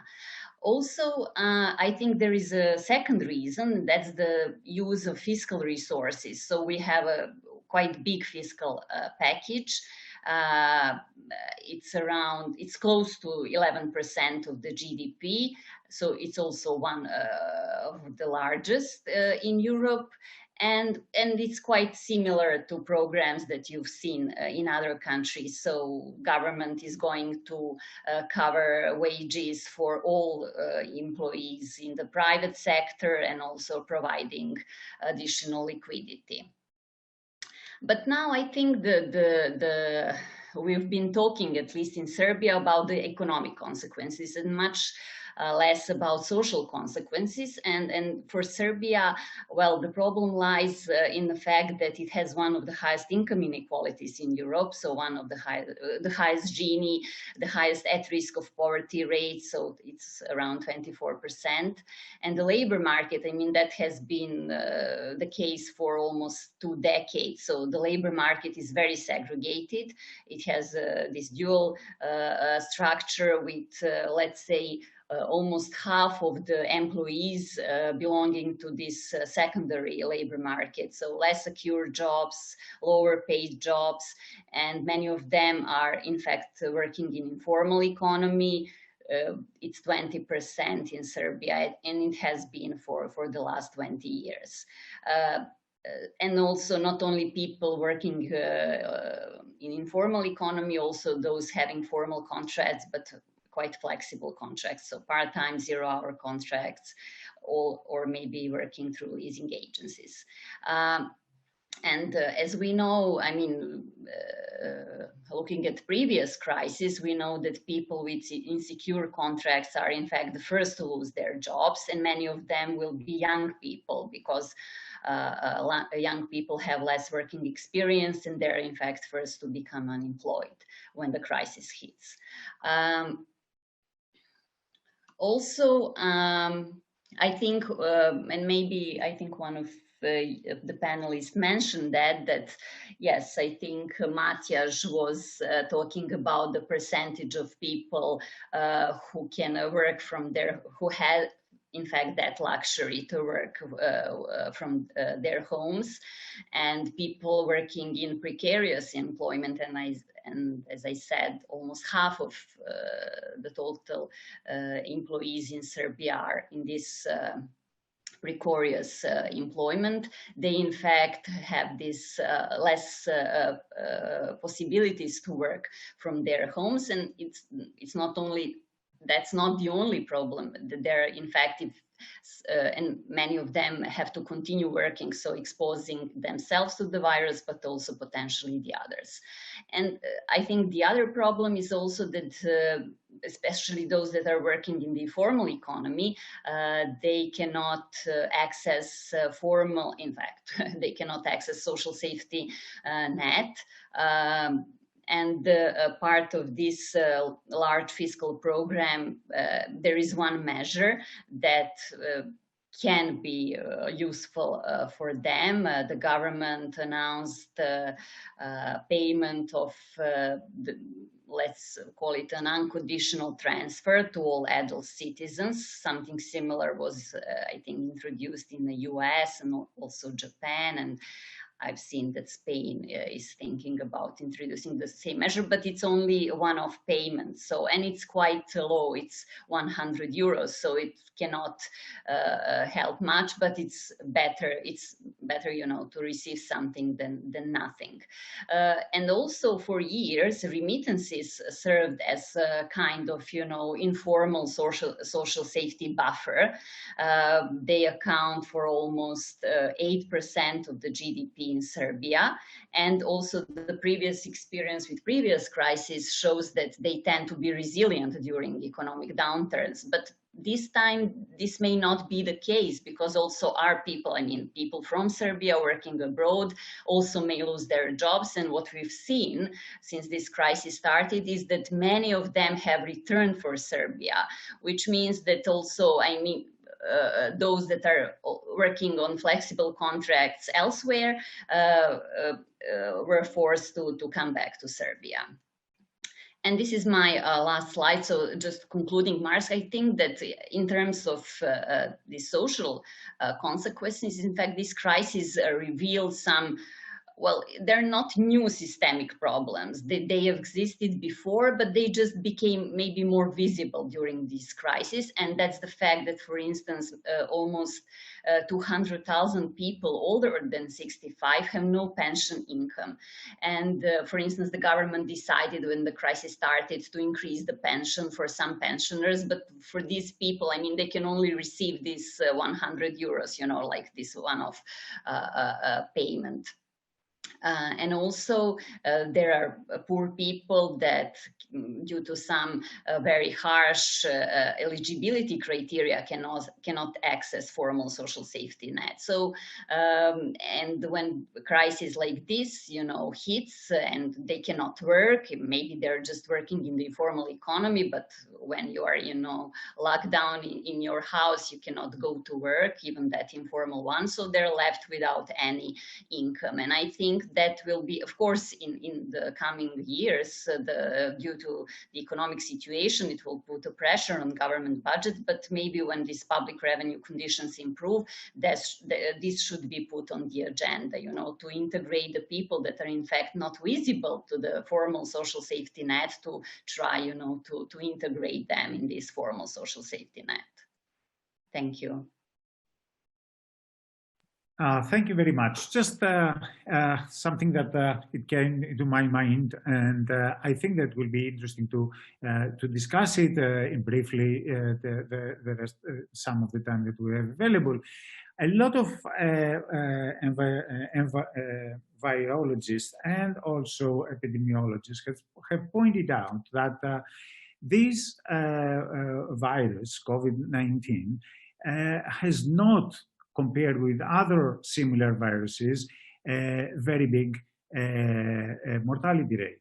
The mortality rate is normally lower than other similar viruses. The issue of this virus is that transmits very, very fast compared to the other viruses. And at least for the country that I live in, and other countries of the Western Europe that I know best, the problem was the lockdown was imposed not because the virus was too dangerous, but because because of the transmission, they were worried that the health systems could not cope with it. But then the question arises, why the health systems, they cannot cope with this? Every epidemiologist was expecting a pandemic because that was something that was very well known. And in the UK, it was an experiment, it was a kind of drill for the National Health Service in 2005, and they found that the system was totally not competent to deal with this, with any pandemic, yet they continue to run it down. And this brings me back to the initial question that these neoliberal policies, they have run down the system, the health system, so badly that could not cope. So they locked the people down with all the consequences of unemployment and depression that is coming. So the issue again brings me back to this irrelevant neoliberal financial accounting, that it is prevalent in the EU, in the US, and elsewhere, that we have to remain poor because it does not pay, in inverted commas, to become rich. And we have to die in underfunded health services, not because the economy cannot afford, cannot sustain a better health system, just because it doesn't pay to have it. And this self-destructive neoliberal financial calculation governs almost every facet of political life. And I would like, if you wish, to have your comments on that. Thank you. We can start again alphabetically, and we continue. So if Adrian likes to start.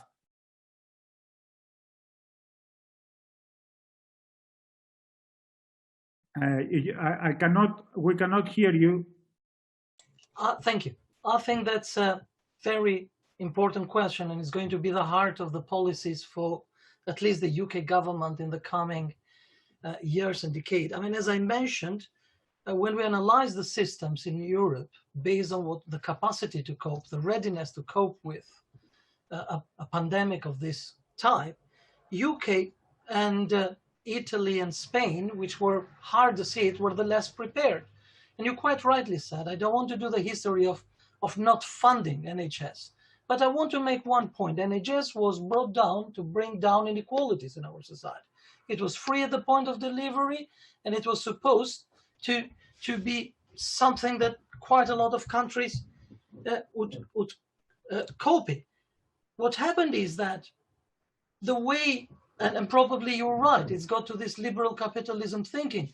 The way the investments in the NHS has gone in the last 20 years has been on the need base, which means that everything has been kind of worked on cost effectiveness.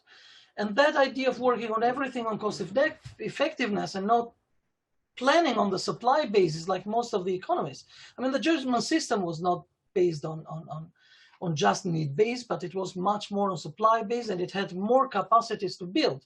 And I agree with you that most of the UK policy on COVID-19 was organized based on two very important aspects. One you mentioned, which is the fact that we need to flatten the curve through the isolation so that we could have an NHS cope. Why NHS would not cope? Why the number of beds in intensive care have gone down? You quite rightly said in 2005, we had an exercise of a possible pandemic or another threat, which resulted into a complete inability of the system to cope.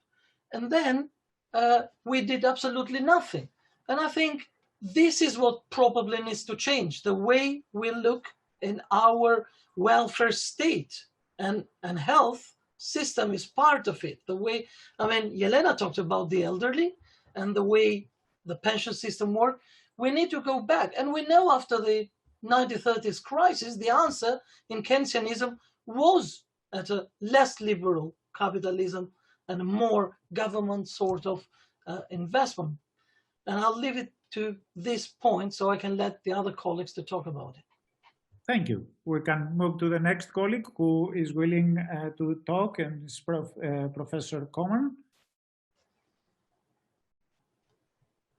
Okay, I don't totally agree what you said, basically, at least in Northern Italy, to my knowledge. Basically, they had quite a lot of beds compared to the other parts of the Europe, meaning their healthcare system in this area was very well developed.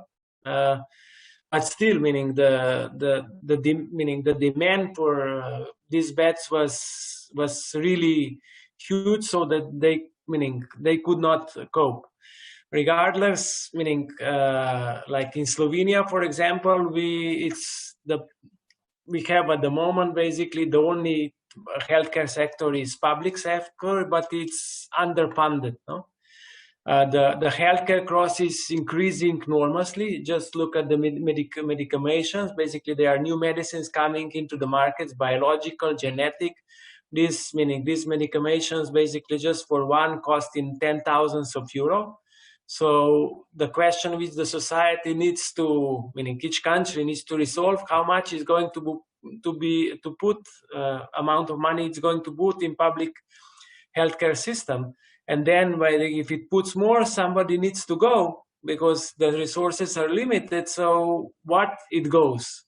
That's the question, because as we all know, there is also a problem with the pension system. So meaning it's the clear trade-off, no? Meaning what this crisis show and what the result of the people are saying, at least in these Balkan regions, that meaning people are maybe because of this crisis, people are going to be put a bit more pressure on the politicians to put more money into the public healthcare system. Now, maybe this will even stop to some extent because there are tendencies also in Slovenia to go more into the private healthcare system. So maybe this will stop politicians to think in that direction. But still, the resource, meaning the medicine, is becoming more and more expensive. So, and it's meaning the price of the medicines is increasing much more than the economy as a whole is increasing. So something needs to go if you want to put more money into the healthcare system. Well, if I abuse a bit my position as a chair in this, I would say that it is amazing that when there is money needed for, say, waging a war or some other bailing out banks and so on and so forth, always money is available. When it is about the public health, money isn't available. And this is an outcome of neoliberalism too. But I wouldn't continue on this. Probably our next panelist would like to comment. Is Joseph Wolinski? The lesson that we can learn from this discussion is that the liberal theory of a market-driven economy are mainly on a paper. I sometimes am asking my students, could you show me any economic activity that is not regulated by at least 3 or 4 legal acts? In fact, in practice, we have a regulated or overregulated economy, and in European Union and in some branches of economy, in fact, it is the fully regulated activities. I would like to refer to very inspiring contribution of Professor Jelena Žarković. For me, it is inspiring because it shows that really we should do a lot of methodological work to propose more precise, more relevant to the existing situation statistical indicators and other data that would better describe the situation. for example, unemployment, or the impact of transborder processes on the situation in the country, when, for example, 20% of the population is working abroad, especially in small and medium-sized countries. This, fuzziness of national economy is has a really very strong impact on the situation. And a classic analysis based on a system of national accounts, in fact, can be even misleading, not only explaining. And last but not least, this saying of Napoleon Bonaparte that war is too important thing to be left for generals. We can say that pandemic is too important to be left only for professors of medicine, and the globalization is too important to be left for macroeconomists. I think that really it is also a duty of us as a scientist.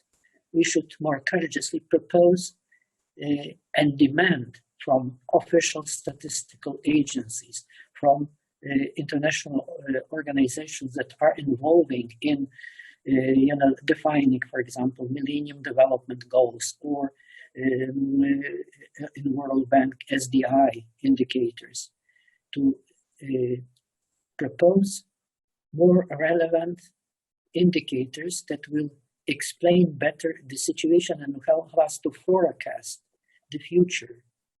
The same is with especially with the social processes, social phenomena and process, health, education, and so on. Thank you. After this pandemic, I hope we will have opportunity and time to analyze and to propose new methodological approaches to and to the analysis of the consequences of this pandemic, for example, for the education system, and so on. Oh, thank you. As we run out of time, probably I would like to proceed. Thank you very much.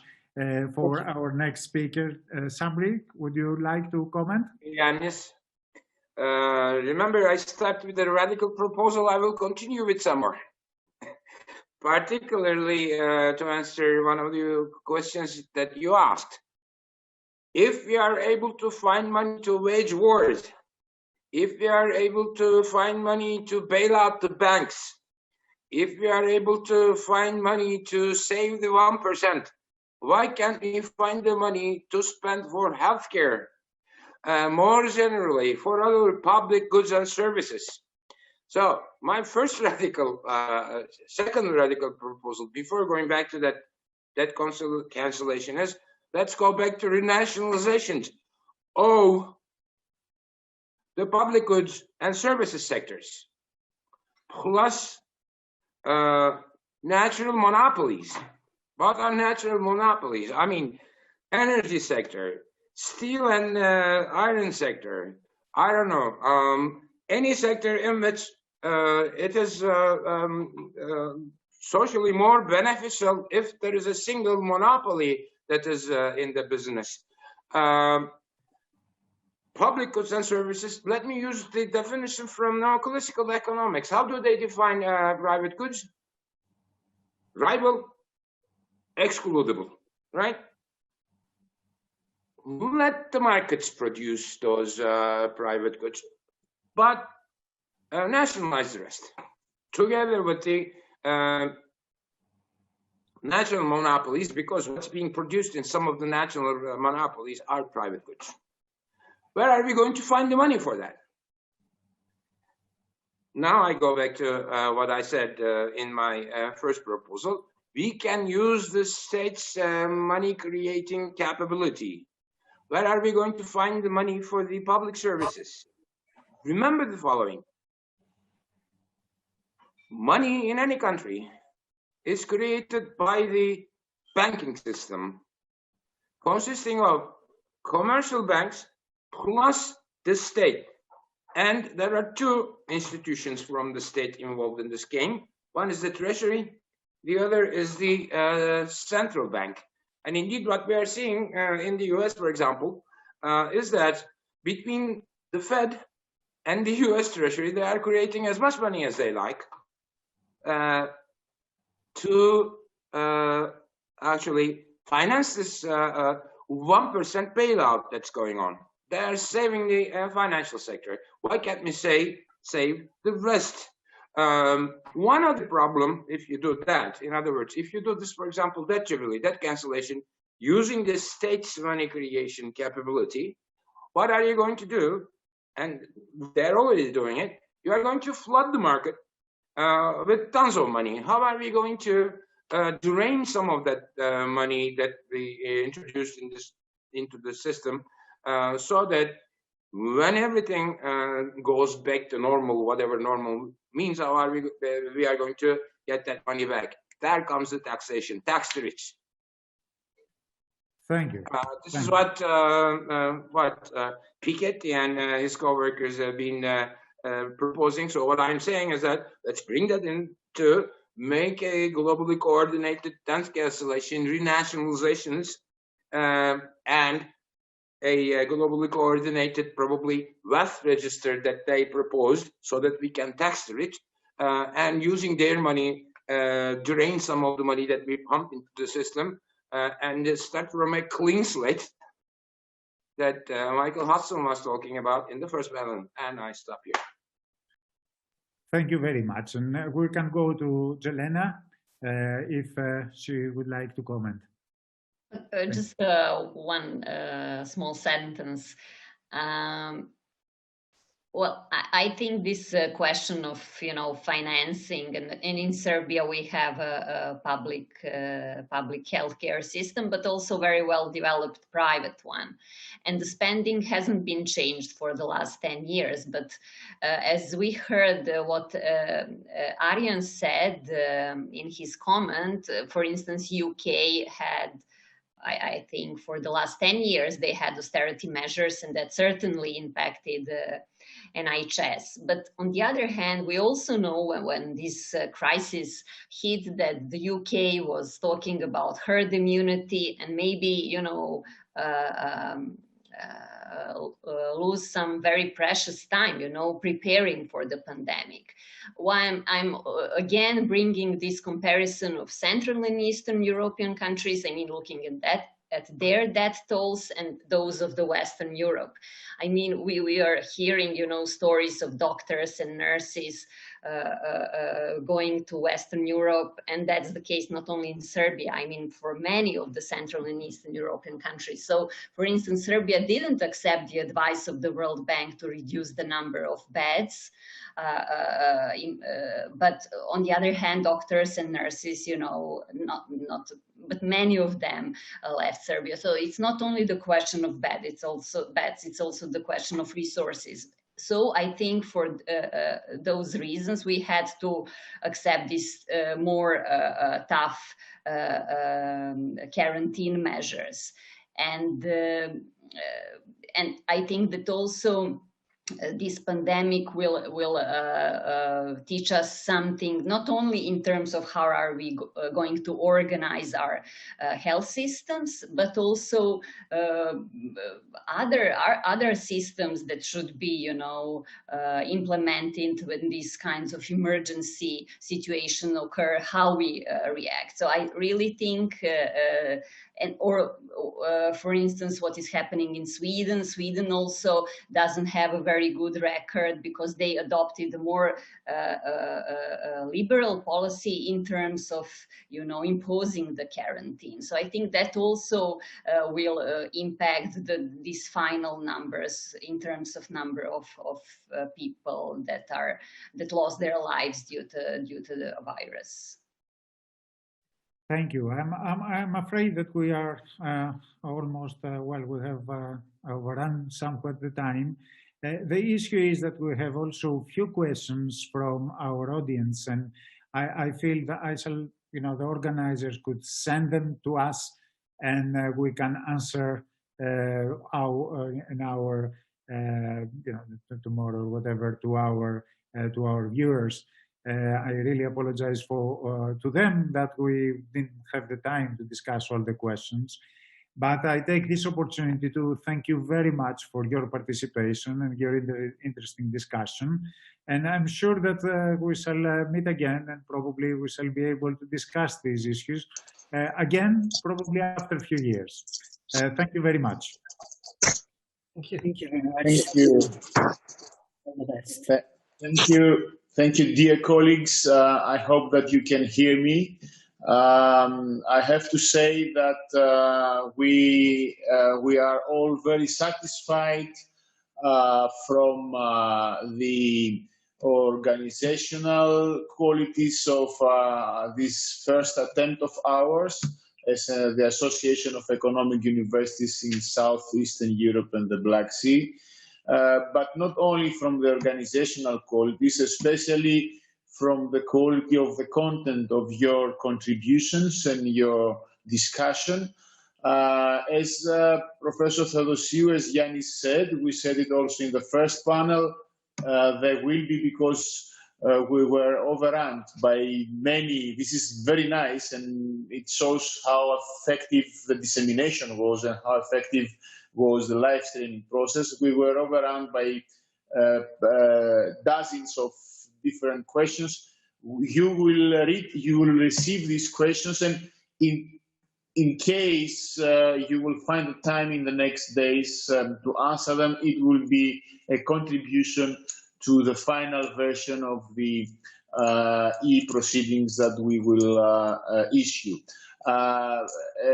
Once again, allow me on behalf of the board of the association and of its members, and also of all who participated as applicants or simply as watchers, this teleconference of today.